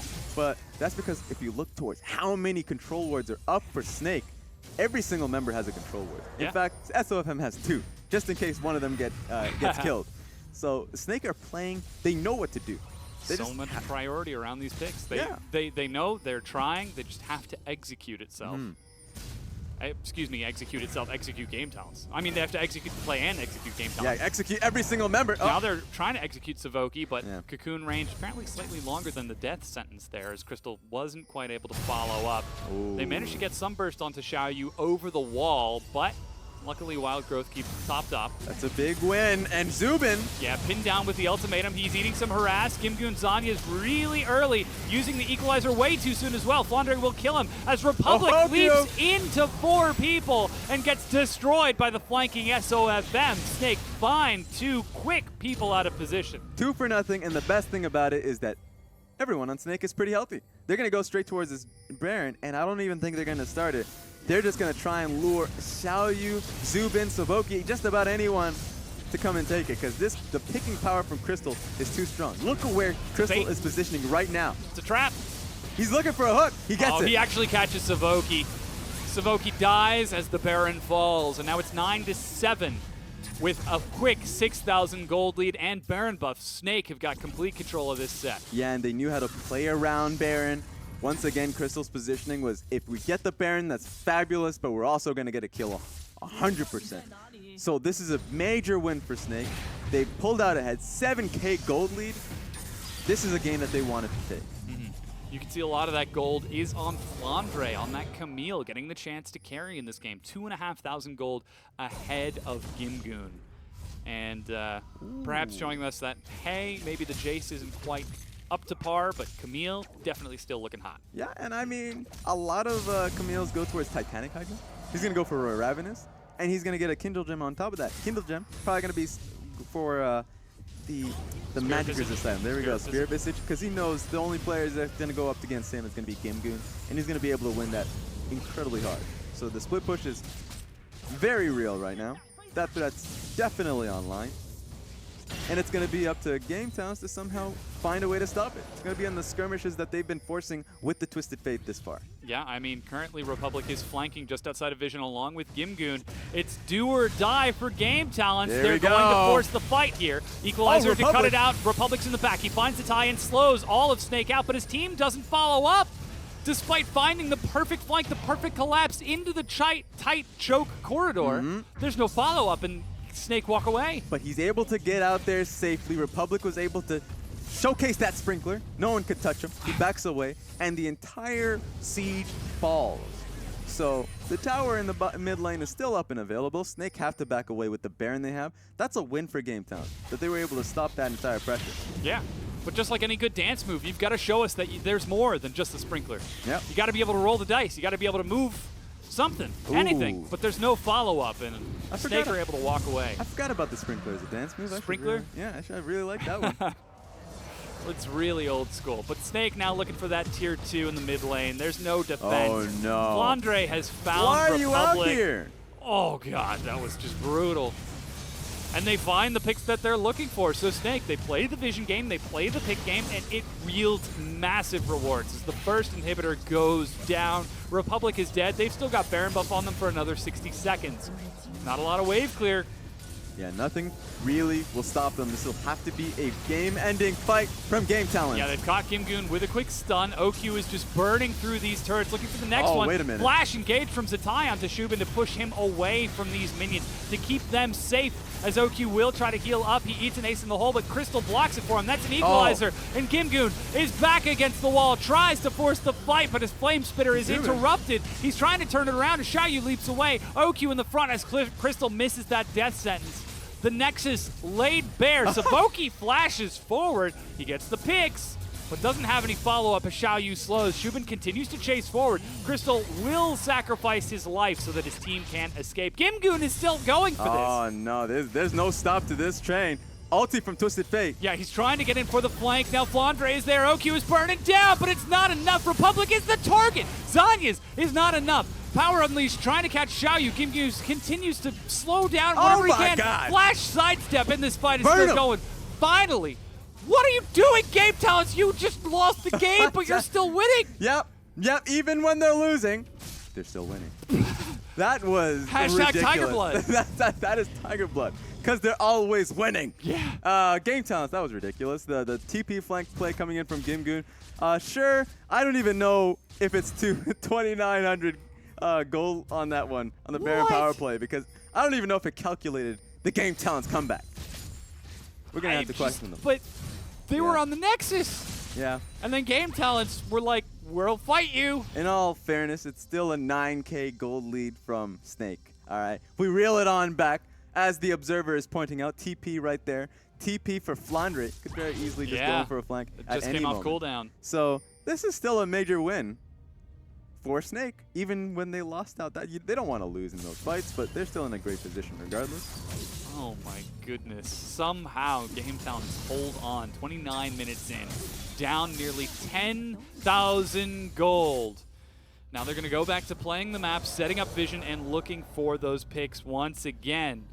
Because if they find a pick onto a high priority member, they will almost certainly have a clear path to the Nexus, a clear path to victory. And that'll bring us to game 3. And you could tell how much that observer wanted Flandre to just TP in at any time. Just help. Just get in there. Just go for it. He was just zooming in on him, giving in all kinds of scenes, all kind of camera shots. Yeah. SOFM, you can see, still very much in the zone, despite very difficult game number 1, getting 5 target bans and Elise picked away from him. Yeah. So the fact that they were able to take this game in commanding fashion and being able to adapt and say, actually, we're not going to hold on to jungle pick until second phase. We're just going to pick it up in first phase. That's a smart adaptation. And how that's changed that their entire style in this game. It was Camille, Syndra, and Elise. Not exactly huge pick. I mean, Syndra can use the Power Unleash to sort of knock people back, or Scatter the Weak to knock people back for a stun, and then you've got the Cocoon to follow it up. But that, to me, that doesn't scream pick composition. What it screams to me is just pressure comp, side lane comp, which is really fun to see because it's Elise setting up the alley-oop, saying, you know what, top lane Camille, you're going to be doing incredibly well. No one can 1v1 you, no one can duel you. Same with Syndra to a certain extent. Can really side lane up against Twisted Fate quite well. Then you look towards the bottom side of the map, and Lucian's come back. So this is the first time we're really just seeing Lucian on the screen here. And he's going up against, what was it again? Caitlyn. Yeah. Why am I doubting myself? So he Shubin's goes up Caitlyn. against the Caitlyn, and he should be able to deal with that just as the same. Yeah. So there's no way that Game Talent can ever side lane against him. They have to constantly push in 1 or 2 waves and then swap mid. It's just really hard, especially since Snake are constantly shoving in waves, constantly clearing out vision and going for those picks. Yeah, it really does look like we're seeing a lot of pressure from Snake all across the board, not just in that bottom lane, but in that Syndra, in that top lane. Here's actually a replay of that final fight that we just saw. Somehow, Game Talents get themselves back into this. Yeah, no one, I don't understand here. You can even see Snake going in for the play to get 1 pick, and they can really only get that 1 pick to get themselves back into the game, because OQ is online at this point. He just needs 1 rotation on a champion to be able to completely demolish them. So that's Evoki, that's Xiaoyu. But then as the fight goes on, no play is really presenting themselves to it. Twisted Fate's able to catch up. The TP comes in from Gamegoon, and they're just blowing people up. OQ has to back away. Same with Flandre. Lulu is almost going to get killed there. But that was just a great chase, great skirmish from Game Talents to be able to take that fight in the jaws of defeat. Yeah. Question is that enough to get them back into the game? Sure, they want to fight. Were able to reclaim some semblance of map control and vision around their base. And they've cleared out all of the wards at the Nexus.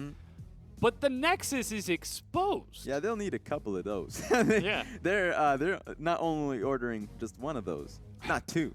They need 3 or 4 of those fights to be able to get that. I like this. Another. Yep. Get 5 of them. They need as many team fights as possible. They may not even get those team fights going for them because at this point, Snake should be so confident in just rushing that Nexus. Yeah. Just getting a Zerg rush in there. They should be quite comfortable in just rushing. 5-man bull rush down mid lane. Just play it straight ARAM. I mean, that's pretty scary in itself when you've got what is now a 3-item Caitlyn and a almost 3-item Rumble. As it is, though, Baron's up in 2 minutes. Ocean Drake was just taken. by Snake, or excuse me, Cloud Drake was just taken by Snake. I So definitely wouldn't advise it. But I'm just saying Playing it's ARAM? possible, yeah. yeah. Instead, they're just going to set up Vision once again. 5 control wards on that top side of the map. They are so set up for a pick. Shubin is like, you know what? Nah, we're just not even going to try it.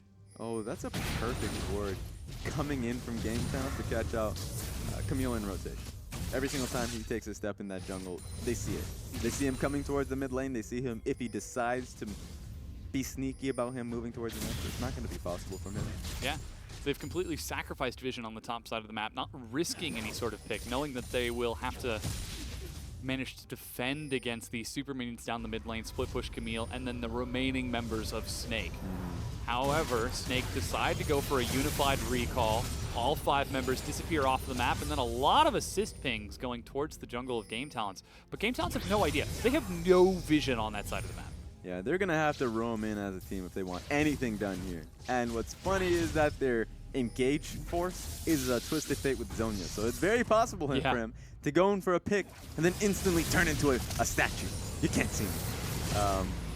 But Like- that's really hard for them, especially since they're going to be struggling on that front. Now they find Flandre and SOFM as yet another ward gets cleared out. Snake relentlessly denying the vision of Game Talents, trying to force them to panic, to face check into the pick composition, to face check towards that Baron. You can see Crystal and SOFM leading the charge. If somebody walks forward, somebody who shouldn't, like Shubin or Savoki, that's a free kill. Or Xiaoyu in this case. There it is. And just take a look. Baron is now up, and the jungler is taking it easy, vacationing back in the base. Yeah, so. Flandre's even teleporting in, but there is nothing Gimgoon can do to stop this. All 5 members of Snake now turn into the pit. And still with no vision, Game Talents have to very cautiously make their way over there. Baron is picked up. Snake have got this game in their hands. And that's what we always say. That's what we always think about. And you know what? This game should have been over 10 minutes ago. But Game Talents are fighters. Traps being set up by Zubin. They're just gearing up for a fight. That's what they want. Yeah, the inhib is back up in the mid lane, so at least they don't have to worry about super minions, but 5 members of Snake plus a Baroned up wave is now rushing down like a great tsunami ready to break upon the shore of Game Talents' base. Game Talents have to force the fight before Snake walk into the space because of how exposed this Nexus is. They can't afford to force a fight near the Nexus, or else they'll just say, hey, you know what, we'll just take the Nexus. The inhibs are up, so Snake have to go towards that one first. Oh my god, they're just taking a lot of pot shots here. Yeah, Flandre eating those quite happily. Redemption to top himself off. That's fully, And now they turn onto the inhibitor. They've still got Baron buff, going to rely on that raw damage. Stun onto Gimgoon. They focus Shubin in the back. He's healed up. Is it enough to keep Caitlyn alive? Flandre. It is. Guardian Angel is popped by Flandre. Gimgoon using that equalizer nice and early goes down. Republic gets a stun.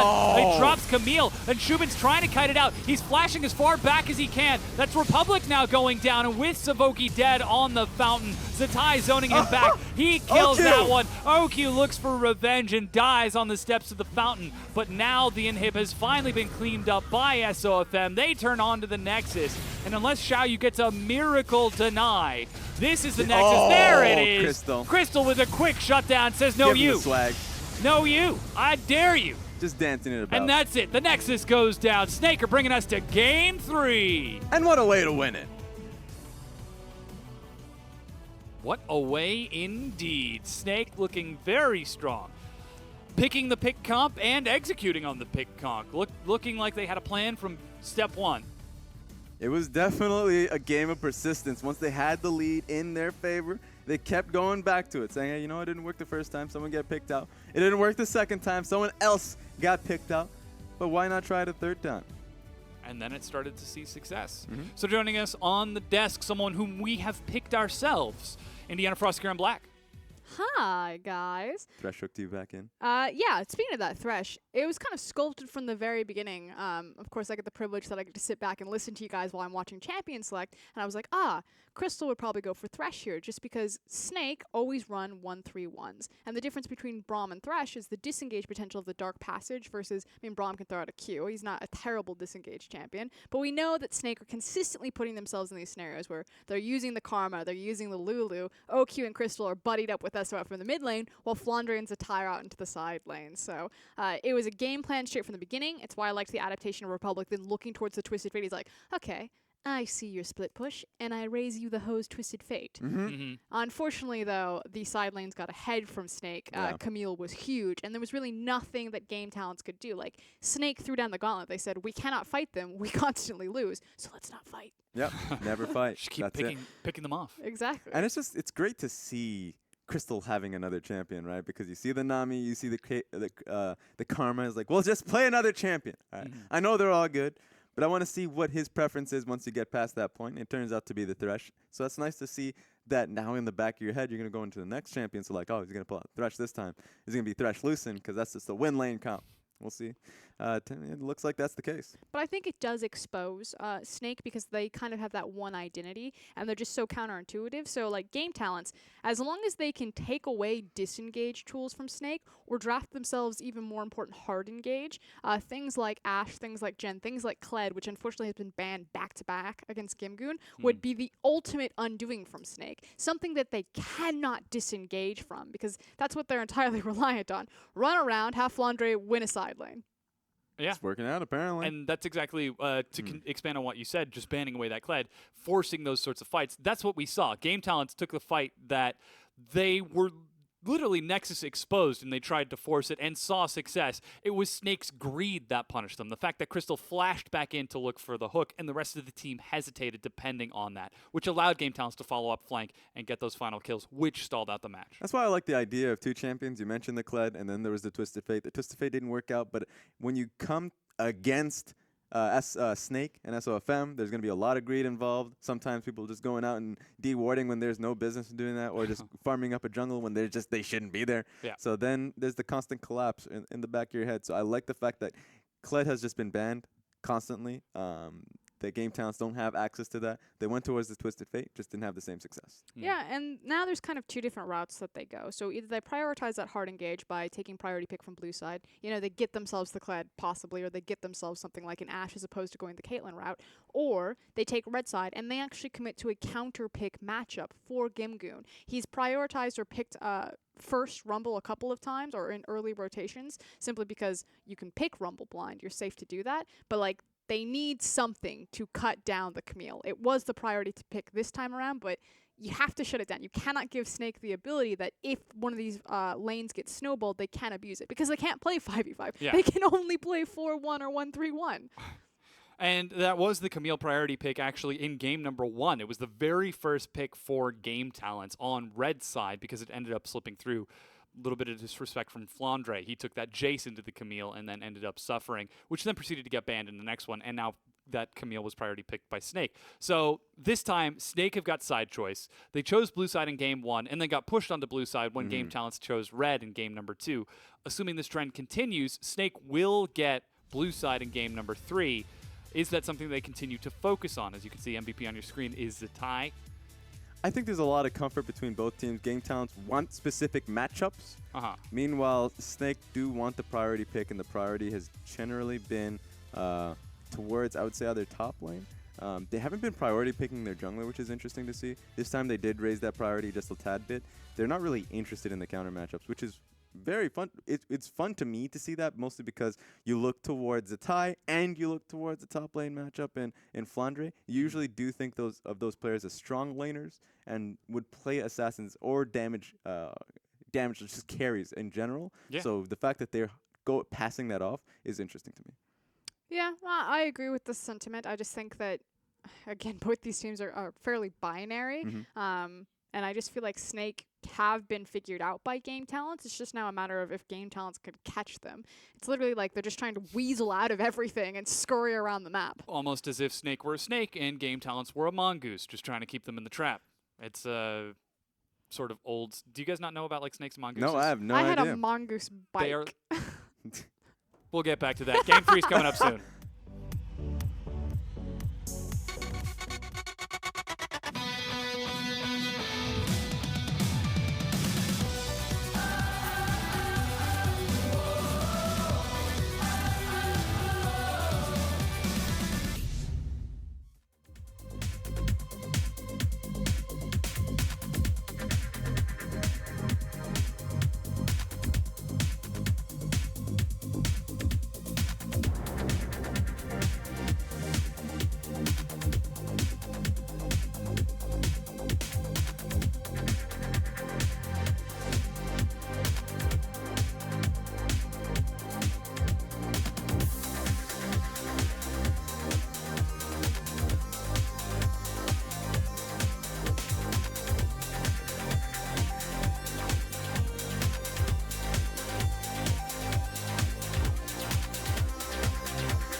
Welcome back, everyone. We're getting ready for our final match of the night. It's Snake versus Game Talents, and we are in an ace match as Game Talents took game number 1 and Snake took game number 2. And they are looking remarkably strong when they are allowed to play the composition that they see success on, namely that pick comp, being able to find the openings and just constantly jab at Game Talents from the darkness of vision without Game Talents getting an opportunity to respond. I wonder if they're going to go now back to the Thresh and say, this worked out so well in game 2. And, I didn't have that much playing Nami or Karma anyways. Maybe just play for lane. They looked fairly comfortable, and they were playing that lane very well, looking to either get a slow push going or just completely zoning out the matchup. So looks like OQ and Crystal are playing quite well with each other. Yeah. Yeah. I think it just goes back to the idea that Thresh offers both disengage as well as engage tools. He's a very flexible champion. My concern is that while OQ and Crystal are performing better than they have in the past, to really unlock the skill ceiling of a Thresh plus anyone lane, you have to have perfect communication. It is such a big bell curve to get around. And we saw some of that cause a bit of a mistake whenever Crystal would overextend for that death sentence or look for the flash hook. Sometimes there wouldn't be follow-up, which ended up costing them a few kills afterwards. Yeah, and it comes down to being able to play up against the Twisted Fate. And whenever teams go up against a good Twisted Fate team, this game didn't really show it because of how well Twisted Fate was really dealt with. But if you go up against a team that is able to play around Twisted Fate fairly well and utilize his ulti to just stop your own invades, collapse a lot of the time, then you saw a moment, flash of brilliance where Snake, I guess SOFM was caught out in the enemy jungle, or at least his own jungle, and then you see Crystal getting caught out invading a little bit, and there were multiple picks being picked apart because Twisted Fate came in there and got themselves a few gold in their pockets. Yeah, so then let's look at what's up next for Snake and Game Talents. I mean, you said it yourself, Frost. It seems like Game Talents have Snake figured out. It's just a matter of whether or not they can catch them. Which is why I think the win condition here is still very much dependent on draft phase. If Game Talents can draft some sort of hard engage, or Gimgoon can get a counter matchup on Flandre, I think Snake will fall apart at the seams. Unless SOFM steps up and says, okay, Flandre, you were really the carry last game. This time around, it's my turn to bear the responsibility. Yeah, we'll certainly see if he can shoulder that burden or if we will not get that. And in fact, it will be Game Talents who can pull out victorious. As we've entered into pick and ban for game number 3, Snake have again ended up onto blue side, and Camille is the final ban. So first pick priority in game number 1, first pick priority in game number 2, and with Kled constantly banned away from Gimgoon, that means top lane is going to see some changes here. Yeah, you might even see a change in jungle bans. No real reason for them now to continue this pace because SOFM is 100% going to be looking to pick it up in first phase if we saw it. Any indication in the last one? Yeah, it is now locked in, or excuse me, that Jace is locked in for Flandre with only 2 bans toward the jungle. We'll see if Game Talents decide to try to all in on this and go for a first round jungle to continue to keep SOFM down, or if they just cut their losses here and move on to the next big priority. And it's weird to say that it's in Flandre's hand because you usually don't see Jace tops lately. It could very well be a Zatai pickup. And that's the best thing about being on blue side is that if you can get these flex picks, you can kind of cancel out the counter pick priority on Game Talents. Suddenly you got the flex pick in the Jace. Depending on what Game Talents go for, they can't really just be reliant in saying, hey, you know what, we've counterpicked the matchup properly. In fact, they've gone for both their solo lanes here. Mm-hmm.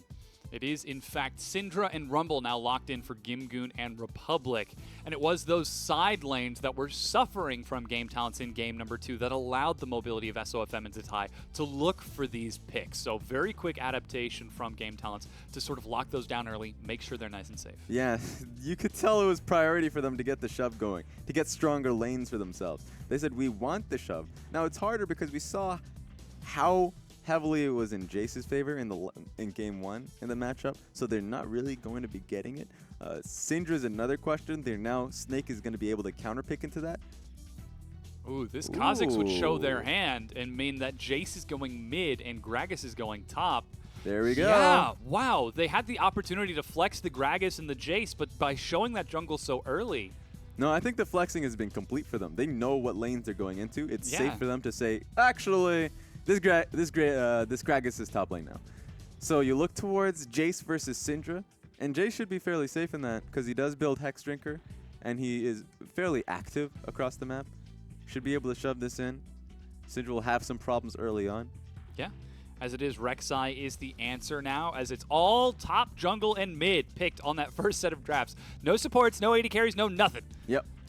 And there we go. Banning away Karma. I wonder if Nami is again going to follow it out. Just target Crystal. I feel like that's what they will do. It's just harder for them now because Crystal did see success on the Thresh pick.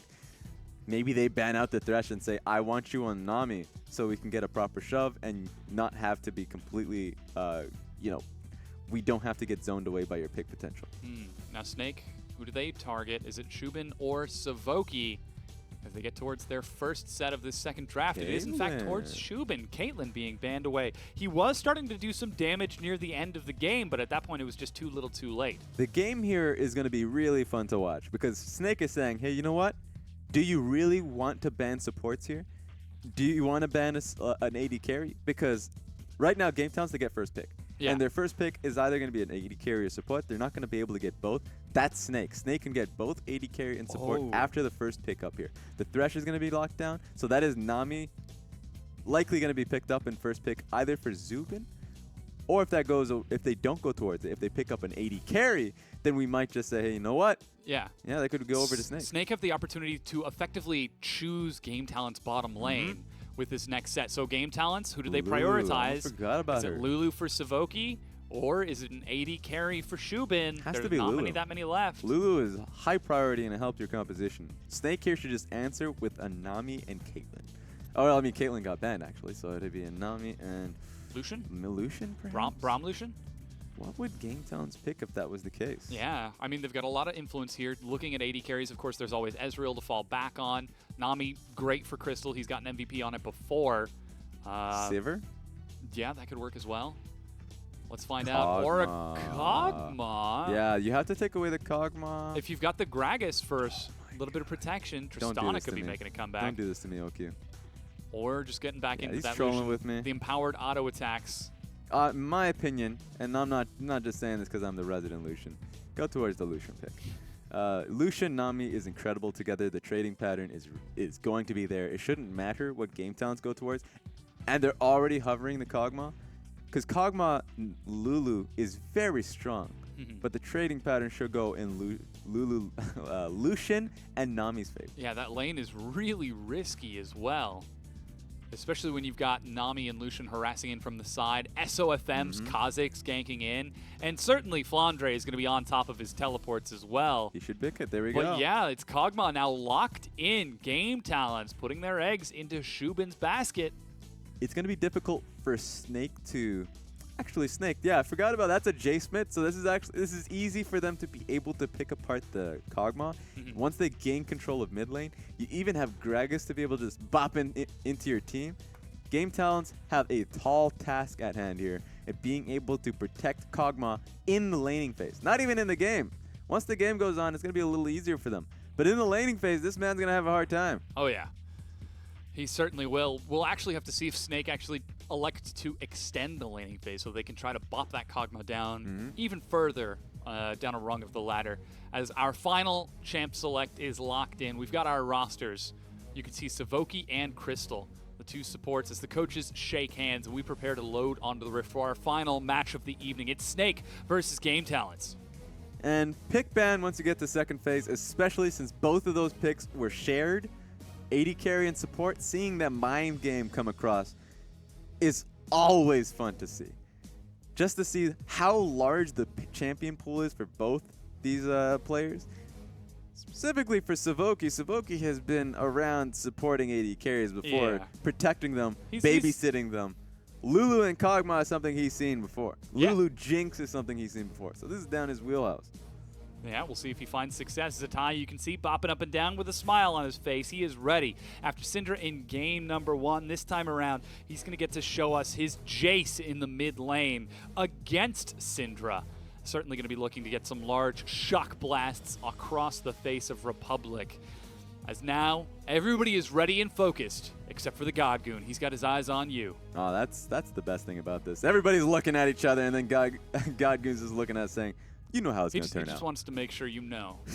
Because he knows. But do you know? Yeah, watch this game. Yeah. I'm going to show you something. Keep your eyes right here because we have loaded onto the Rift for our final match of the evening. It's Snake versus Game Talents. And with a Protect the Kog'Maw with that Lulu and a little bit of Syndra on top of it, taking off against Snake. It's game 3. Now, I feel like we've seen a few Kog'Maw compositions here. Not in the right meta. We've seen it in 7.4. Now, But this is 7.5 now. yeah. And, oh my God, is he really starting with that? That's a dagger first. That's a dagger. Woo. All right. That is sharp. Actually going for the Warlords in lane, so he's not expecting to win lane. Dagger Warlords into Fervor of Battle from OQ plus Sustain and even Harass with the ebb and flow of Crystal. Yeah, everything else is spot on. But Yep. Kog'Maw with Warriors, with Warlords, and on top of that, the dagger. This is going to be fun. He is going to be in for a lot of hurt. I wonder how much attack speed is in his rune page, because he's probably yeah. just banking on the W. So once you rank up W, your trade's going to be a little better. He can get in a little more auto attacks. He has a range advantage on Kog'Maw, so that's what he's banking on to win out his trades. Meanwhile, OQ and Crystal, when they get in, there's no out. There's no exit strategy. Yeah, so you just saw that was a Raptor start out of Xiaoyu, and a deep ward from Flandre onto the red buff will spot that out. Oh, he's got the Lulu, the picks to give him empowered auto attacks. This lane has probably been the best one in 7.5. In solo queue, Kog'Maw and Lulu are the best, or at least the most successful laners, getting the highest win rate. And it comes down to the fact that, yeah, it gives you the extra... Oh, God, you're so low. So I'm super low health. Yeah, you press W and E, you shield him up, you give him the extra attack speed. He's going to be able to just pop off shots, including the picks damage from Lulu. And he has dagger too, so he has larger range. Oh, we've got an invade from SOFM. He was saving his smite. That's why he was such low health. As he now heads over to the blue buff of Xiaoyu. The early ward from Flandre pays off as they saw that Rek'Sai went around towards the Krugs instead of going for his blue buff. So now defensive ward out of Savoki is going to spot this blue buff steal. Immediate pings towards his own blue buff as SOFM completes a recall and is looking to put down Xiaoyu early. That was really smart from SOFM. So he, trading, watch out there. But he was able to catch it out, of course, with the ward coming in from Flandre. Flandre now putting in the wards, just getting the triple buff locked down.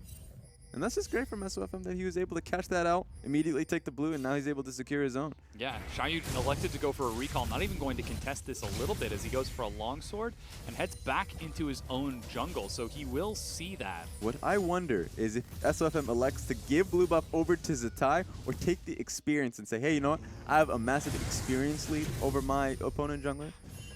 But don't be aggressive. Don't be greedy, man. Give it to Jace. I want to see this man get blue buff. Yeah, Zatai is already trying to keep Republic pushed back as Scout of the Week shoves him away. Now an invade out of Xiaoyu as he gets a quick control ward. Unfortunately, this entire jungle has been cleared out, and you can see Zatai is playing towards the top side of lane. So instead, he's going to head back to Krugs, but Snake are on top of it. Yep. Big minion wave from Game Talents is down there. Crystal is going to see him as he pops over the wall and immediately start looking for some punishment. Bubble. Straight on him. Locks Get him there. Down. Just maybe steal it. Try and steal it. Oki is there as well. Oh. He managed to get the big Krug, but that's a lot of auto attacks. And with that experience, Xiaoyu tunnels over the wall to safety. But SOFM isn't done. Not only is he a level ahead, not only did he 3-buff, he's got your Raptors on timer. Yeah, I mean, Rek'Sai has been farming up a bit of the storm. Reason why Rek'Sai's ahead, wait a minute. Ooh, gets the pop. But yeah, reason why Rek'Sai's ahead in CS is because of the fact that he got all the way top side. So he got his Krug camp and he got his Raptor camp.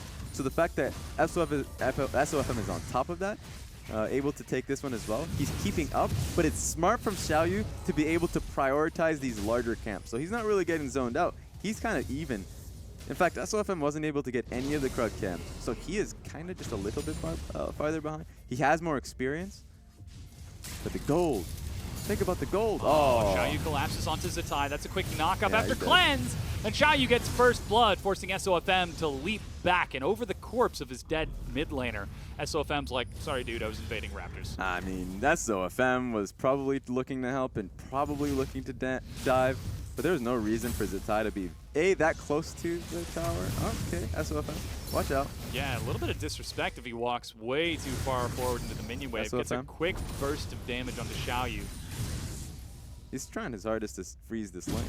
Meanwhile, though, as SOFM decided he wants to become a mid laner for a while, perhaps harking back to Alex Itch's days, Gimgoon now is trading with Flandre in the top, saying, all right, Get now that outta we got here." Camille out of this lane, now that we got Jace out of here, let me show you what I'm capable of. Just throwing harpoon after harpoon. Look at what he started with. Ruby, Crystal, double potion. Not even going for damage, not even going for sustain, just saying, you know what, we're going hunting guys first. I like Ruby Crystal, and the reason why I like Ruby Crystal, I build it myself on few champions, is that it's an efficient purchase. It's good for the lane in a few cases, but of course he can back away, he can go towards his hunting guys, and then come back pretty scot-free. There we go. Yeah, recall completed out of Gimgoon. Tragically, he used his teleport earlier, so he's not able to get right back into lane. But, as you said, the Haunting Guys is finished, so he should be able to get some damage. Flandre already answering with the Spectre's Cowl in that magic resist. Meanwhile, in the mid lane, you just saw Xiaoyu chasing Zatai away along with Republic. Scout of the Week stun did miss, but Hexdrinker is completed, so it is Hexdrinker against Lost Chapter. And in the bottom lane, we still haven't seen a recall out of either of the two, though Shubin looks to put an end to that as he's headed back towards base right now. Yeah, both of them should be looking for the exact same item. Blade of the Rune King, just different one. Ooh, That he's is going Ginsu's start. Gwynsu's. Ginsu's. Yeah, Yeah. Gwynsu's. Ginsu's? Gwynsu's. Ginsu. Gwynsu's. We're gonna have to have a talk after this. Yep. We're gonna go hard on Put that that in one. the notes, boys. Yep, writing it down. Yeah, still going for that item.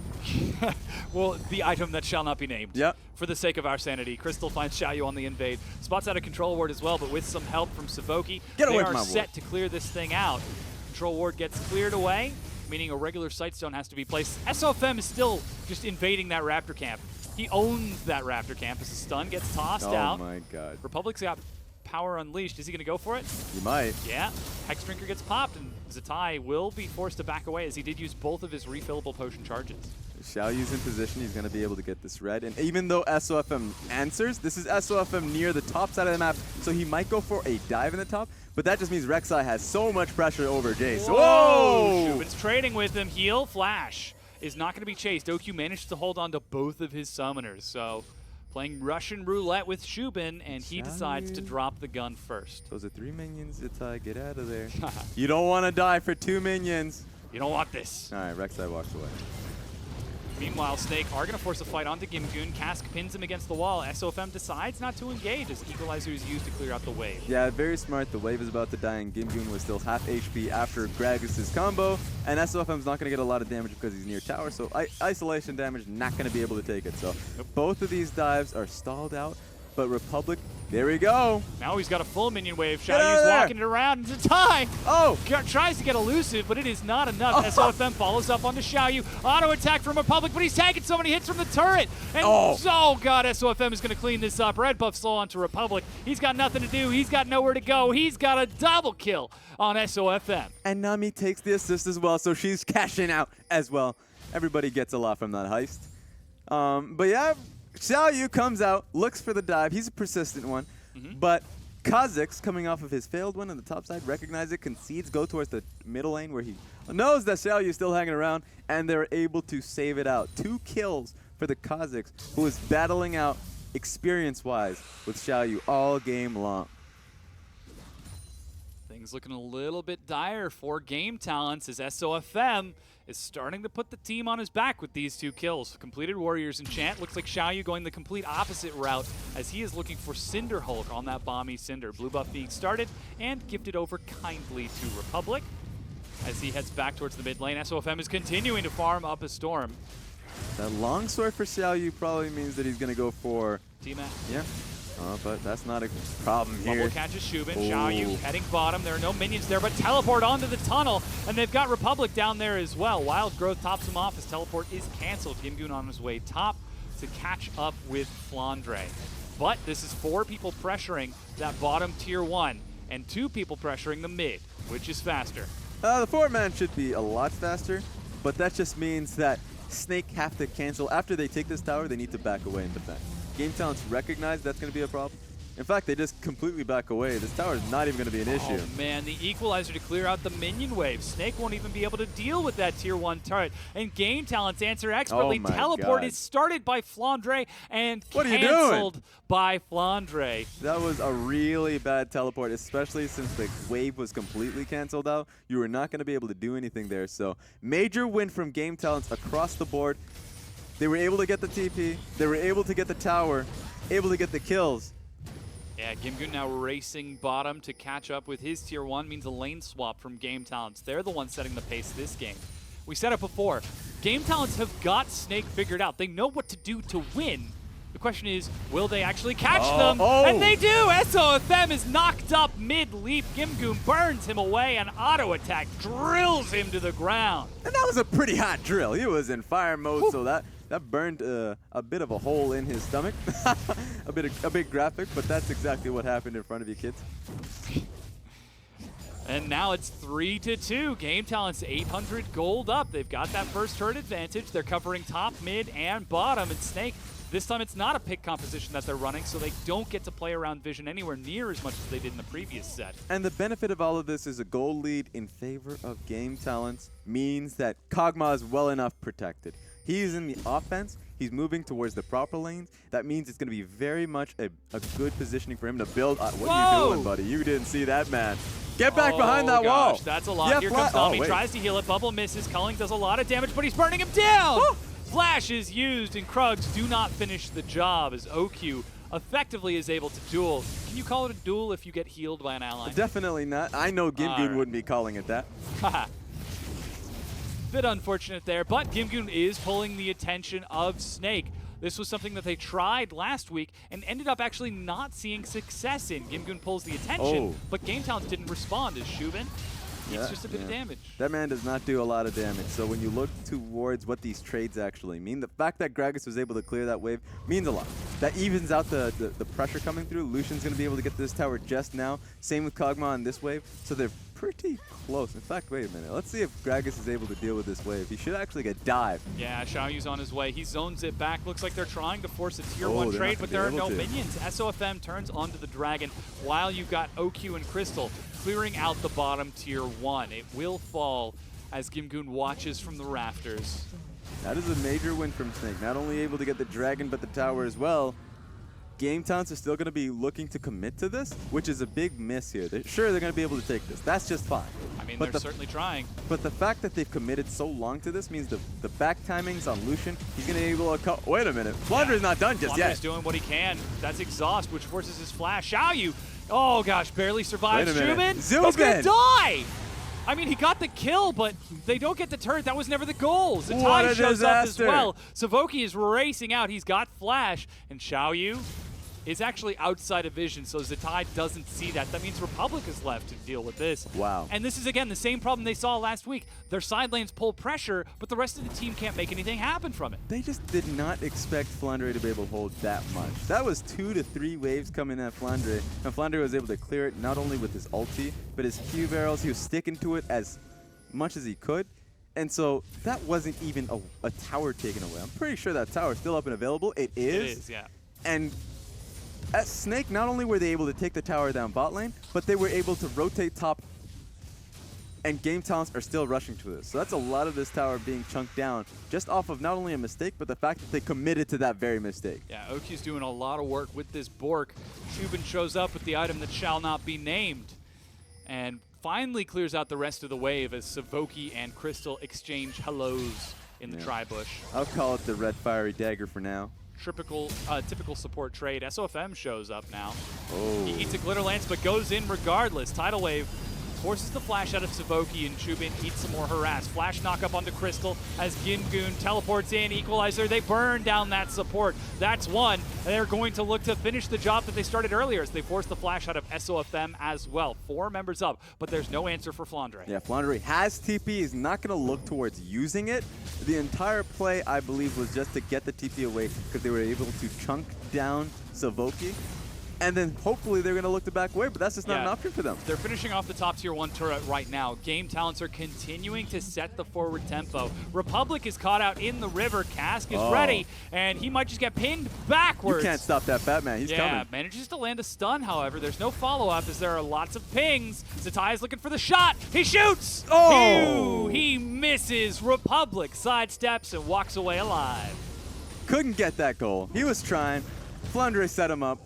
Couldn't get the kill, but they're going to be able to pressure the mid lane turret, or at least they tried before the squad came in to help out. Yeah, blue buff now going to be taken by Flandre. Zatai is there and will get it secured despite Xiaoyu being in the area. Game Talents cycle out their recalls, look for a few more items. Morel Namakan now finished onto Republic along with his Sork boots. SOFM looking rather big himself, opts for a recall while Zatai now gets the opportunity to pressure this mid lane. Shubin tries to clear out the wave. Ooh. And dodges that shock blast. But this turret's been set up pretty well from Snake. So with the bottom lane tower down, Snake's looking to take this top one as well. They have a lot of HP being chipped down here. If they can commit to it, then that's great. Then they can go to the bottom, the mid lane and be able to take that one as well. It's just free gold that they just need to cash out. Yeah. They've got the check ready. They just need to bring it to the bank. So much vision on that top side of the map, all up in the jungle, so they will spot the rotation. But in fact, they don't need to right now, as Xiaoyu is currently grouped up with Savoki trying to fight this vision in the jungle. Meanwhile, Gimgoon is chasing Flandre off in the bottom lane. Gimgoon does not have teleport, so if a big fight breaks out, Snake will be at a numbers advantage on this side of the map. But both of those tier 1s are still standing, and Snake are denied entrance. This bank is not open yet. Yeah, and you know what Game Talents are trying to do. They don't really care about the turrets. I mean, they're going to get this mid lane one, or at least they're trying to focus for it. But they know what they have in the investment. Serge Zubin took a little bit of damage, but the fact that he's scaling up quite nice, he must be sitting on a lot of gold. You look to Rek'Sai, he's got himself the Cinderhulk. He's probably looking for a phage, but he just hasn't built much at all. He's just building very defensively, which is the exact opposite of what SOFM builds on the Rek'Sai, because he's just playing tank. Yeah. He wants to play the frontline role, so the backline does a lot of damage. You have a lot of damage coming in from Syndra, Rumble, and farming up Kog'Maw. It really is a very trusting setup from Game Talents. Protect the Kog'Maw. He's going for the full, I need a few seconds to ramp up in a fight, which means you have to keep me alive, but if I get ramped up, Yeah. it is going to be nasty amounts of damage. So a lot of pressure onto Snake to shut down that Kog'Maw early, and so far at 1-1-1, 150 CS, he's on clock. And that's a scary thing for a Kog'Maw to be. And you see two different types of builds coming in for Kog'Maw. You see Blade of the Rune King and Trinity Force. Yeah. Or you see this, which is likely going to be Gwynsu's, or though, you know, I'm The not item that going shall not be named. Will not be named. And Runaan's. Oh, Runaan's. Okay, so he's going to turn that dagger into Runaan's and not a Blade of the Rune King. That's going to be interesting. Ooh, Xiaoyu trying to steal away the red buff. Just saw Made the attempt. Flandre hop over the wall. But SOFM, again, that guy has got like, there's a specific part of his brain that is just buff timers and jungle timers. Yep. He knows that stuff on cooldown. He's bringing that notebook on stage. That's what's happening right here. You think it's him Yeah. just filing it under his It's like his mental. savant levels of timers. yeah. If I take the blue buff at 4 minutes and 27 seconds and then the Raptor camp at 4 minutes and 45 seconds, and before you even finish the question, he's like 9 minutes and 43 seconds.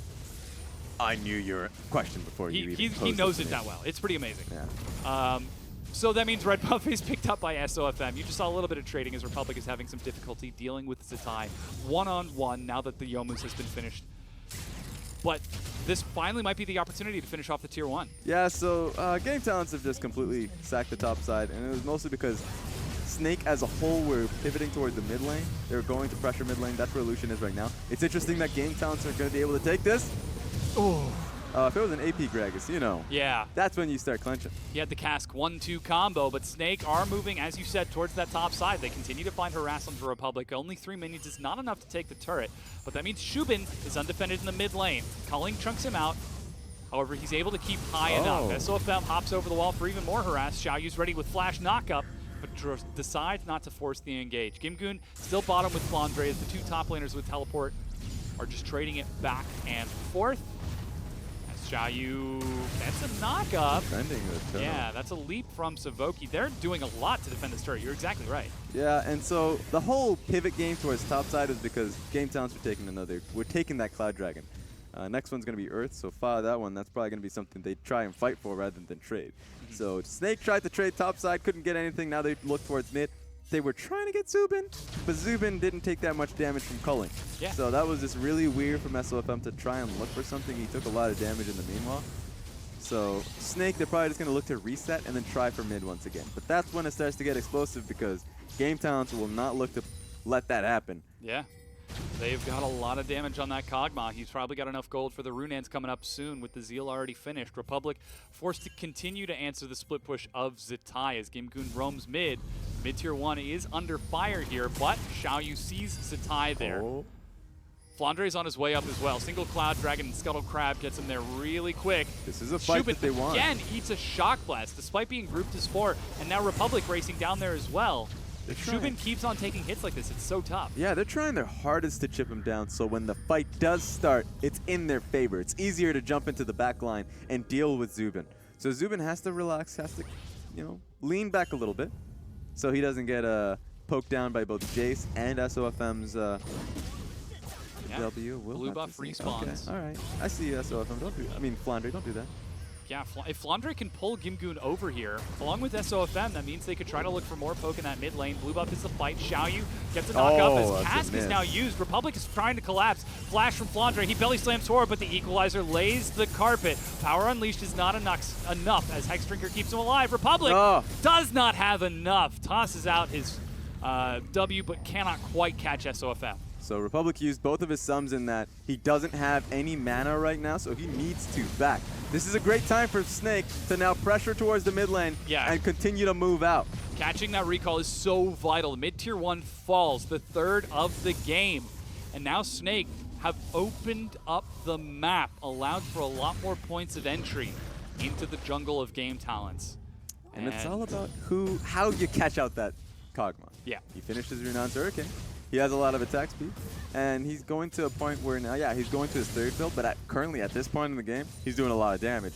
If they can utilize the map that they have mapped out for themselves. They have every outer turret available for them. Control the top side of the map.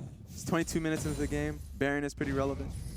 Earth Dragon's going to be up soon. Flandre apparently built a banner of command. Yeah, he had that a while ago. Great way to keep Gimgoon locked down in that lane just because of the auto attacks of Rumble are so itty-bitty baby weak. Yeah, that's what Siang built all set up against the Rumble himself. Yeah. So you could tell who's been practicing with each other.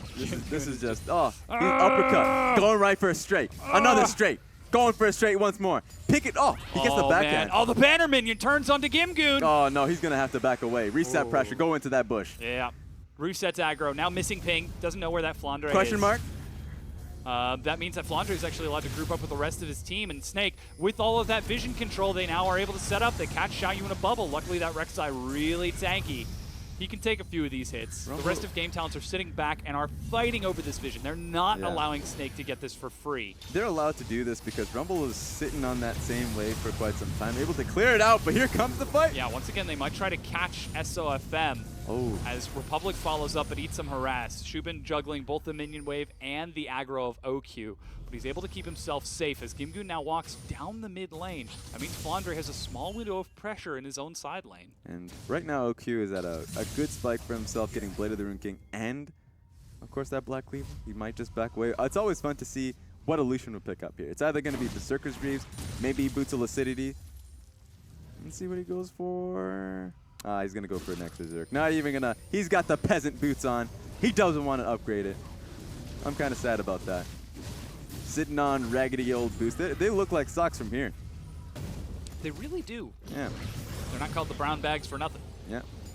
Gimgoon, however, finally heads bottom. 2 items finished. He is ready for a fight, but so too is Snake. They are about 1,200, 1,300 gold ahead, and with Mountain Dragon up in 50 seconds and a lot of vision. There we go. He uses the banner of command. Now it's time for him to evacuate the entire situation. He's going to be looking to go straight towards his team. This is the time that Snake right now are in a great position. They certainly are. And Gimgoon, I don't want to see this. he's locked down. He's trying to clear that out. As some damage finds Shubin, he's able to sidestep most of it. The rest of Game Talents are grouped up. They've still got to wait a little bit longer for that bannered minion to fade away. Gimgoon's got his teleport, and so too does Flandre. They're continuing to trade and fight over vision here in the jungle. Here comes Gimgoon. He's made his way towards the mid lane, but so too has Flandre. They are ready to collapse and force a fight. This is so tense. Yeah, right now, Gimgoon is in a position where he's really positioned for the fight, as you've mentioned. And it's because even though the wave is at his tower on the bottom side of the map, he's going to be fine with it. It's not really threatening the tower. Yeah, but Snake instead decide to collapse on that Mountain Drake. All of the vision, all of the fighting, all of the skirmishing, top side of the map might have just been a bait. As Savoki uses that redemption to get himself back up, Mountain Drake is turned upon. And as 5 Game Talents, they're grouped up in the mid lane. But what are you going to do?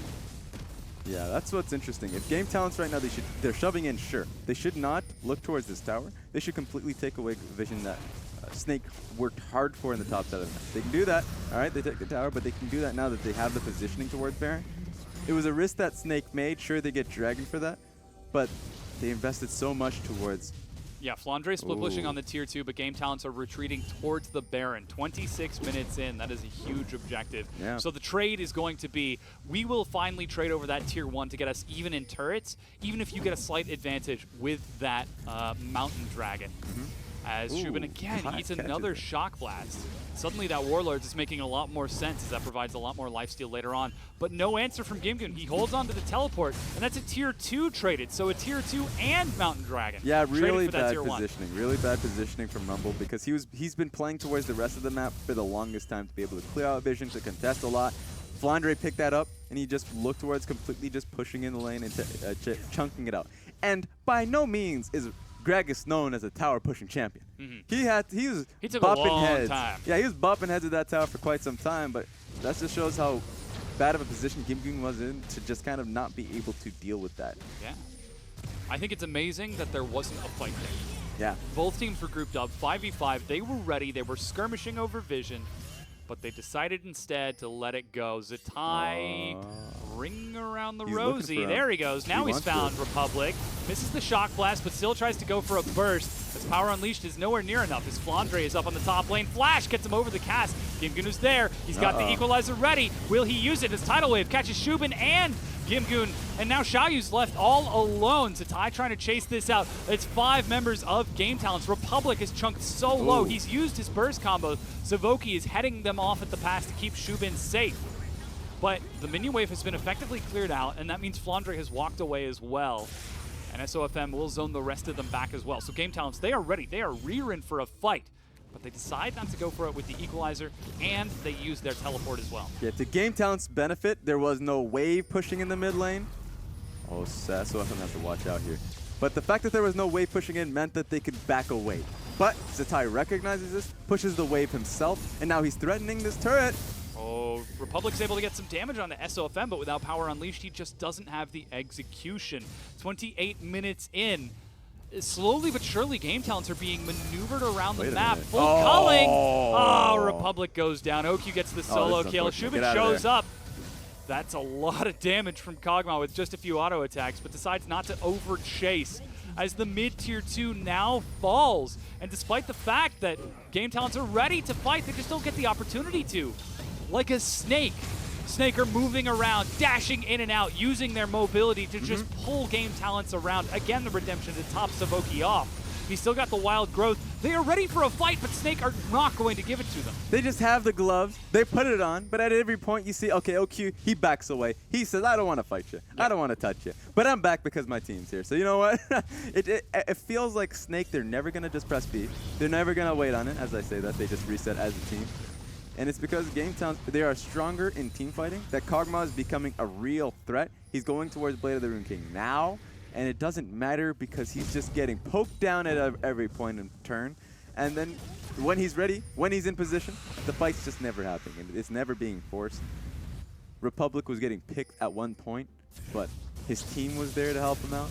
And then immediately Snake just defend Jace and completely back away. And meanwhile, Jace just goes mid and be able to take down This has that turret. always been a problem for Game Talents. The fact that if they don't have a clear go button, if they don't have Kled, if they don't have Camille with the Hextech ultimatum, they struggle to force these fights. And it comes to these situations where the only option is to fight back against the undefended Nexus in game number 2. And Snake so intelligently are just taking their time and saying, all right, you guys want to fight? No. Not going to happen. Not this time. I like how Zatai, now new to the team, helps out Flandre in a lot of ways. Because if Flandre can't split push, though he's trying his hardest, Zatai will do just that. They're very creative, especially how Jace has been playing this game so far, and just not forcing the fight at any point. Yeah. Constantly shoving out waves and just helping out. And it's just, look at them, just buddies across the map. Zatai is so experienced at split pushing. And now that Flandre is starting to show that as well, the 1-3-1 of Snake is turning into a huge threat. And again, they're actually setting up on the Baron right now. That was teleport from Flandre to get in. Republic is trying to get there. Xiaoyu's denied by the tidal wave. Cast knocks him away, and that's nowhere near enough. Finally, Flash knockup finds 3. It's followed up. Shubin's trying to get in. This is the fight the Game Talents want. This is the fight that they need. Exhaust onto Shubin. He doesn't get the execution on the Crystal, and still doesn't land that living artillery. Somehow Crystal is alive, but there he's going to try to head them off. Gimgoon walks in. Zanya to buy some time, and that's the Kog'Maw flank you were talking about. He finds Flandre. He finds Crystal. He finds OQ, and that is 3 kills. Soon to be 4. SOFM, the sole survivor. They got the Baron, but Game Talents got the fight. Completely. And you don't expect the flank coming out of Kog'Maw. But at this point in the game, you can't stop him. He has the Blade of the Rune King. He has 3 items, and the rest of them just, they couldn't. That was the fight that Game Talents wanted, and it finally happened at the cost of Baron. But who has Baron? Just SOFM. This is the sole survivor. What can they use it for? I guess this is still fine for Snake, and we're going to take a second look at this because Xiaoyu with a perfect flash, able to get in there for the 3-man knockup. And then you just take a look at Zubin. Doesn't matter that he gets exhausted here because he's out for blood. Misses that ulti, but he's got this. Oh, no, misses that one too. And this is when it gets a little bit turned around because they just completely get penned in here. 3 people from the top side, 2 from the bottom. Sure, Savoki doesn't seem so threatening, but he's got Kog'Maw on his side. Yeah, with the full respawn timers of Snake, that's Game Talents picking up their first second dragon of the game, that Ocean Drake, definitely going to help. Not quite as much as 2 or 3 would, but against the poke of a Jace, it's going to be quite helpful. And now, despite the fact that Game Talents are 4,000 gold down, they are still definitely in this as they managed to find the fight that they were looking for. So this is what makes it good for Snake, even though they lost that fight entirely. The fact that it is on SOFM, who's going to be the 3-man in the mid lane, means that they're going to hold firm this push anyways. And so Gragas and Jace, who are already pressuring the side lanes, are still going to be there. Problem now is they have to respond to this because Game Talents are first to the push. You can see them flanking in there. The pincer maneuver is definitely intact. Yeah, and they're still focused on that fight. Grouped as 5 in the mid lane. SOFM leaps forward, but eats a stun. Saboki eats him harassed. Gimgoon's trying to kite it around from the backside. Shubin is still fine, and that's Gimgoon burning them down. Shubin starting to fire these shots across, and that's 1 kill onto Zitai with just barely a single auto attack. Xiaoyu trying to get away and look for the flank, but with Zitai down, that's a lot of their poke. And though SOFM still has Baron to empower these minions, Game Talents have got a lot going for them in this push. Yeah, it's a disaster for Snake because they were trying to set up the push on side lanes, but Game Talents beat them to the punch. And so Snake tried to fight, and it just wasn't happening. Yeah. So now Game Talents are going to back away just a little bit, but now it's up to Snake to be able to set these pushes once again. Baron is still on SOFM, so if he can still push out this lane, they need to get the push out mid first, and then they can send Gragas and Zitai up to the side lane. Xiaoyu able to clear out that banner minion. Slightly more suited to the task than Gimgoon, but not by much. Only just a touch. It's a little sad that Xiaoyu didn't go towards the Tiamat build into Titanic, because that's usually when you just say, hey, you know what, I'm split pushing now. Rumble, get out of my lane. He's going full tank at this point. And oh man, take a look at what Shubin's building. Going for the Jarim's Fist into Steric's Gauge on this Kog'Maw. So even if somebody does try to assassinate him, that only makes him stronger. Yeah, he's probably going to, yeah. Like a Super Saiyan. The closer to death, the more damage he does. And I want to see Lulu go towards an Ardent sensor. What does she have here? Oh, I can't see the first Redemption. item. Okay, yeah, Redemption. Of course it is. Already going towards the next one. It probably has to be that Ardent sensor. I want to see it. That's when Kog'Maw just goes off. Xiaoyu with his GA leads the charge as double Leandries from Game Talents rounds out a lot of the damage that they're doing. OQ, meanwhile, has gotten rather large himself, completing the Rapid Fire Cannon next, and the Hex Drinker for survivability. Oh, that's a Baron power play. Baron power play is down 1,700 gold comparatively, but it's still definitely a boon. They would rather have that negative 1,700 Baron power play than giving it over to Game Talents. As right now, Game Talents, despite being down about 5,000, they've still maintained momentum in this set, and it's a battle of play styles. Yeah. Game Talents want to fight.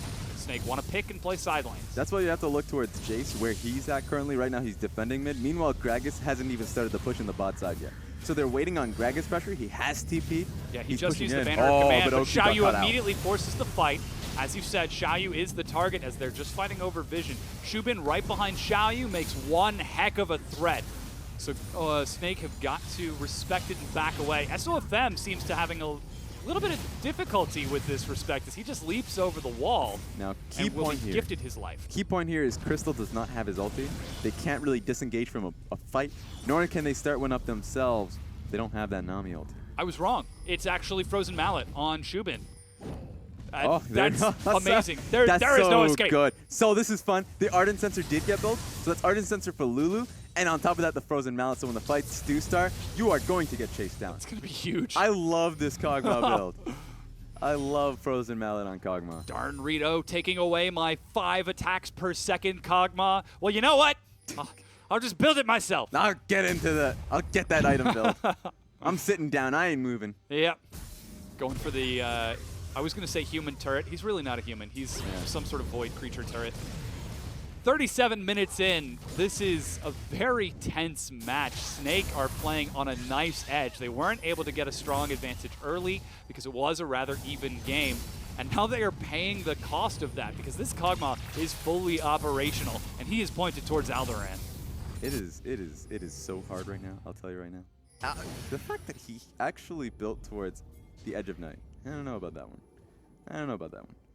He's pretty squishy SOFM? himself, yeah. Like, the lethality's still good, and a 5-second spell shield is great for when you're leaping in. Yeah. maybe I'm overreacting with the nerfs that came through, but it's hard for him to actually have a right play because of how tough this team fight composition is, actually. So he wants the damage because all he's going to be doing is poking. He's not necessarily going to be committing to any fight. So he's just at a tough spot. I think everyone is. They want to be able to force number advantage, but perhaps even in a 4v5 they'd still win game talents. If they manage to keep Kog'Maw alive, that is. Yeah, so that's a big question mark. I want Savoki to go just all in on it. Get Athene's on Holy Grail. Just get steal Oh, this they man managed up. to catch a slow onto Zatai. He's forced to Youmu's as a bubble denies any chase. Okyu's actually getting some good armor penetration onto Xiaoyu as Savoki eats harass. And they're trying to set up this sort of conal front approach so that Shubin cannot get his AoE blast on that Runans. Yeah. Culling now finds Savoki. That does a lot, but Redemption will top them all back up a nice amount. Unfortunately, Grievous Wound still keeps Xiaoyu down, so he's going to have to be a bit respectful here. Stun onto Zatai. Another slow to follow it up. Power Unleashed is enough! They managed to assassinate Zatai. Baron has just spawned, and Xiaoyu actually got a quick recall. Equalizer. Game talents are forcing the fight. Flash from Crystal to get over the wall. They're trying to chase this down. Xiaoyu leaps forward. It's 5 versus 4, and Shubin immediately turns onto the Baron. That fight's starting, and it's just not up to Snake. They're either fighting this one. Stun onto Flandre. Or they lose Game Baron. Talents managed to pull themselves back. They turn onto Crystal, and he is demolished. Now back onto the Baron. Now back at me. Look at your hand. Diamonds. No, just kidding. It's a Baron. They turn back. It's SOFM over the wall. Cask separates it, but they're delaying this damage. They're delaying this vision. Minions are on the inhibitor, but there's no way to get there. Finally, they get a ward over it, and Game Talents are eating so much AoE from the Baron, but they don't seem to mind. Savoki ended up over the wall by flashing. Baron is secured. SOFM looks for an assassination and is exhausted. He flashes to get away with his life. And now back at me. It's SOFM. That was ridiculous. Savoki saved that entire play. They were able to burst down the Baron when Savoki denied Kha'Zix entirely. Whoa! And Kha'Zix dead. Peekaboo, it's Xiaoyu. Whoa, Okyu's doing out. You can do that? You can do it. Solo Elder Dragon from Okyu. That's one way to do it. That's one way to match the Baron. But Yeah. they lost a lot of lives for that. So SOFM dying and because he tried to steal it. That's respectable. Lulu wins. He definitely stopped him from doing that. So it's good that he made the attempt. But as OQ thinking outside the box, says I have Blade of the Rune King. A lot of attacks, I mean a lot of life steal, a lot of shred in himself as well. And he was able to just completely take it down with the HP shred that it provides. Yeah, Game Talents break down the tier 2 turret. With Oh, Baroned that's up good minions, they're looking for more. Shubin is so huge right now. Flash, body slam, and he flashes back out of the side, dodges the knockup, but still eats the vestigial sides of it. He turns now onto Flandre, who has died, and the inhibitor itself shall fall. Kha'Zix is down, Flandre is down. It's only 3 members up and available for Snake. If they can somehow hold this, that would be a miracle. Instead, Game Talents take their time. There's a massive minion wave up top, and they are going to try to bring it all the way down to the Nexus as the tier 2 falls, and Gimgoon gets some harass over the wall. Shubin is ready as the bubble misses. SOFM tries to clear it out, but this turret is not long for the world with Shubin on it. Xiaoyu's low, Republic is completely low. This is a bit of a risk. They're completely banking it on Zubin being that tank frontliner, which he's got to tank that damage. That's an offensive redemption. Sorry, no, that was just the wrong particle animation. He's healed up, and Game Talents are barely able to stay alive. No, that was, in fact, Snakes. They have the Elder Dragon burn on them. Interesting. I like the creative usage, Crystal. Trying to smite down Republic from the heaven. Yes. Can see it. Call down the wrath of Crystal. Ha! Oh, he's alive. Yeah. Hey, even Lulu ultied for that one. So. But it's 41 minutes into the game. Game Talents are enormous. If they group up as 5 and force a fight, Snake are no longer allowed to attempt to pull Game Talents apart because this rock of a composition with that gem of a Kog'Maw at the center is barreling down towards these turrets. And Snake backs against the wall. They've only got Elder Dragon for a few seconds more. And 2 What can inhibs they down. do? They don't have a lot of time to do anything as well. They don't have many options, and they don't have time to think about it. So Snake, in their environment, when you don't have to think, just go for it. The Mongoose strikes once again, cornering the Snake into its burrow. Oh, are they gonna reach in? Is it enough?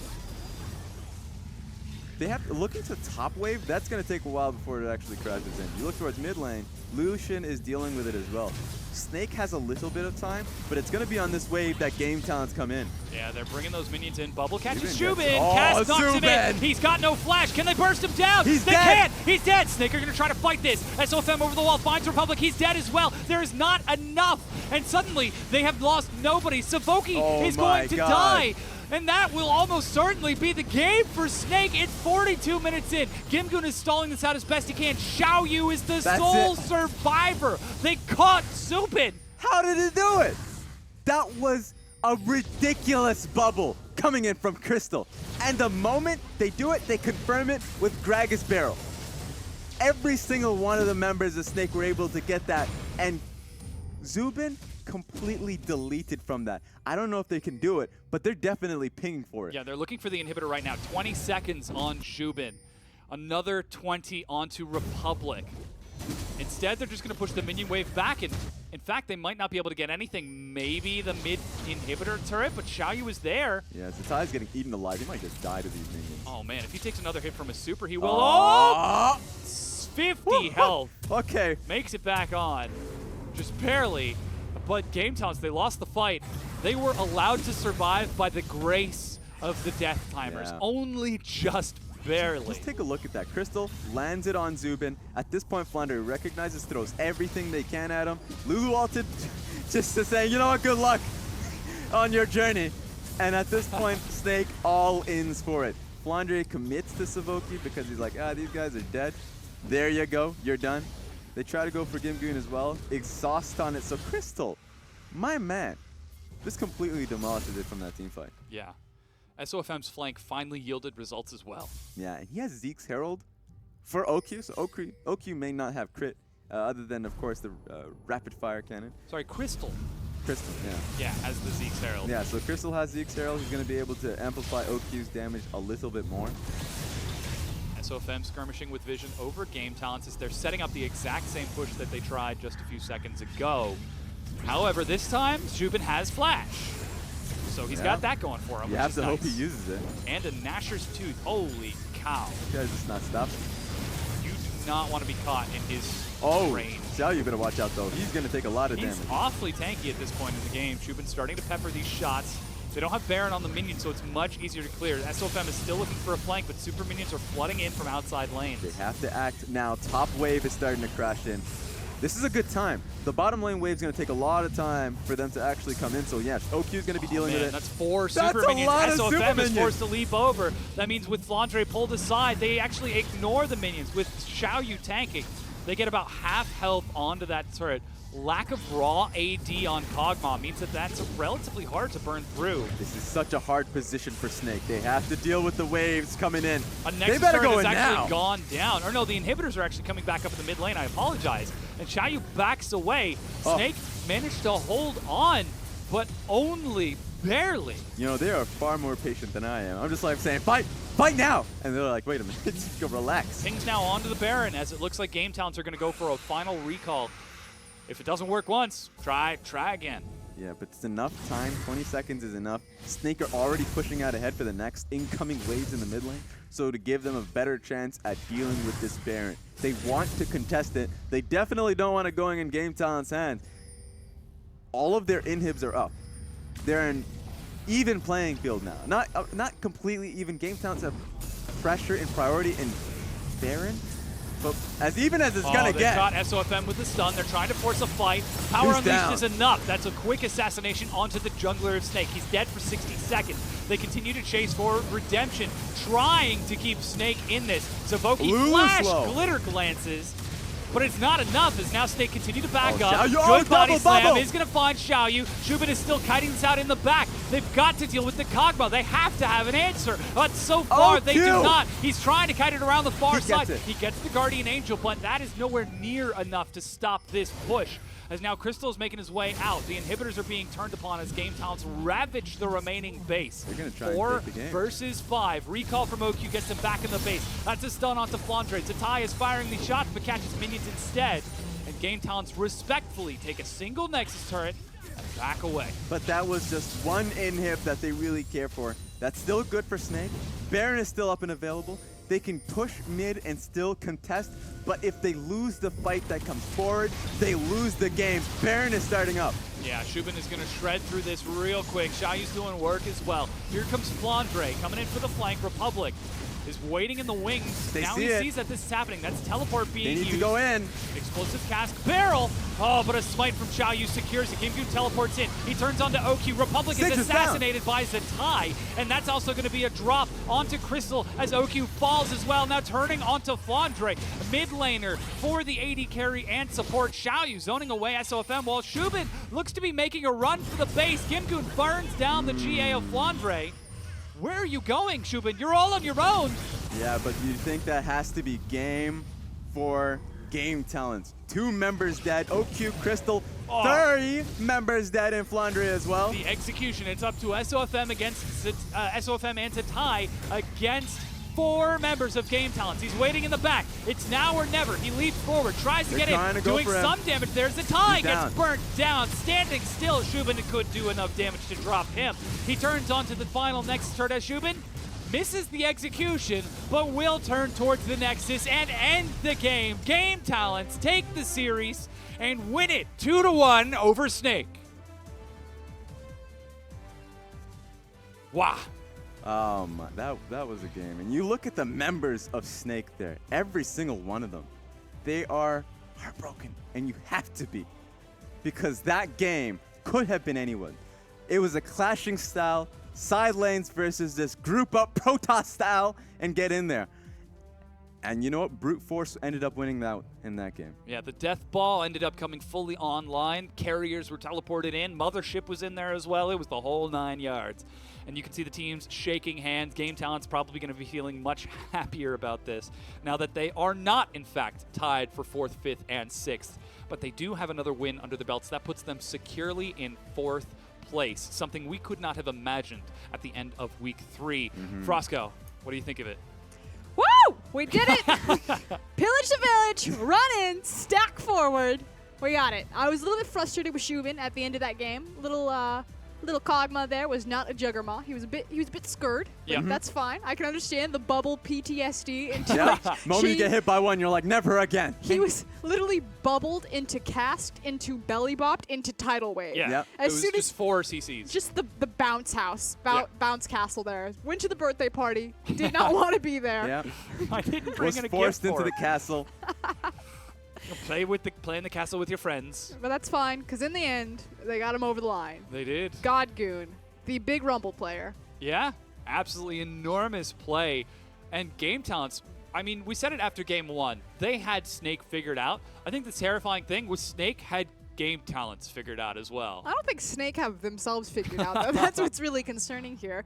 Again, they just kept going into these wonky compositions. Are difficult to execute on. You know, they took Flandre out of his split pushing potential. Gragas really has a power spike on kind of 2 items, and then he tried to play the sideways, but he's much more about that 5v5. Not that Flandre can't do a 5v5, but the rest of Snake can't do a 5v5, at least not as well as Game Talents can. And that's what came down to this game. And you can see OQ on your screen looking absolutely defeated. Oh, take the by camera that. after, man. That has got to be an emotional journey. Is that masking tape? That is He indeed needs to masking hold himself together as he prepares to load up and head home for the evening. Of course, Snake will be playing against Xiao Gu later this weekend, so they will get another opportunity to look for a win. Yeah, but that's going to be even rougher if they're struggling against Game Talents. QG are like Game Talents on steroids. Yeah. They can fight, they can macro, they can beat you in the lane phase. Chuck, you have a bit of problems, but like you can't take the scrappy nature of Game Talents. You're probably gonna have a bad time against that. Look at that. Yeah, what is that Mordor doing there? That is The definitely Eye of Sauron just kind of poking up at 36 minutes. That's Savoki polymorphing you so you can't jump into Baron to steal it. Yeah. Yep. What a god. What an 8.1k amazing doesn't... He flashed over the wall as SOFM looked to steal the Baron, loved about that. polymorphed him to deny the E. Yeah, I was like, Gotcha. What I loved about that was he flashed forward. I was like, wait a minute, what are you trying to do? why is he And then he there? he turned him to a little critter. I was like, oh, nice. It makes sense now. I like that. Seals can't leap over walls. Yeah. Today we learned. Yeah. But again, Game Talent's looking absolutely they look like they finally got it figured out. I mean, they're not trying to go for the super cultured, like, yes, we can macro and split push. They're just using Republic to bash down side lanes. Yeah, what I liked about that is that they showcased they could do that in game 1. So when Republic went off, they could try and do that, and they were able to match Snake out quite nicely. They just seemed a lot more well-rounded. They can do pretty much anything they really set their mind to up against Snake. So towards being able to pick towards laners or pick priority. Because this time around they're saying, you know what, we're taking Rumble and Syndra first rotation, no counter pick. And they still won out well.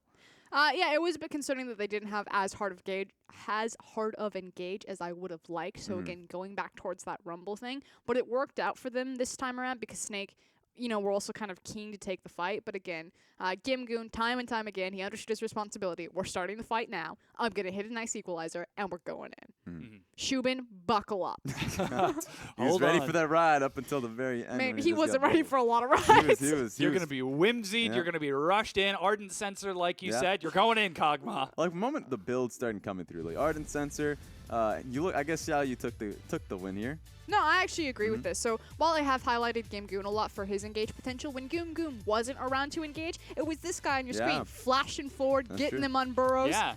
He was chasing SOFM everywhere. The moment he saw him, he would just try to force it. This was a big one when Snake were getting Baron here, and he was able to get a 3-man knock-up into the Rumble ulti. This is fantastic. Oh, this is great to watch.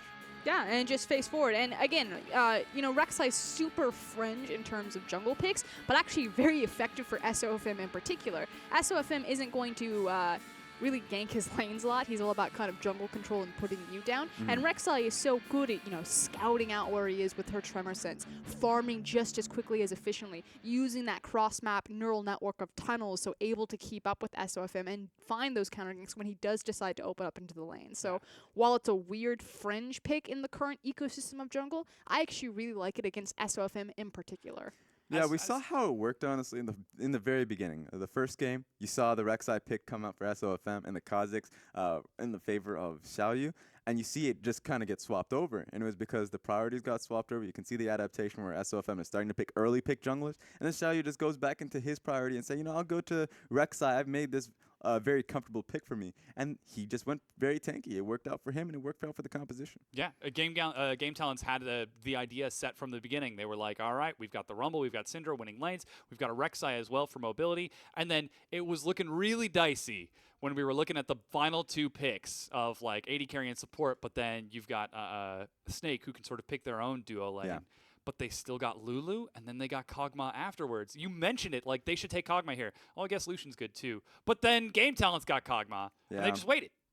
It's a struggle because you gave away Lulu. That was just going to be the gamble in pick ban. And they were just saying, okay, if we pick Lulu Lucian, or at least pick Nami Lucian, it's going to be really good for us in terms of skirmishing power. And they picked for skirmishing because the game before, Thresh Lucian worked out really well for them. Which keystone did Kog'Maw take again? Was it Warlords. Fervor? Warlords, yeah. Warlords. Okay, so what's cool is we've seen this twice now. Caitlyn also took Warlords when paired with Lulu because Battle of Fervor, your trade potential there, Lulu can actually compensate for because she gives you the help pick, so you can actually use Warlords more effectively for late game scaling because they don't itemize. Well, Kog'Maw does because he can build Blade of the Ruined King, but Caitlyn doesn't really itemize lifesteal that early on her rotation. So I actually like that adaptation that when you're with Lulu, because you get help picks, you can go Warlords Bloodless because you don't need the added trade potential of Battle of Fervor. Yeah. Or Fervor of Battle. There you go. It's late.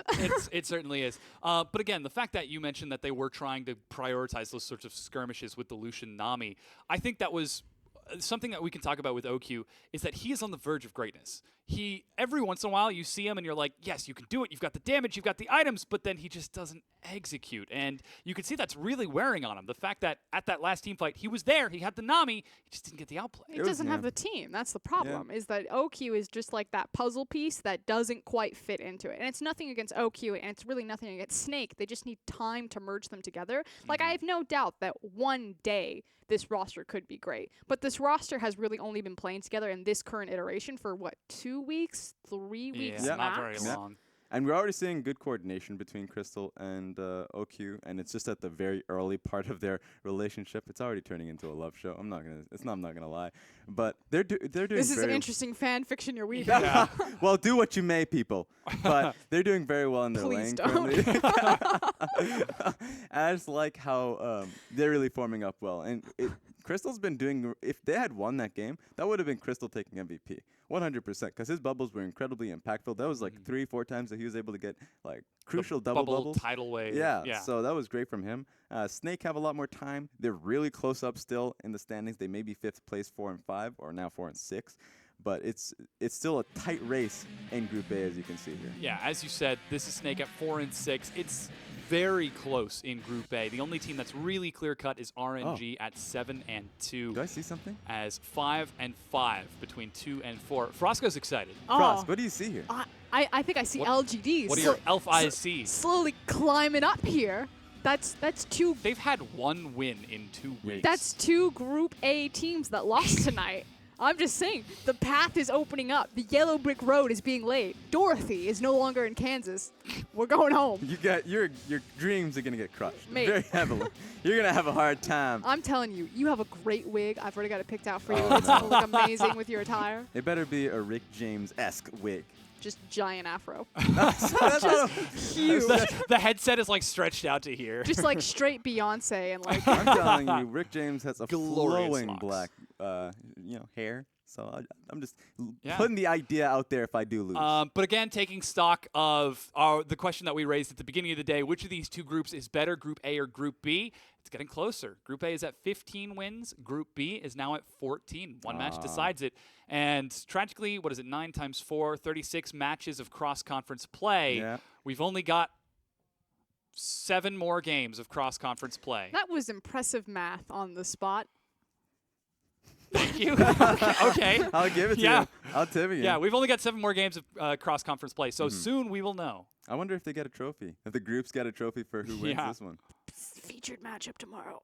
Yes, you should come back tomorrow for more League of Legends in our featured matchup. It's our match of the week. It's our match of the week. There we go. No, it's Yeah. super important because we're talking about the cross groups, but unfortunately we had very disproportionate groups tonight. So it's about tomorrow is going to be RNG versus QG and EDG versus IMA. It's still very important because we're in cross conference, Yeah. but these teams are much more equally weighted. Yeah. Certainly going to be an exciting setup, so be sure to come back and check out those games. But I think that just about does it for us. Again, thank you guys so much for coming in today. On behalf of myself, my co-casters, my analyst, and the whole production crew, thanks for watching. We'll see you tomorrow, fam.